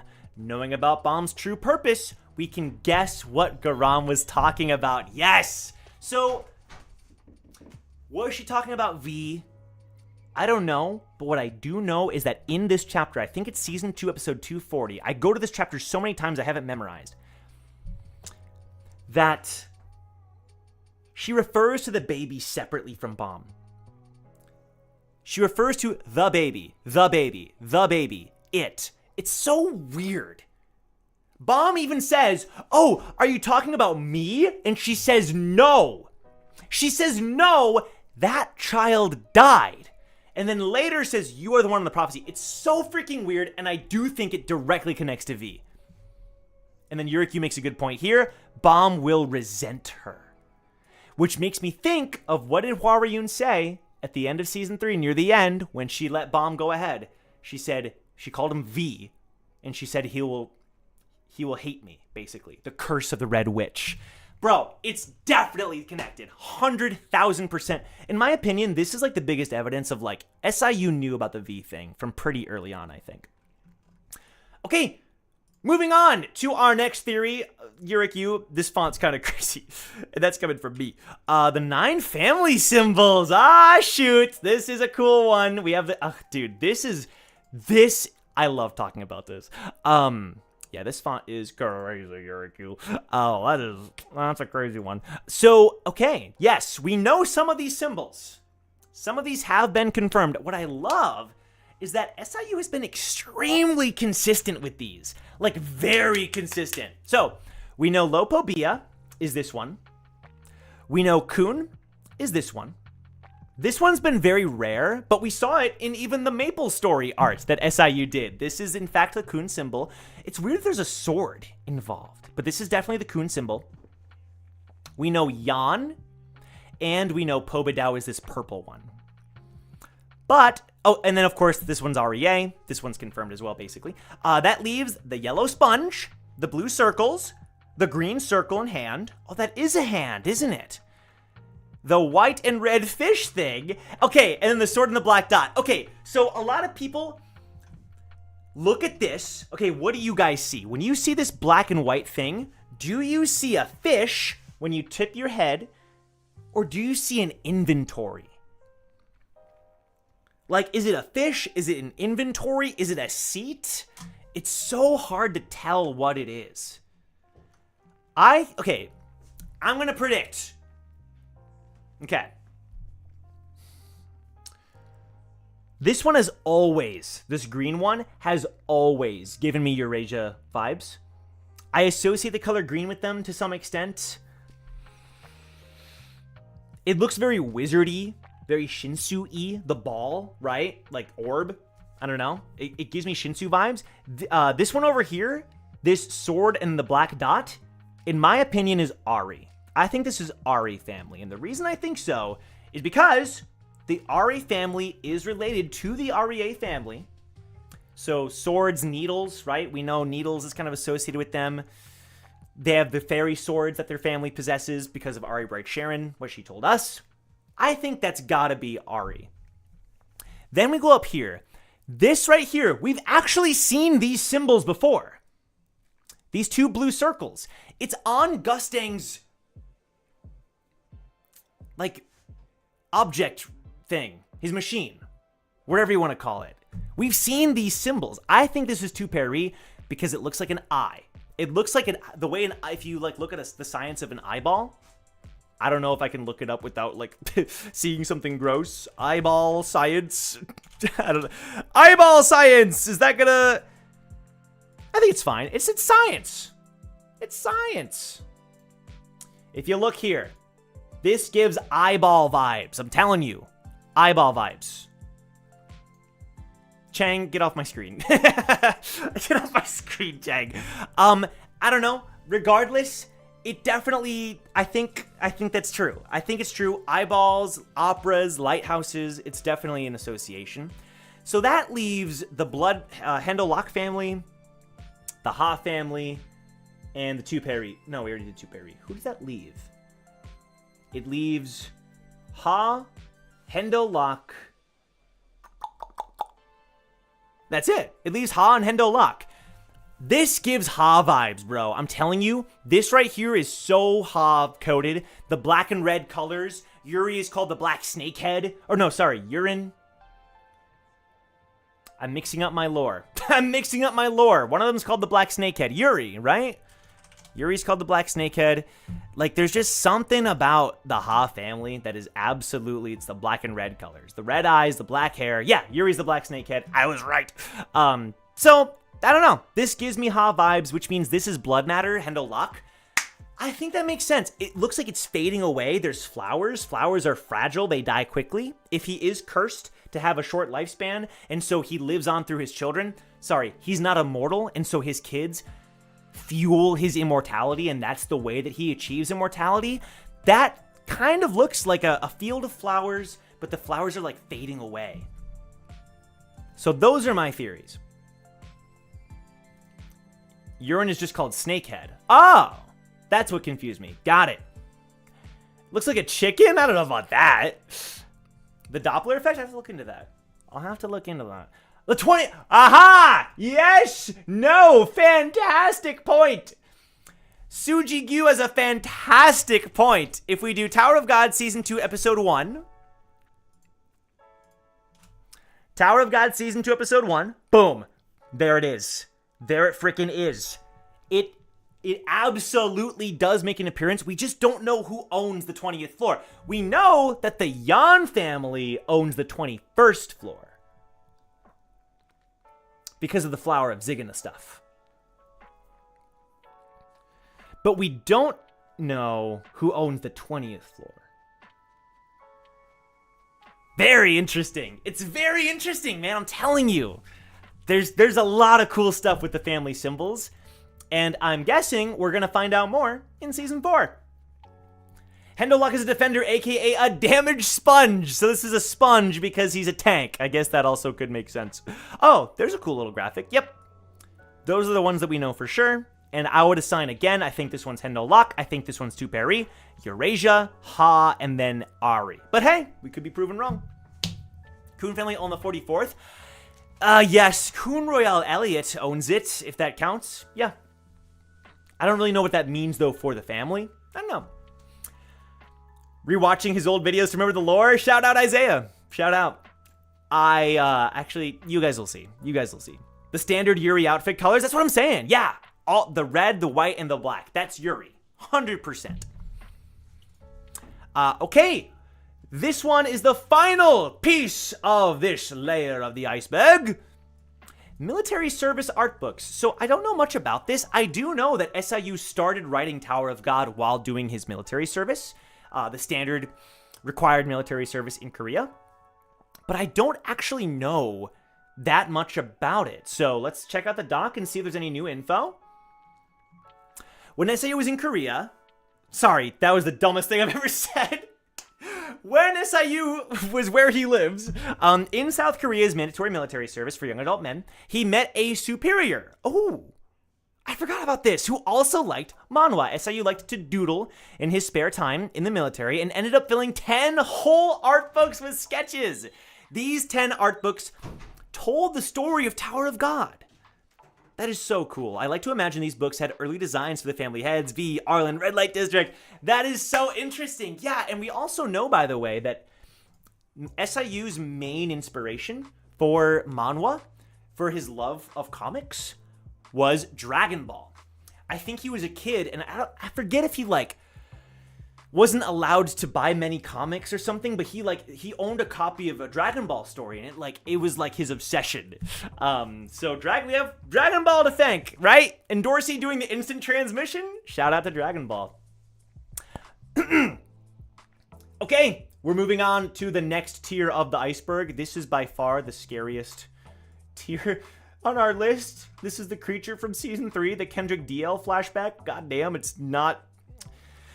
It has only gotten scarier as time has gone on. Luzlek's face. Oh my god. This is... What is this Belly Do cosplay? What? Get that off my screen. Yeah, man. There's a lot of theories about Luzlek's face. So obviously Luzlek was introduced in Season 3. We've known about him for years, though. And when he was introduced with a very interesting design. His face is split. And it looks as though that side... Hold on. So these are good images. I'm just going to pull up another one, and then we'll refer back to that. Ignore the eyeball for now. Look at my video. My early draft design for Luzlek, bro. My boy. Listen, I wasn't that far off. I was pretty far off. But listen, I gave it a good shot. I had the eye, the glowy eye. It wasn't really my design, but I commissioned it, so...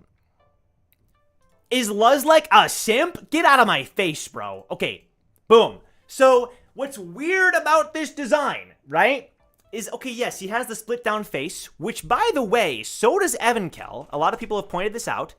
Evankel has almost the exact same thing. It's kind of weird how similar it is. Look at this. Oh, okay, you guys can't. Hold on. Let me zoom out. Look at this. It's the exact same. I don't think there's an exact relation, but it is bizarre how it's exactly the same. Now, what's interesting is that his skin is gray on that side of his face, and his eye is purple. And a lot of people have thought, hey, what if he fused with V's body?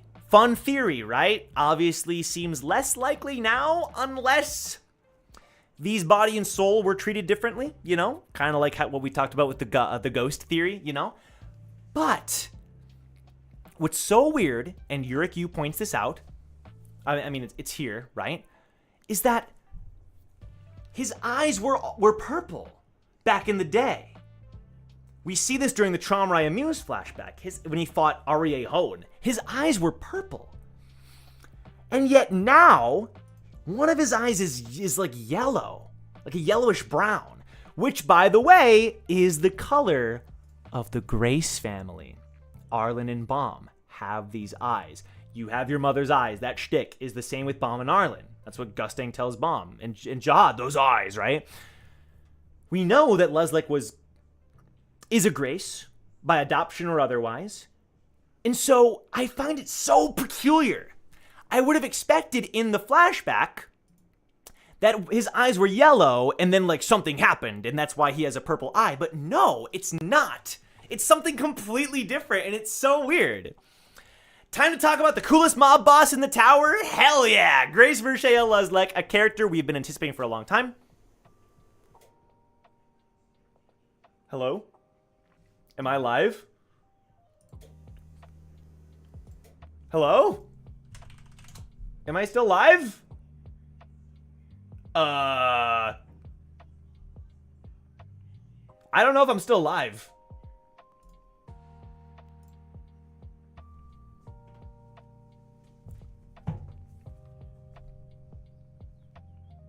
Am I? I'm live. I'm still live. Our power went out. It blipped. Seemed fine to me. The power blipped, and then my backup was restarting a couple. It turned off twice. What the frick? That was weird. You aren't live, Joe. This is a dream. I'm alive and well. No, I'm dead. Thanks, Michael. Damn. Not yet, Michael. Come on. No, come on. I got some life left in me. Come on. I don't know, bro. That was weird. Okay, we're live though. Let's keep going. Leslick is smiting me. So yeah, mentioned very early in season 2 and in blog posts. We finally see him. The split face. It doesn't look like his. Not even mentioning his eye. So yeah, there's theories about V's body. I already mentioned that. V's flesh. Why would he do that? Recent chapters have implied that the Grace family are freaky weirdos. I guess that's a good point. Arlen was a spellcaster, and he is in the Grace family. Sachi's eye, there you go. Great point by Yurikyu. That's all we have on Leslick and the eye and V and all that stuff. I do think it's cool, and again, it's a great use of defying our expectations with the purple eye versus the yellow eye. Okay, this next one is really, really cool. Han Sung and Blood Matter. In the blog posts, we know SIU has said that Han Sung and Blood Matter are intrinsically connected. Intrinsically connected. That they are extremely important to each other. Okay, he just said they're connected. I tend to exaggerate a little bit, but you get the idea. Now, what's cool, as Yuriki was pointing out, is that in the chapter where Han Sung is captured by Perseus, and he has like the reins around his neck, Han Sung mutters some words to Traumarai about fragments and immortality. Right? And then Traumarai says, send him to my friend. But then, of course, Han Sung escapes. Bro, this is why the nest is so peak, bro. The nest is so peak. It's so good. It is so good, man. This was during a period where like a lot of things were being deconfirmed from the blog posts, and so it was kind of like, the blog posts, are they really canon? And then SIU hit us with this. So the popular theory, which is not mentioned here, the popular theory that I keep seeing, and I think this is such a cool theory, is that every family had erased their memories. Gusting had the book, Traumarai had Leviathan. They all had these methods to erase their memories. Traumarai even erased all of his emotions, right? And that's, of course, led to the... God, Traumarai is such a good character. Anyway, so... Blood Matter had to have erased his memories too, if this was what all the family heads did. Which we have to assume they did. Because otherwise Gustain could have just asked them. No, they all erased their memories of all this, of a lot of things. So, they all take the form of different things. What if Blood Matter's memories took the form of Han Sung-yu? And this is why Han Sung mentions immortality contract. And he mentioned something else. I can't remember. His friend, Blood Matter, immortality. Like, what if Han Sung represents a very important part of Blood Matter? His memories I say that because Haku pointed this out in our discussion on Naya's stream, that when Evankill first meets Han Sung says something like, I might not have much time left, I want to make use of my time. That's a very Hendo Lock thing, right? And Data Han Sung Yu knows a ton about V.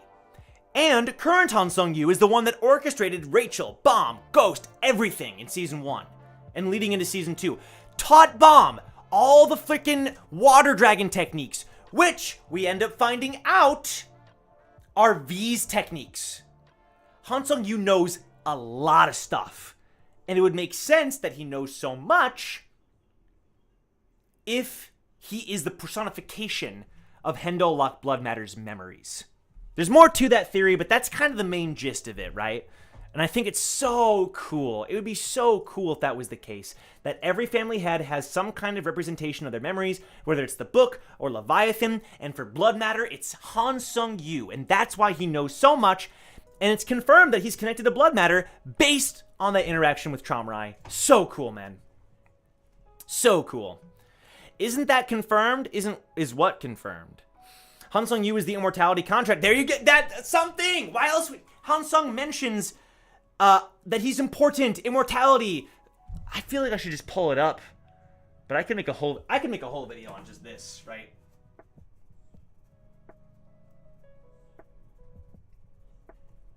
Yeah, Han Sung Blood Matter. Boom. Cool. Let's move on. Next part of the theory. Or sorry, next theory. Cut Season 1 bonus comic. Is this... Okay. So, there's a few things here.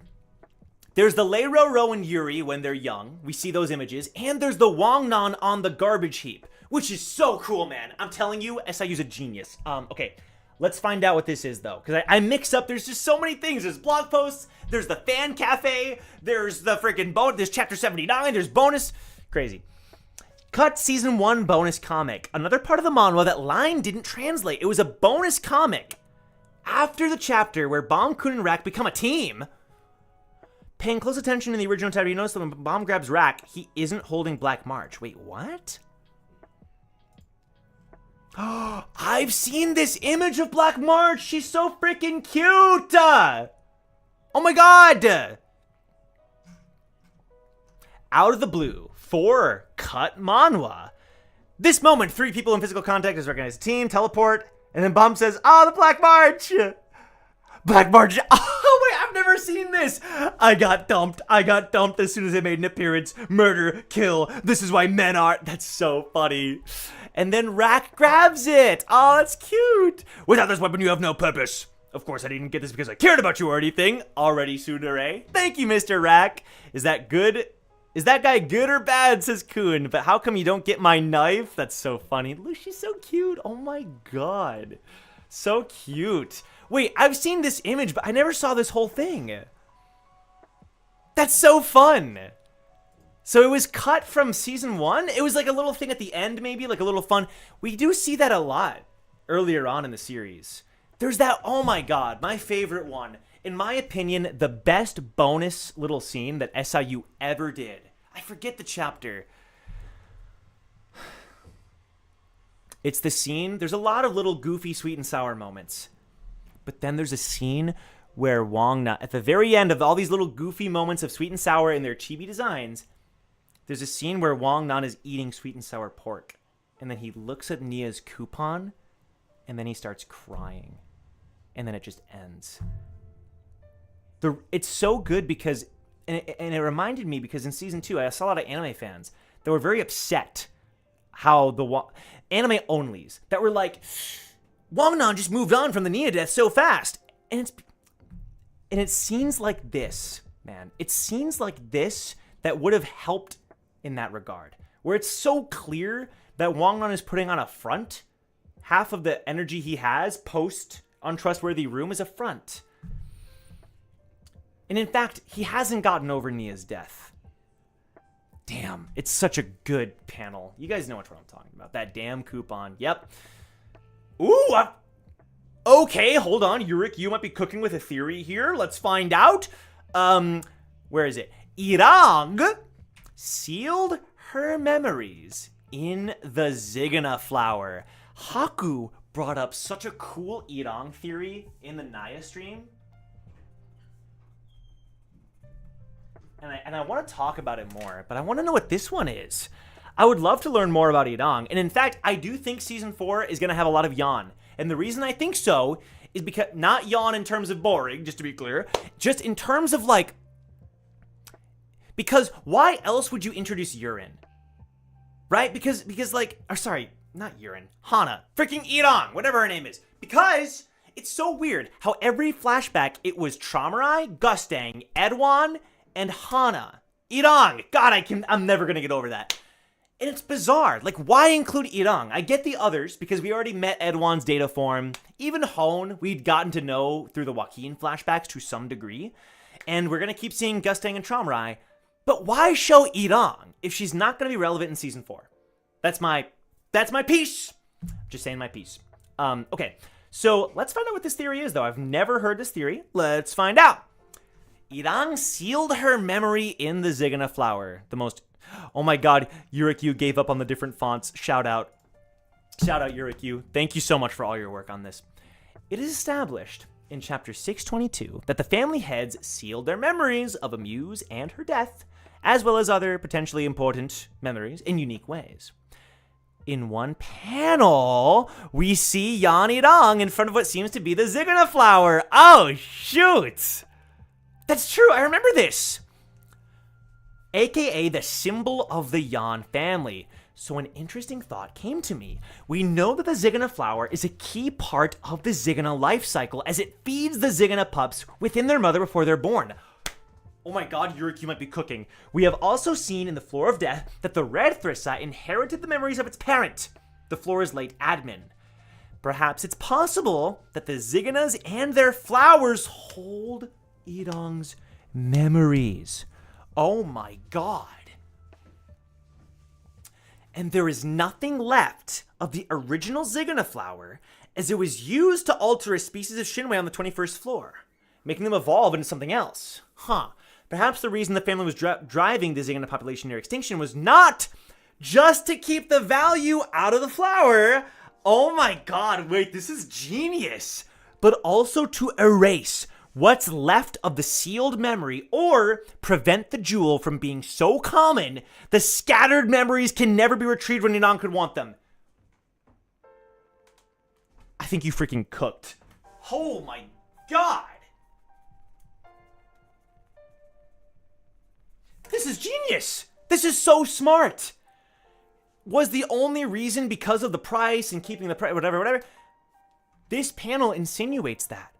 Plus, it makes Yurik grabbing the flowers have a little bit more significance, perhaps. I would love if we tied it back to the Ziganas. That'd be so cool, man.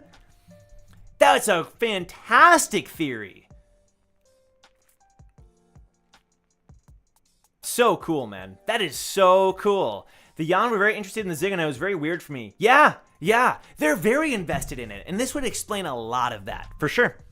Absolutely. Great theory, Yurikyu. Damn, you cooked. That is so fun. Love it. Okay, here we go. Season 3, Chapter 79. This is where I think we get the Wongnan on the garbage dump. I totally forgot about this. And then we talked about it on a Sunday stream, and it blew my mind into pieces, bro. Yep. This was the last chapter of Season 1. That line did not translate. Yep. It was basically a review of Season 1, a Q&A, and then we got to see Wongnan on a pile of garbage. It is the coolest thing. We talked about it recently, so I'm not going to go into too much detail, but dude, I'm telling you, SIU knew. Why show Wongnan on a pile of trash when he comes from the red garbage dump? It is so perfect. It's too perfect to be a coincidence, in my opinion. What is this? Tower of God wine? Excuse me?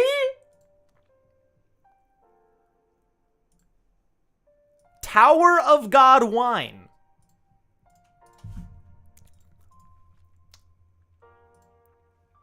So, I literally, Yuriki was like, I don't know, bro. I literally came across this when making this iceberg, but apparently, as part of the anime's marketing, they made a Tower of God wine? What? Scroll down. What the hell?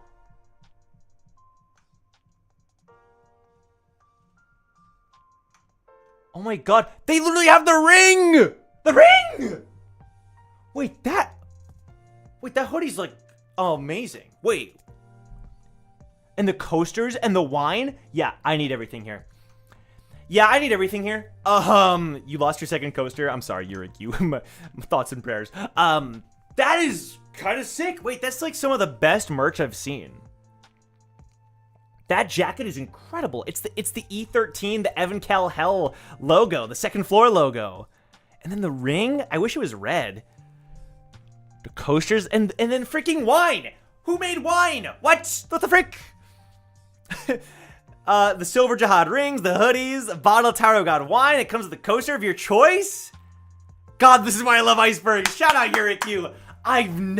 Dude, I'm learning so much today. You discover the strangest stuff. By the way, Tanino Miho ordered herself for like 45 bucks. Shout out Tanino Miho. Love Tanino Miho. Also, I don't drink wine, especially exclusively Japanese wine. But if anyone here does, please give a review. I would love to know if it's good. Is this wine good? Dude, there's Tower of God wine. It's canon. It's canon to the real world. There is Tower of God wine. And here's Tanino Miho talking about the Tower of God wine. That's so fun. I love Tanino Miho. Favorite member of the staff, for sure. Dude, I agree. Let's sign a petition. Let's make it happen. #1 fan of Tower of God, Tanino Miho. Okay. I am fascinated by this one. Yurik Yu is kind of... Hold on. Yurik bracelet misconception. So...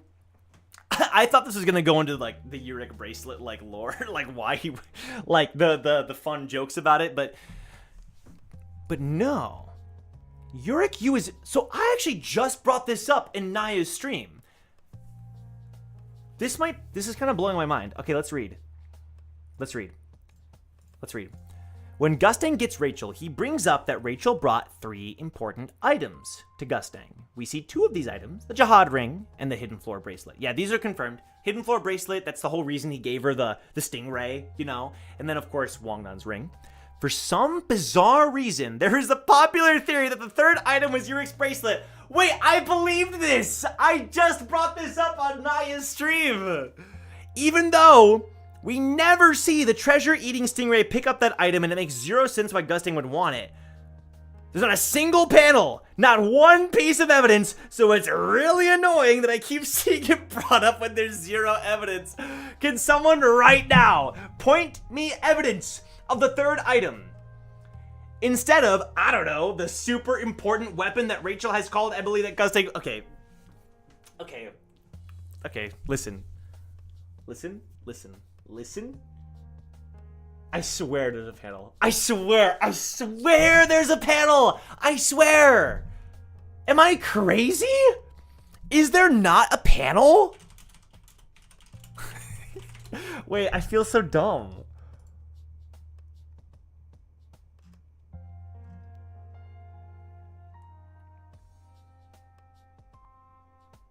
Hold on.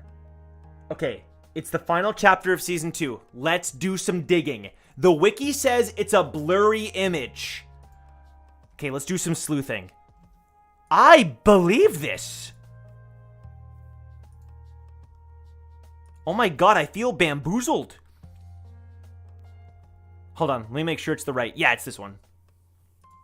I feel so bamboozled. Yep, it should be New Wave 2. Yep. Oh my god, it's this one. Yes! Look! There's 2 items here!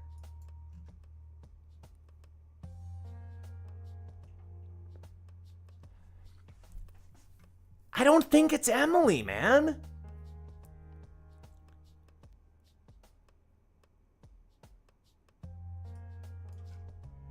Dude, it looks like it. I gotta be honest, it looks like it. It looks just like it, man! Sweet fish jump scare. Those are 3 items. I don't know. Yurikyu, I'm not sure, bro. I don't think that's Emily. Especially since Rachel still has Emily. She's still the one in possession of Emily, for whatever reason. Doesn't the ankle bracelet block the ability to use Shinsu? That does seem... Yeah, that's true. It lowered Yurik's output. Or at least, I don't know if it actually blocked it, but it definitely made people sense him less. Yurik at the end... Oh! Okay, chat is kind of Chat is kind of cooking. Chat's kind of cooking. Hold on. Yurik at the end of Floor of Death. I think I'm forgetting something. Proceeds to be the bracelet Rachel had.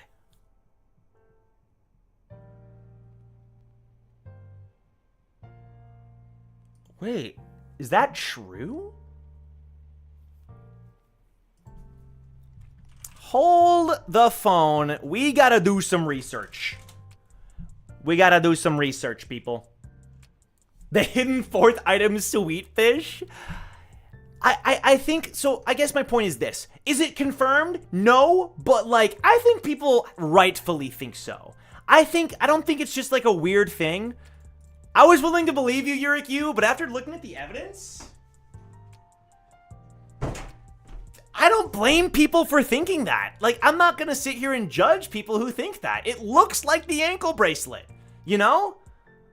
It does look like it. Okay, let's see. End of Floor of Death. It's gotta be around here somewhere. Let's see if we can find it. And if you guys have if you guys know the chapter, that'd be good too. It's gotta be around here, right? Okay, Yurik, yep. I came from outside the tower. Yep, Yurik's finding out about Bomb. Man, I gotta reread Tower of God. Let's not hurry things. We'll meet again. We can talk more. But I feel like I'm forgetting something. So, we don't cut to Rachel or anything. But he does say, I feel like I'm forgetting something. Huh. Great. Yeah, it doesn't look like we see the ankle bracelet here. Wait, in fact, he takes it off to fight Hell Joe, doesn't he? Wait, doesn't he take it off to fight Hell Joe? Am I crazy? He probably took off the ankle bracelet and then forgot about it, and so Rachel ends up with it. It's a treasure-eating stingray. Yurikyu says, you know what? You got me. Oh, shoot. Really? Yurikyu says, I still doubt, but thank you for showing evidence. I'll delete this entry. I think Yurik forgot about Wangnan. Oh, okay, that's fair. I think the Yurik forgetting something thing is a little more, it's not as, yeah, that's just more speculation, but this panel is definitely, okay. Yeah, I was gonna say, like, I think the community, like, was so confident in this Yurik bracelet thing. So, okay, fair enough. Very interesting. Damn, salute the Yurik bracelet Iceberg inclusion. Damn, rest in peace. Rest in peace. That's so... Okay, we sleuthed though. We figured it out. All right. Let's keep going. Oh, God. What is this? Oh, my God. Wait, someone actually clipped it? Wait, no. Polar Bear Will, no! You clipped it! Wait, when did I even say this? When did I say this? I forgot when I said this. Polar Bear Will, Belly Do Joe cosplay. Okay. When did I say? Was that on Twitch? Did I say this on Twitch? Polar Bear Will. When did I say this? Dr. Bonehead confirmed. Okay. This is true, but, like, this isn't, like, hey, guys, like, unless something drastic happens in the past 20 years, Dr. Bonehead confirmed that if he reaches, oh, it was during the tier list stream? Was it really? Was it really? Okay, yeah, I said if I hit 1 billion subscribers, I would cosplay as Belly Do. Yes, I did say that. Dude, I'll have the horns, I'll have the jello, I'll be jacked and shirtless. I don't care. I'll do the whole thing. Yes. I promise, bro. I am making a solemn promise. Shout out to Polar Bear Will. Oh, God. All right. Very good. Well, we are down to the final 2 tiers of the iceberg. We have reached the Hedon tier. Oh my god, the Hedon tier. Ooh, I love this next theory. Let's freaking go, dude. Tier 7, theory about Mixeth. You guys know it. I love the workshop, bro. I love the workshop. I live for Mixeth lore. God. Okay, Mixeth, this is by Bubbly Sky. Mixeth is the master of the workshop, and he calls himself the father of everything. So what if he means literally everything, including the tower? 100%. Yes, yes, yes. Let's move on. At this point, I find it hard to believe that he's just another Towerborn. But I don't think he's exactly an irregular either. It could be that he is from the outside, but built the tower around himself. That's so hard, Lou. Let's go. Meaning, he started with the...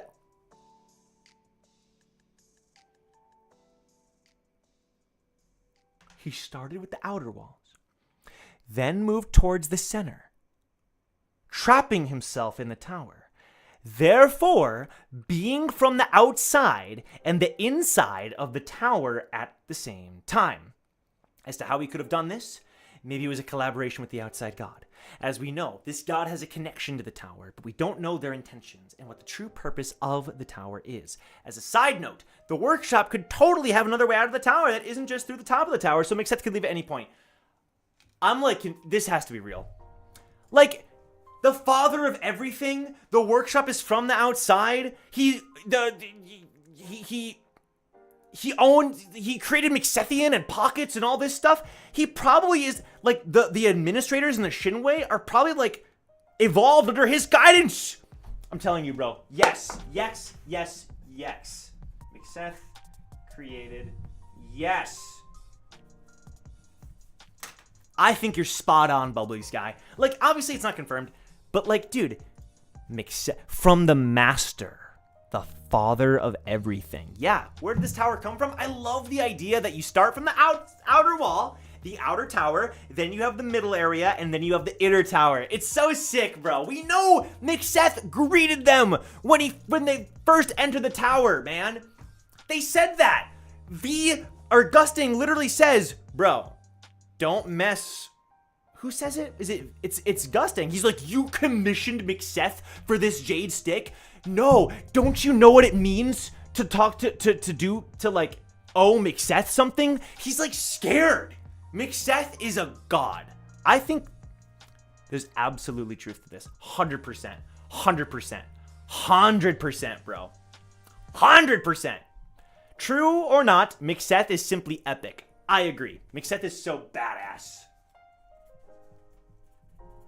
All right.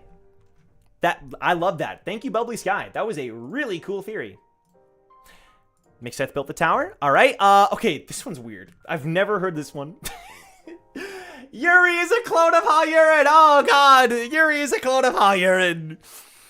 Yes, okay, I guess right off the bat, I'll say that everybody says she's the spitting image of her grandma, of her great-grandma, but, like, guys, I don't think everything needs to be a clone. I don't know. Shout out to Text Recon, though. I'll hear you out. Let's find out what this theory is. Yuri is said to look almost identical to Hayurin and be extremely similar in terms of personality. Yep, all true. Maybe one of the reasons that Yurin is said as of late to be more calm and have learned restraint, this is also true, is because she split herself. And as a result, Yuri is born. How many characters are going to have clones? I don't know. We know the great family leaders can split their souls and memories, whether it be in other people, Karaka, Wangnan, maybe even Han Seo-gyu, objects, books, or creatures, Leviathan.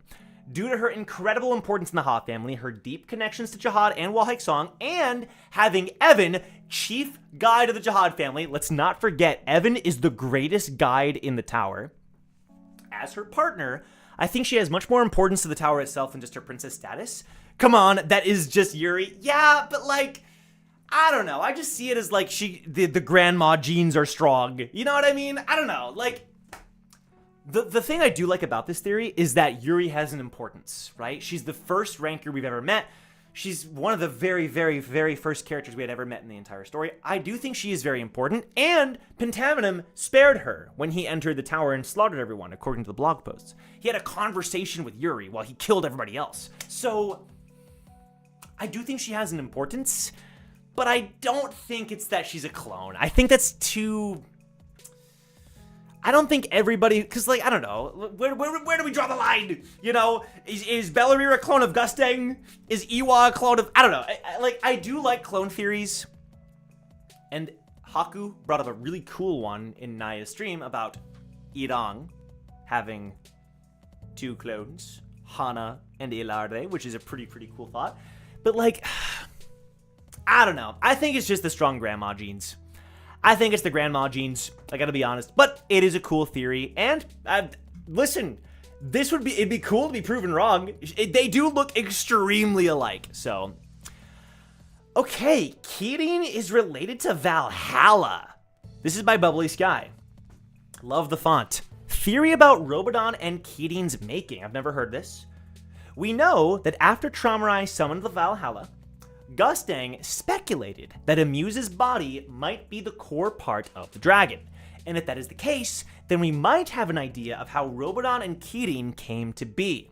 Before turning Amuse into Valhalla, Traumarai could have, oh god, taken some of her eggs and created Robodon. Listen, this is definitely a theory that I've had for a while. I think it's true. I think Traumarai is a freaking messed up human being. He's not human. He's a demon, as was discussed near his demise. And he's, you know, I think it's true. I think it's true, man. Lilial and Laura, the resemblance is too striking. Created Robodon first, since he looks more human. After Amuse's transformation into the dragon came the second extraction of DNA, which created Kirin. Damn, that makes Kirin even more badass. That makes Kirin badass. I don't know. Kirin's a fraud, I gotta say. My main basis for this claim is Robodon's resemblance to Amuse, 100%, and Kirin's resemblance to her after she became the dragon. I mean, I don't think Kirin looks that much like her. Am I crazy?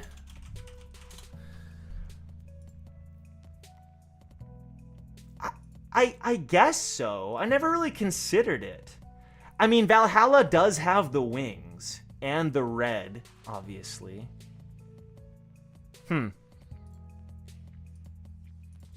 It's a fun theory.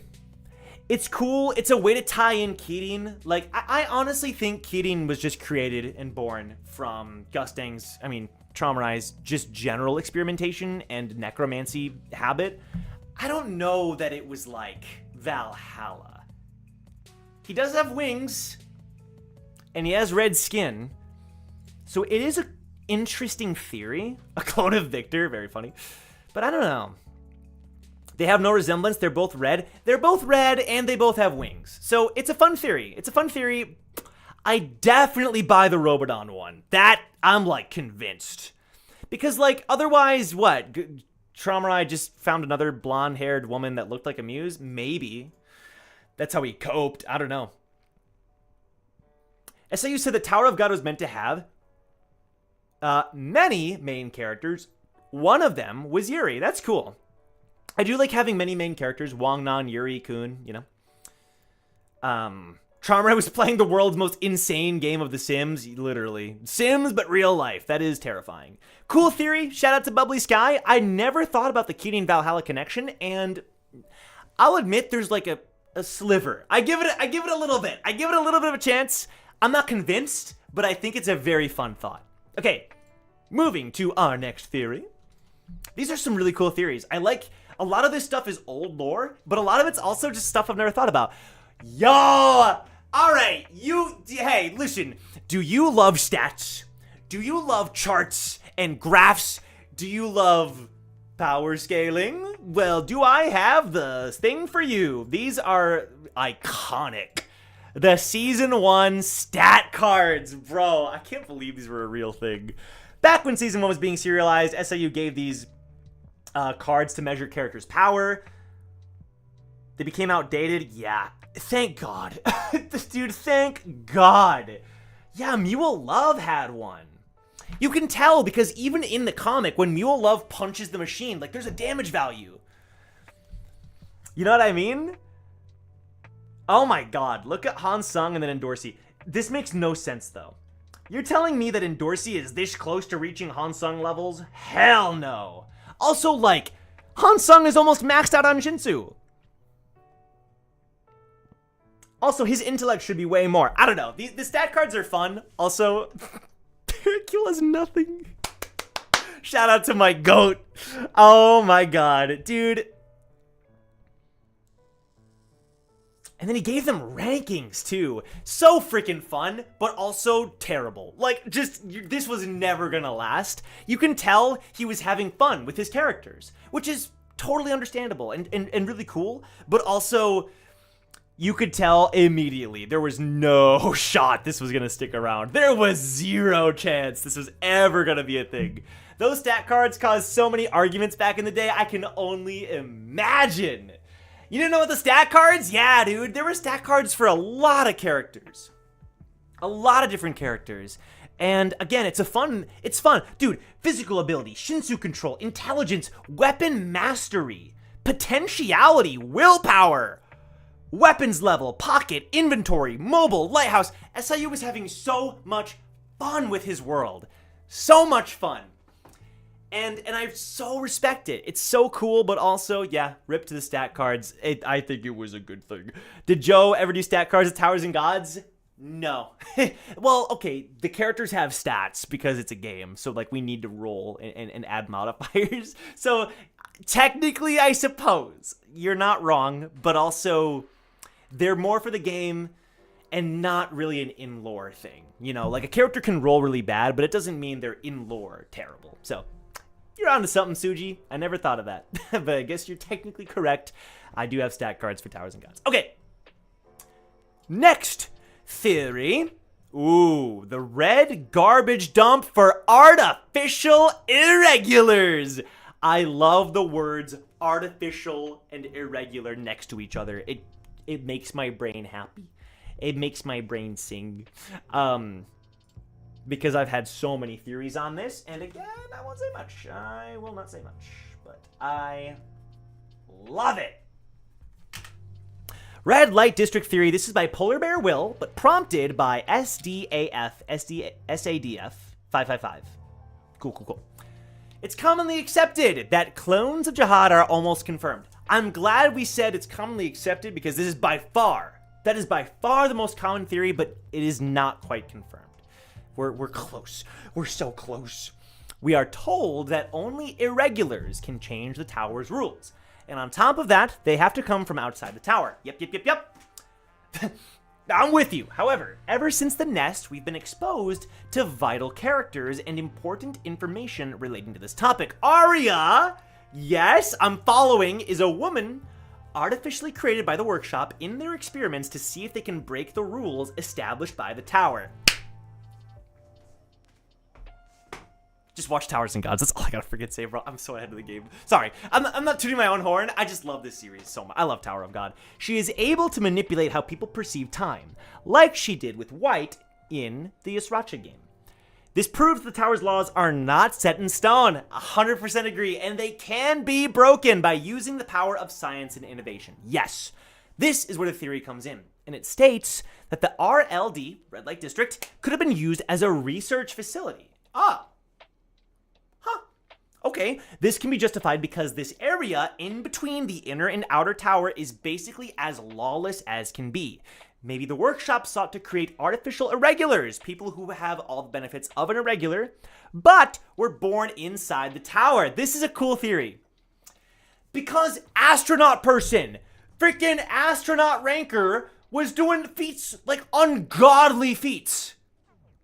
One-shotting Doom, carving a door out of Robodon's tree, Gran Abuelo. You don't just do that, bro. The captain, Bellerear. There's so many weird things. Wongnan. This is insanely important because, if this is true, people like Wongnan and Karaka could be seen in the future killing family heads with the immortality contract. Yes! This means Wang Nan and other characters could potentially use Shinwan Ryu. Hey, and what is Ghost? Ghost uses Shinwan Ryu. Also, Michelle is almost confirmed a part of Revolution. Pobedao Michelle. And Michelle was in charge of the ship Wan Ryu, a ship that used Shinwan Ryu power. This theory is onto something. This means Wang Nan, we already said that. This could also explain why, there it is, why Ghost uses Shinwan Ryu. Yeah, Polar Bear will love it. Great theory. Really, really good theory. I think there's definitely something there. For sure. For sure, for sure. Oh, what's up, Haku? Makes sense, since fake Shinwan Ryu tech seems to come from there. Exactly, yes! Exactly. Bellavere, Rachel, there's Revolution, Ghost. It's all connected. Ghost is even connected to Rachel, who's connected to Revolution. 100%. Little reminder to like the stream. Hey, yes, thank you, Kyo. Yeah, we're getting there. We're actually very close to being done. So we're doing good. Why sleep when Tower of God? Facts. Facts. But we're actually almost done. So yeah, if you guys are enjoying the Iceberg stream, yeah, you guys can leave a like. It's a lot of fun. And Yurik, put so much time into this. And again, please check out the document in the description below. Okay. Challenge League.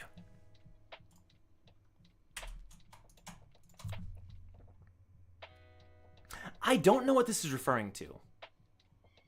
Let's find out. Let's find out, shall we? Challenge League in 2010. Good God, I was 12 years old. Naver Webtoon hosted an event on their new platform called Challenge League, or Best Challenge. Basically, any artist can upload their comics to the site, and if a comic is successful enough, Webtoon will offer the author work as a professional manhwaga to publish their comic as an official series. They kind of still do this on Webtoon, just in a different way, I think. Man, I look so red here. It's because I shaved this morning. Every time I shave, this area gets so red, and they'll be paid for their work. So, sorry, that was so random. Let's call it ADHD. So, in February, a comic artist going by Slave in Utero, who's that, am I right? In Utero, uploaded several comics. He's uploaded several comics before this?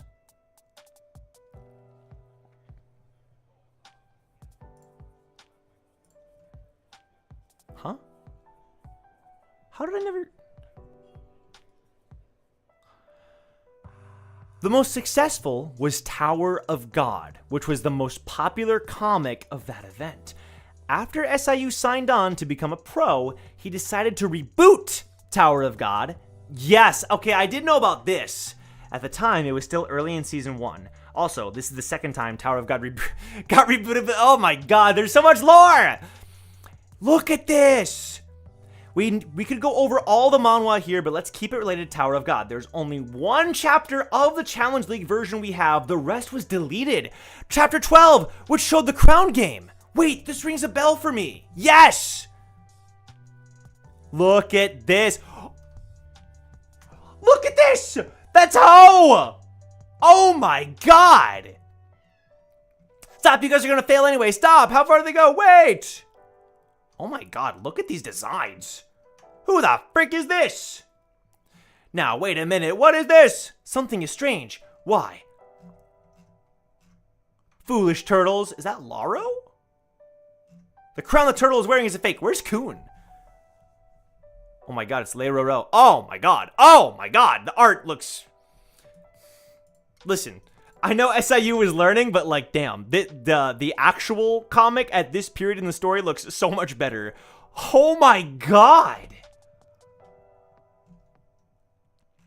Green April, Leiroro, my boy!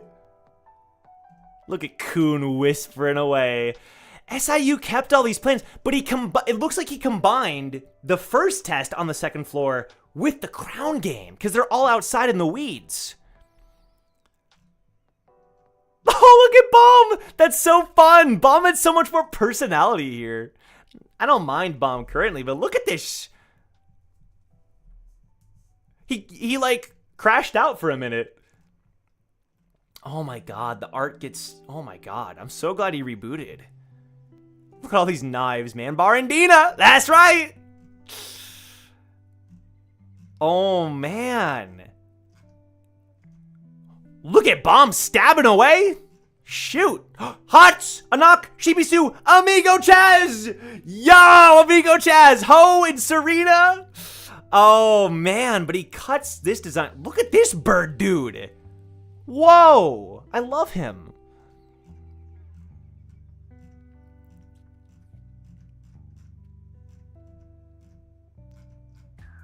Good stuff, bro. That's so fun. That's the only surviving chapter? That's crazy. That's so cool. Wait, Blonde Hwaryun? Wait, was that supposed to be Hwaryun? It does look like her eye patch. Right. Where's full black? Get out of here. It does look like her eye patch. I mean, honestly, he probably just repurposed the eye patch design. You know what I mean? That's so fun. I love that we have that. And I kind of love it's the only surviving chapter, too. It's fun.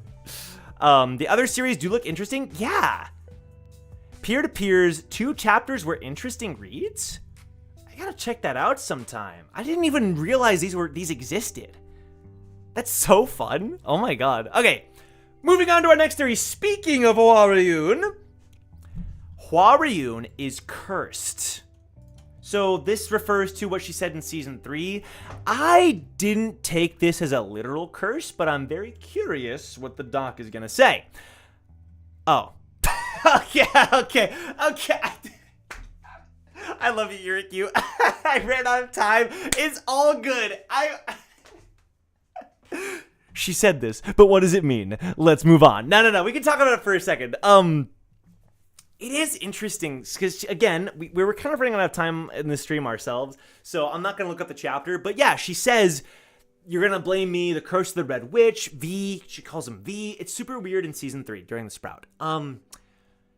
I think Hwaryun knew about V because she calls Bomb V. And so I think what she's really getting at is she's screwing him over. She's turning him into Fog, basically. She knew if she let Bomb go, and that's why she left it up to him, that he's gonna sign his life away to become V's vessel. So I think she felt guilty, but she knew she had to do it.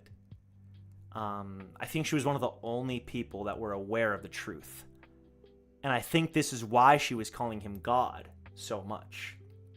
Although Slayers were referred to as God, so it's not that crazy. I think that's what she's getting at, is that she essentially cursed him to live a life as V's vessel. In that moment, he could have maybe escaped that fate. But yeah, that's the vibe I got. Haku says, I think maybe the Red Witches in general could be. Who knows if they're connected to Enryu? Who knows? It's very interesting. The Red Witches are so fascinating. It could be she sees herself as cursed rather than actually cursed. Yeah.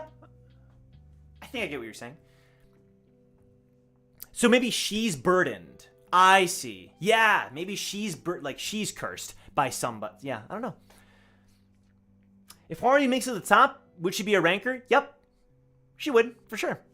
100%. I mean, Evan's a ranker, you know? I think you can be a... So'o's a ranker, and she's a Red Witch, so yes, I do think so. Okay, Altered Lore. This is interesting. So yeah, Altered Lore, the main one that always comes to mind is Yama. Yama's old lore being that he was like a servant to Bay Road, but then like escaped his chains, and Bay Road used to be a place where all kinds of crap went down, you know, gambling and prostitution and whatnot, and it was like a city of sin, or whatever you want to call it. But there's definitely more. Yep, here we go. The series has gone on for over a decade. Naturally, SIU's vision has changed. The story has changed. We do have the remains of the original. Yep. Baylord Yama's backstory would not involve his brothers or the Lopobia family, 100%. But rather the Arena Bay Road and the Slayer Emort. I forgot about Emort. Oh my god, yeah. So you can go to the Yama's wiki page and it talks about it. But yeah, it's a very different story. honestly, everybody always says, like, ooh, the original story with Immort and Yama, it's so interesting. Like, we barely got anything on it. Like, sure, it's interesting, the concept is cool, but man, the three brothers and Lopobia and Tramrai and Yusracha and Wong Wong and Nen Nen, like, to me, like, who knows what would have happened if he had stuck with his original plan. I think that story is just so amazing. I love it. So, I'm perfectly fine with how it is. What's cool is that there's a panel during Workshop Battle where we get to see Yama. You can literally see Yama. In fact, I think I can find it if I just type in Tower of God Thug. It's one of the first results, I think. Yep, right here. You can see Karaka, Madarako, Luzlek potentially in the background. Right up here, who knows? And Yama. This is during the Workshop Battle, bro. Isn't that so cool? You can see Yama, the red hair. That's one thing that never changed. Hell yeah, brother. So cool. Yep, Yan family. It was going to be Yanhana and Alarde, the virgin, and then the, giving birth. That definitely changed, at least unless Haku's theory that he talked about Anaya's dream is correct. And then the Three Lords. So the Three Lords, we don't know. We haven't heard anything about them. They are canon to Tower of God, Great Journey, and that's good enough for me. I don't know. It's definitely not deconfirmed, but it's very close. Or the Two-Perry family, we don't know. They 100% could be rewritten. People like to point out that Adori's design got changed. Her hair was supposed to be gold, but it's actually white now, and she's from the REA family. And originally she wasn't. She just learned REA swordsmanship. Originally, Tramrai's design was a bit different. He had like antlers in a flashback, but I guess I don't consider that retconning because it's almost like how people imagine them. You know what I mean? So I treat those less seriously. It's like a minor mini retcon. You know what I mean? The biggest retcon of all. You guys want to know? The biggest change in the lore of all time. It's this one right here. The most unbelievable change in all of Tower of God. Barrow used to have a freaking lizard tail. Barrow used to have a freaking lizard tail. And then it just never showed up again. Now that is altered lore. Let's move on. This is, I think, the final theory of this tier before we get to the final tier. Oh my god. Vom. Let's just talk about Vom, huh? Yeah, I mean, honestly, we've talked about Vom so much. This section is very small, and there's not too much to say, right? The revelations regarding this have spurred many questions. Let's go crazy theorizing. My biggest thing is, I talked about this on Naya's stream. I freaking love how the Sprout starts with Bomb's team entering the Sprout, and they talk to this navigator. We learn that it's not guides. Navigator and guide, the terms get kind of split in season 3. And this guide says, "Who are you, Bomb?" It's like a riddle, right? "Who are you, Bomb?" And then Bomb is like, "Ooh, I don't know." And the navigator's like, "Ooh, there's like, when the Sprout starts moving again." And there's like, when the tower changes. It's all these weird prophecies about Bomb, supposedly. And then he says, "Who are you?" And Dorsey says, "Isn't it freaking obvious, dumbass? Bomb is Bomb. And he's not going to be whoever you people want to make him out to be." And it's like one of the greatest. I love it. It's a great scene for Dorsey. She gets some questionable, weird scenes during the Sprout, but that was a fantastic one. And I love it because it's essentially foreshadowing Vom. It's foreshadowing Vom. Because now the question is, did Hwaryun know the whole time? And was she always thinking about V? What about Luzlek and Bomb's relationship? What about all this stuff? Like how much God of Guardians and all this stuff. And I love it because season 4 is gonna be about identity. Who is Bomb truly? Right? Is Bomb a god? If Bomb wants to be the god, you go back to Name Hunt Station, Bomb tells Kun, "I want to be the god. I want to help people," right? And Kun says, "You don't have to be their god. You don't have to feel that burden," right? It's all about identity, man. And that scene with Dorsey is setting up the plot. V wants to take over Bomb's body. It's practically confirmed at this point. He's clearly a villain. Bomb is not the child, okay? Maybe it's the original body, but his soul is not the original child. He's an artificial being. I'm almost 100% sure.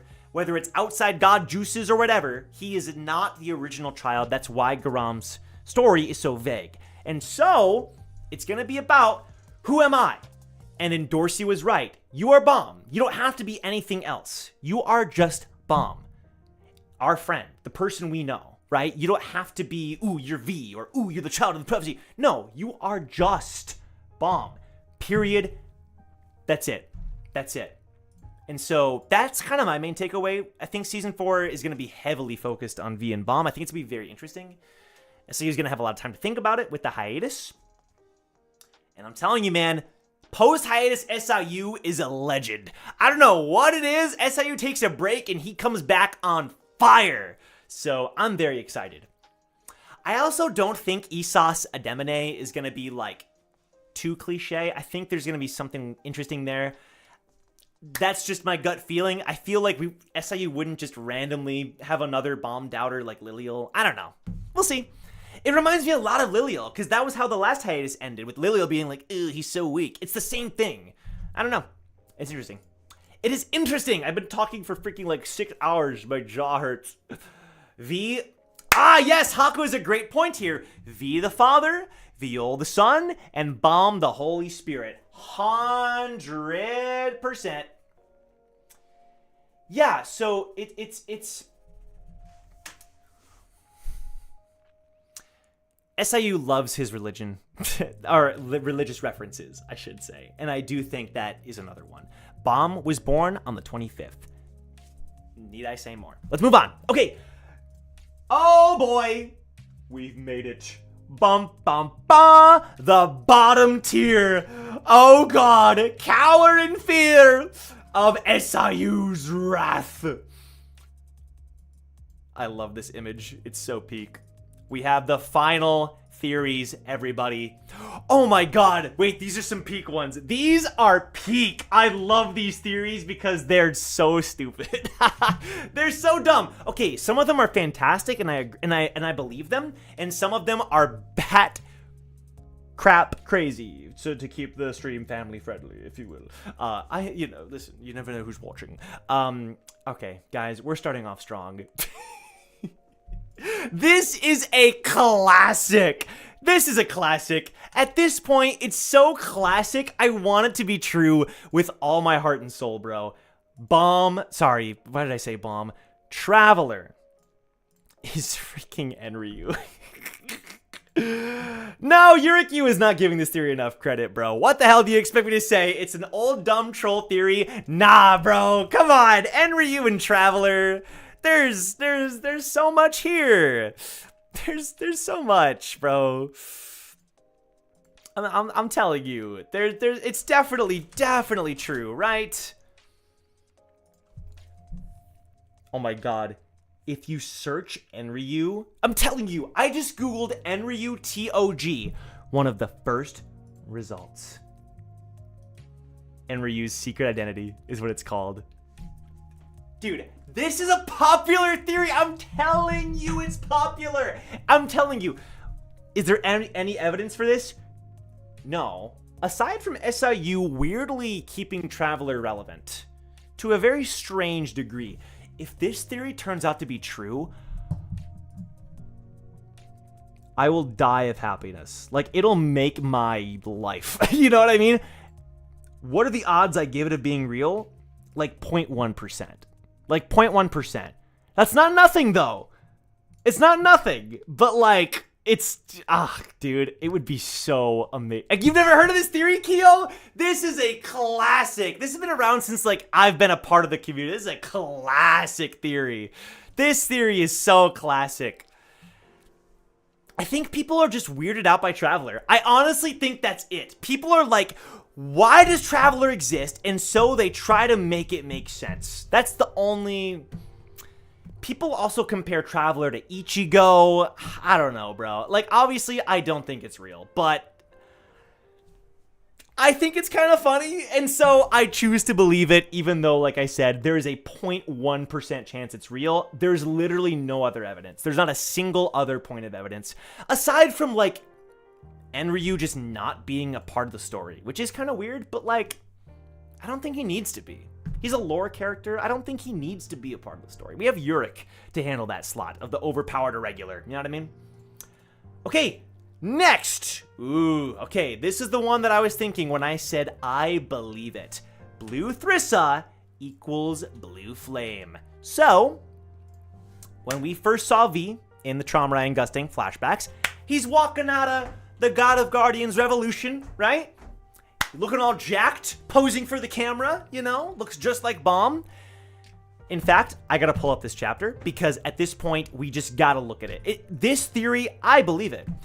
I believe it to the degree that, like, if there's not a relation, then it makes zero sense. Like, I guess let me put it this way. It makes less sense if there is no connection here than if there is some kind of connection. So, my God, he's a specimen. Scrolling down, right? They all beat him up. It's adorable. And then the freaking God of Guardians just chilling. Let's find it. He gives him a power to evolve the tower. We still have no idea what that means. Evolution, revolution. Dude, I mean, Revolution Road, Revolution Red Light District, Pericule?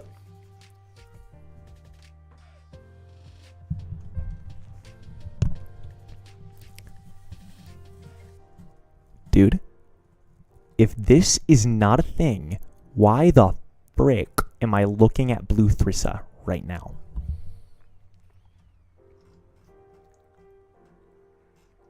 Blue Thrissa and the Blue Flame makes a specific appearance. And what happens 2 panels later? All right, take my power, bro. Blue Flame. Blue Flame gives it to V. This here is the mysterious blue fire. It'll make your chosen companion stronger and keep them safe. It's administrator power. Red Thrissa is administrator power, and so is Blue Thrissa. Be careful not to burn. Very much Coon Sweetfish energy. Interesting, right? Well, guess what, bro? Guess Bomb has the Blue Thrissa inside of him. And who gave Bomb this Blue Thrissa? Who instilled it inside of him in between seasons 1 and 2? Fug. Explain to me how there is not a connection. Explain it. You cannot. It is impossible to say there is no relation. It's impossible. Now, if Yurik Yu wanted to go another tier down the theory iceberg, it would be that the Blue Thrissa is V, right? Which I think is a fun idea as well. But lately, I don't think it's true. I just think that it's something they both shared. Because the whole point of Han Sung's training, Jin Sung's training, Hua Ryun, every single thing has been building Bomb to become the perfect vessel for V. That's it. Why else is Han Sung Yu teaching Bomb V techniques? It's to prepare Bomb to become V. And so, I think the Blue Thrissa was an integral step in that process. For sure. 100%. And there are so many good... Okay, I actually gotta be honest. I told you guys I filmed 2 videos and I just haven't posted them. One of them is about V and Bomb.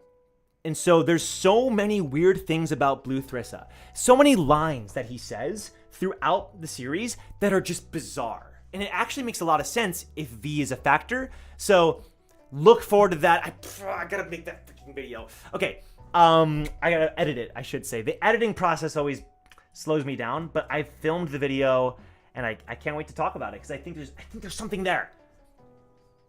Thank you, Sunflower.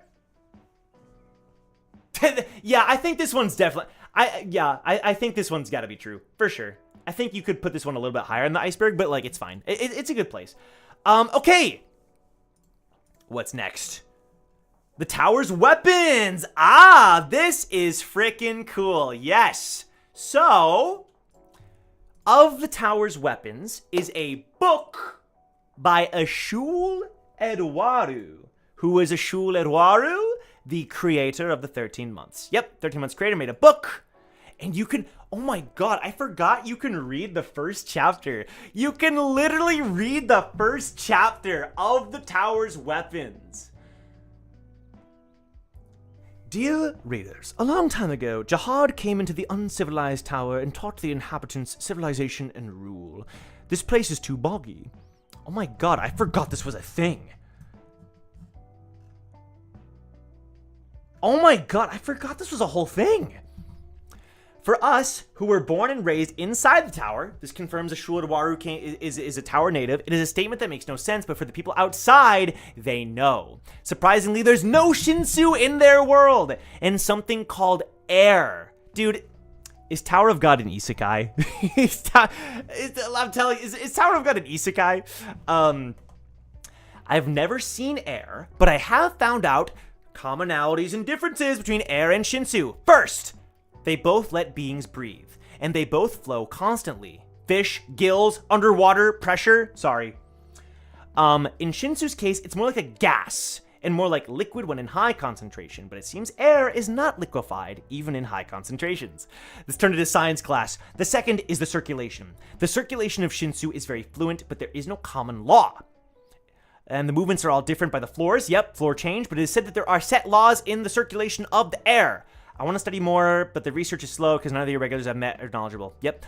The third difference is consumption. Since Shinsu exists everywhere, so Shinsu exists even in a room that is completely sealed. Shinsu does not flow in from somewhere else, but is rather created from the tower. That's interesting. So we can live in the sealed places. Air is not created from sealed places, and if a being is locked inside a sealed room, the being will consume all the air and die. It seems very uncomfortable. That's actually really cool. So it's not like air where you can like suffocate. It's something that is just continuously generated by the tower itself. I kind of forgot about that. You readers may not understand why I, who is not even a wave controller, why does this feel so legit? Why does this feel like something that someone would actually write? I'm writing about Shinsu on the front pages of a book about weapons. But it is because you are ignorant of the weapons of the tower. Shinsu and the weapons of the tower are interrelated. You cannot fully understand the weapons unless you understand Shinsu. This goes back to like Hot's lore, like using swords on later floors being difficult because of the way that swords interact with Shinsu, and the needles cutting through Shinsu. All of the weapons we use are modeled after the weapons from the outside of the tower, which Jihad and the 10 family heads brought in with them when they came from outside. Bro, they brought weapons with them. Their weapons were, of course, all made to suit air, not Shinsu, even though some were used in a vacuum. They had to develop and modify their weapons to suit the properties of Shinsu. That's how the weapons we use were born, so it's essential to know about Shinsu to understand the weapons. For this reason, there's going to be a lot of stories about Shinsu in the following chapters, and I request that readers place special emphasis on the relationship between weapons and Shinsu. So freaking cool, man. Of the tower's weapons. Love it. It's so cool. Boggy always has been. Yeah. Gusting, not knowledgeable laws of air. Maybe he became nerdy after entering the tower. You never know. Okay, dude. I have not... This is such a weird one. I feel like this is something I only learned about recently.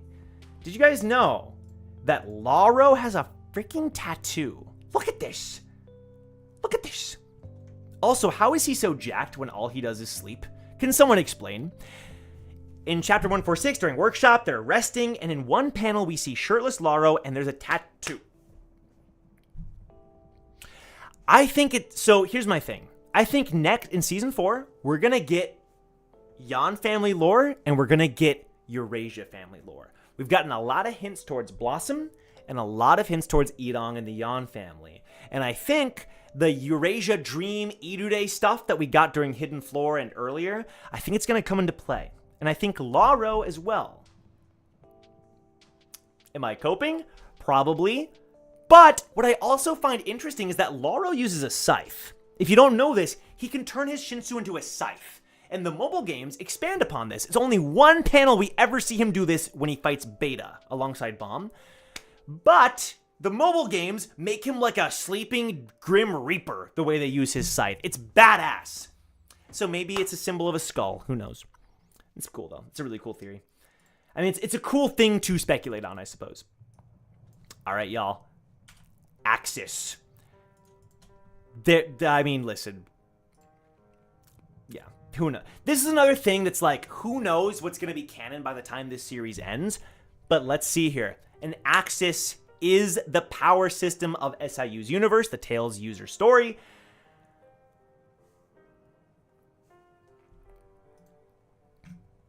Did you guys notice how Tails user story, God of Guardians called via user? There's no way there's a connection there, right? That's just a translation thing, right? The God of Guardians calls via a user. There's no way. That just kind of hit me. Let's keep going. There's no way there's a connection there. There are no defined rules. The only constant is that an Axis user generates a field, and within that field, their power is in effect, like JJK. The way I personally interpret it is like a spell in D&D combined with stands from JoJo or quirks. Okay, they are weird reality warping superpowers, I guess. According to the original Tails user story manhwa, we'll get to that later. That's our next point. Dude, oh my god, the Tails user manhwa. An Axis is an ability that can awaken at any point in anyone's life if they have the potential. This is why everyone from young kids to elderly people wait for the moment. Axis is described as the power to rival God, or a power akin to God. Tower of God. Power of God has a nice ring to it. Power tower. True. Axises are described by SIU as not battle abilities, but rather authority. They are more like the lawmakers of reality. The only known canon Axis user in TOG is Pentaminum, who SIU. Whoa. No. This part isn't true. Hold on. We gotta draw the line. SIU does not describe Pentaminum as the author of Tower of God. That is a theory. Hold on. I want to make sure that's clear. Basically, whenever fate, destiny, or luck is ever relevant, that's I guess this is a theory, Iceberg. I just want to make sure, okay? So, the Axises, the best way to think about them, they are kind of like the authors of this universe. So there is a popular theory that Pentaminum is the writer of Tower of God. And when he stormed that castle and killed those people, it's the author entering his own story, right? People have also thought the same about the Outside God, which is cool. Maybe the Outside God is an Axis, right? And he maybe is the creator of the tower or whatever else. Now, Pentaminum, we don't know if the Outside God is an author, an Axis, right? But Pentaminum certainly is. And so a lot of people typically associate Pentaminum with the author of Tower of God, if they are the authors of the Tails user universe. I don't know, man. I don't know how this plays into Outside Tower, Isekai, Shinsu, administrators, Hedon. I have no clue. But I think it's a fun thought that Pentaminum is like the author of Tower of God or SIU or whatever. You know? Haku says, do you want me to see if it's the same in Korean? I mean, sure.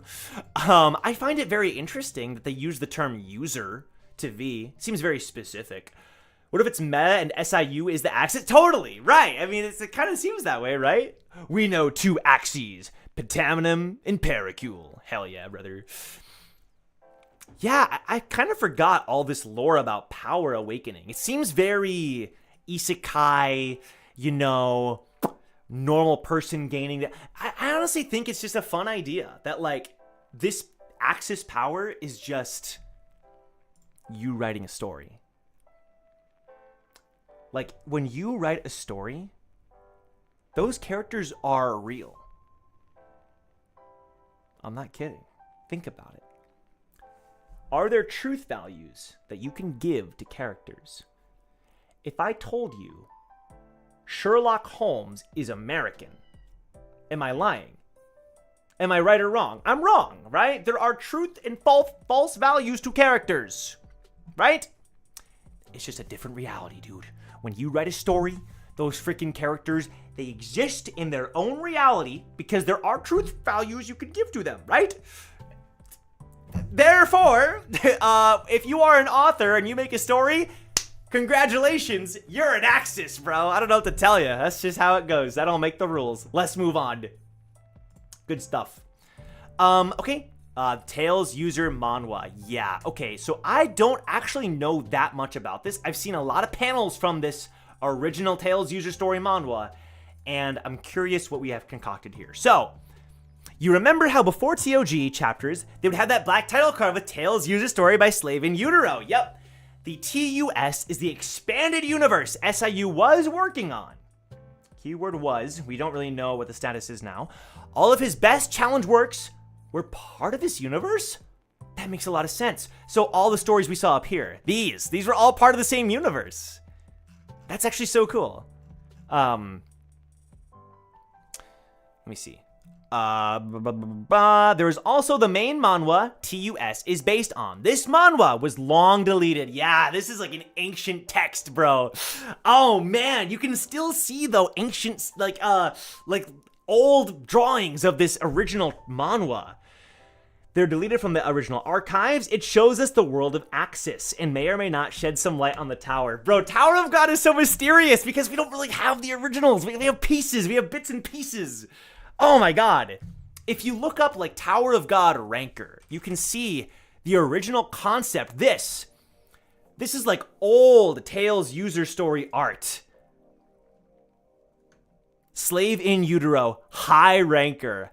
This to me, like, as much as I love TOG in Season 3, High Ranker to me used to be like, my god, that person is terrifying. Nowadays, you know, listen, we're in the middle of a war. Doesn't mean as much as it used to, but still, badass. So cool. The manhwa was deleted. The manhwa follows the protagonist named Tails, a high schooler. That's what I'm saying, bro. Okay, I didn't actually know that about this part, but this makes sense. It's like isekai, a high schooler who ends up involved in a bizarre political conflict between major factions in a space opera like Star Wars. Tails has a part-time job cleaning a mysterious tower that no one knows about. What? How do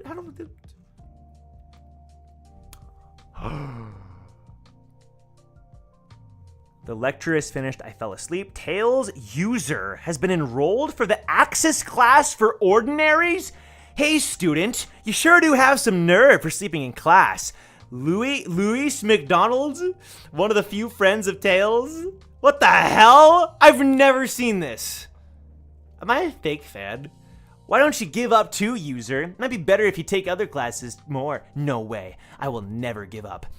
Axis is not... Dude, I gotta be honest. I think all of this stuff got scrapped. I gotta be honest. I don't think any of this is canon, but it's so fascinating nonetheless. Axis is not something you're born with, but something you awaken. So every ordinary person still has a chance to be awakened. Because of this, from little children to elders who are close to the day of their death in the village, continue to live believing the one and only miracle. I had a really bad dream. I couldn't sleep. Curse from a girlfriend you broke up with. Don't really believe that. The Tower of Attrition? Atrachion? Also known as the Flower Stalk. About 30 of this building are built in the region, and it possesses lots of mysteries. 30 towers. I do remember this panel. I've seen this panel. Nothing is known about who these are for or when they were built. But because the towers are managed by hiring students as part-timers, they become popular among students. This lore is crazy. But among the students, no one knows who the residents of this tower are. Every weekend cleaning a place where no one is living. I mean, I like it because they let me work part-time, but I can hardly cheer myself up. The full manhwa can be read here. Oh my god, I have seen this a little bit. That's Caliban! Bro, Caliban just casually chilling in the Tales user universe? The Tales user story? Hello? The war comes to an end? Rose matter? Rose matter, blood matter? Bruh, I think I looked at some of this stuff way early on, but I haven't. Let's move on. Bro, what? I saw some of this a long time ago. Fisherman? Fabregas! We reused Fabregas for one of Heljo's minions. The king of artificiality. Oedipus. That's how you say it, right? She's a girl. Okay. Bruh.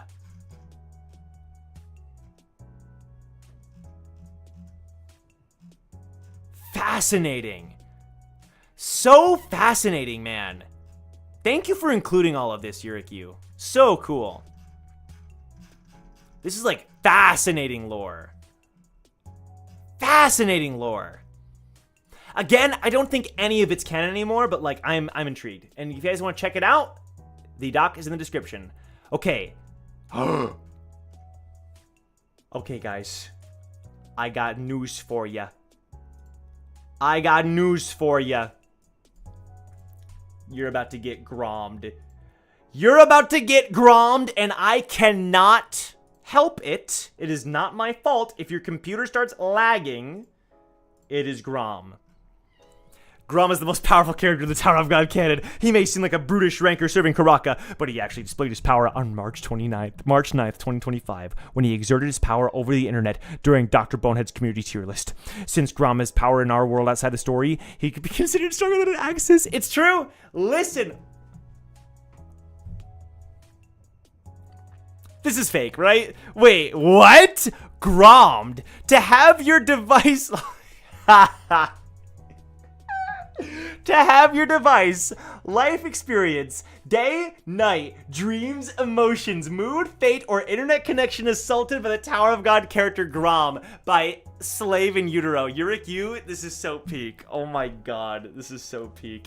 Yeah, if you guys weren't there 2 weeks ago, Grom hacked my computer. You gotta check out the stream. I don't know what to tell you. And now you all are gonna get Grommed as well. So, sorry about that. There's no Z. Oh, okay, so Haku has some lore here. Let me read what Haku has to say. The Tails user is written like that in Roman letters, even in the Korean version. The god of guardians calls V, Yuja. Ah, there's no Z, so Yuza. Oh! So it's not quite the same, but like, it's still feasible. Right? It's still possible. Yuja, Yuza, because Z and J, Jihad, Zahad, whatever. Jam, Jam, Zam, Zam. So, that's interesting. Thank you, Haku. Good to know. Good to know. The 13 Warriors students sent to climb the tower to transcend into Axes. The weird bodysuits. Wait, dude, stop. I can't think about that. We gotta save that for another day. Look at the date. March 24th? That's today. What? Wait, what? I inspect element. Wow. That's so funny. Shout out Yurikyu. Shout out. You rock. All right, guys. We're down to our final 2 pages. Soul Comic World interviews. Okay. The Soul Comic World. Yep. Let's find out what that's about. Look, I have no time to explain. Here's a transcript. There was a video recording, but it's been taken down. Oh, shoot. Oh, that's cool. They interviewed SIU. Is this where some of those screenshots come from? I gotta check these out. I gotta check these out. For sure, for sure, for sure. So cool, man. So cool.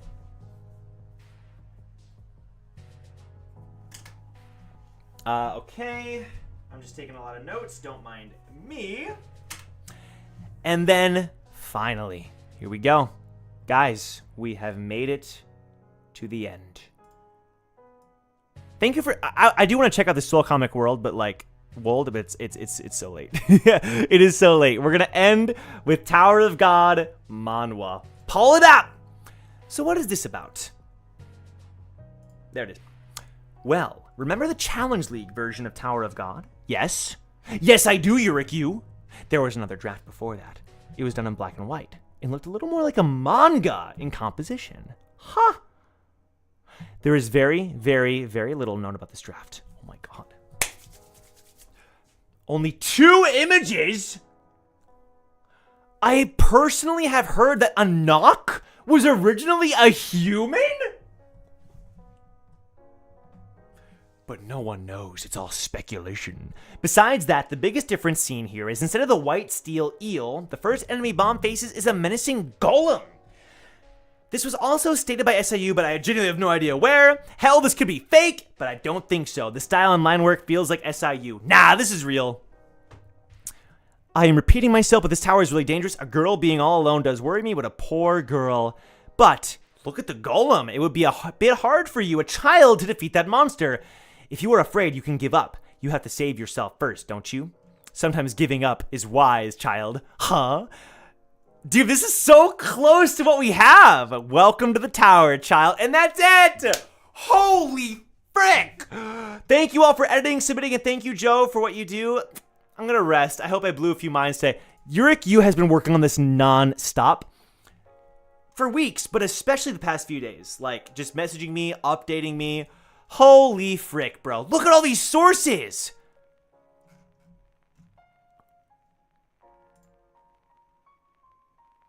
Can we all spam the chat with clap?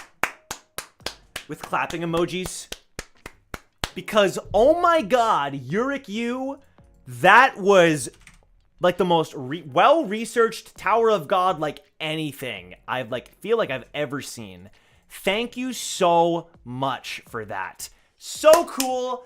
This was a blast. If you guys want to check out the document for yourself, I want to make videos on and expand on a lot of this stuff, but I should probably upload the ones that I already filmed first. Thank you to Yurik Yu again, and thank you to everybody who contributed. Let me go back to the top here. This was 89 pages. We went through 89 pages today in 6 hours.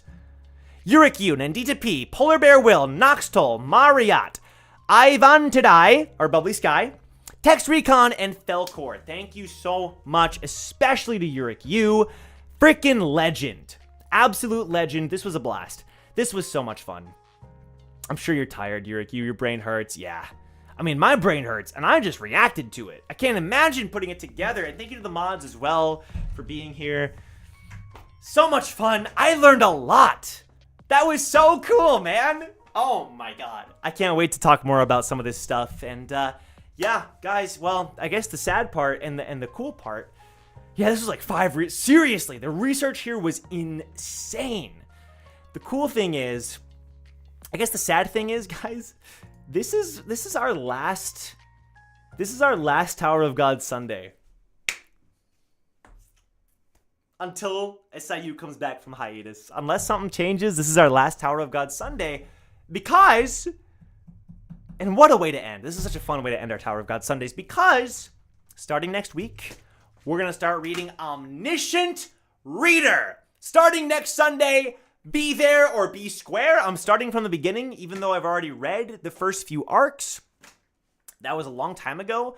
I'm starting from the beginning. So, if you want to read along with me, you can. If you've never read Omniscient Reader, come along for the ride. If you've read it already, come along for the ride. It's going to be a fun time. And yeah, we're just going to read until I stop every single Sunday for Omniscient Reader. So it's going to be a good time, bro.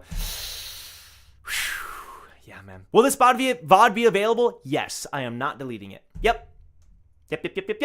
I'm now an expert on Tower of God. Same. Oh, man. All right, y'all. Take care. I will catch you guys later. This is a lot of fun. And Omniscient Reader is a great, I love it. It is a fun, I love Omniscient Reader, so I'm very excited to read it. Thank you guys. I will catch you guys later. Ta-ta! Like the stream if you enjoyed. Wait, one rock, paper, scissors for the road. Come on, one more time. Rock, paper, scissors, shoot. I went rock. We had to do it. This is our final Tower of God Sunday. This is so sad. Until Tower of God comes back. Until Tower of God comes back. Shout out Michael. Shout out Tari.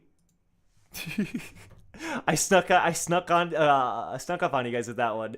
I tied with a bunch of people. Yurik, shout out. Tied with you. I beat Keo. Hell yeah, brother. Shout out Selena. Shout out Free Paper. Shout out Caden. Sorry, Keo.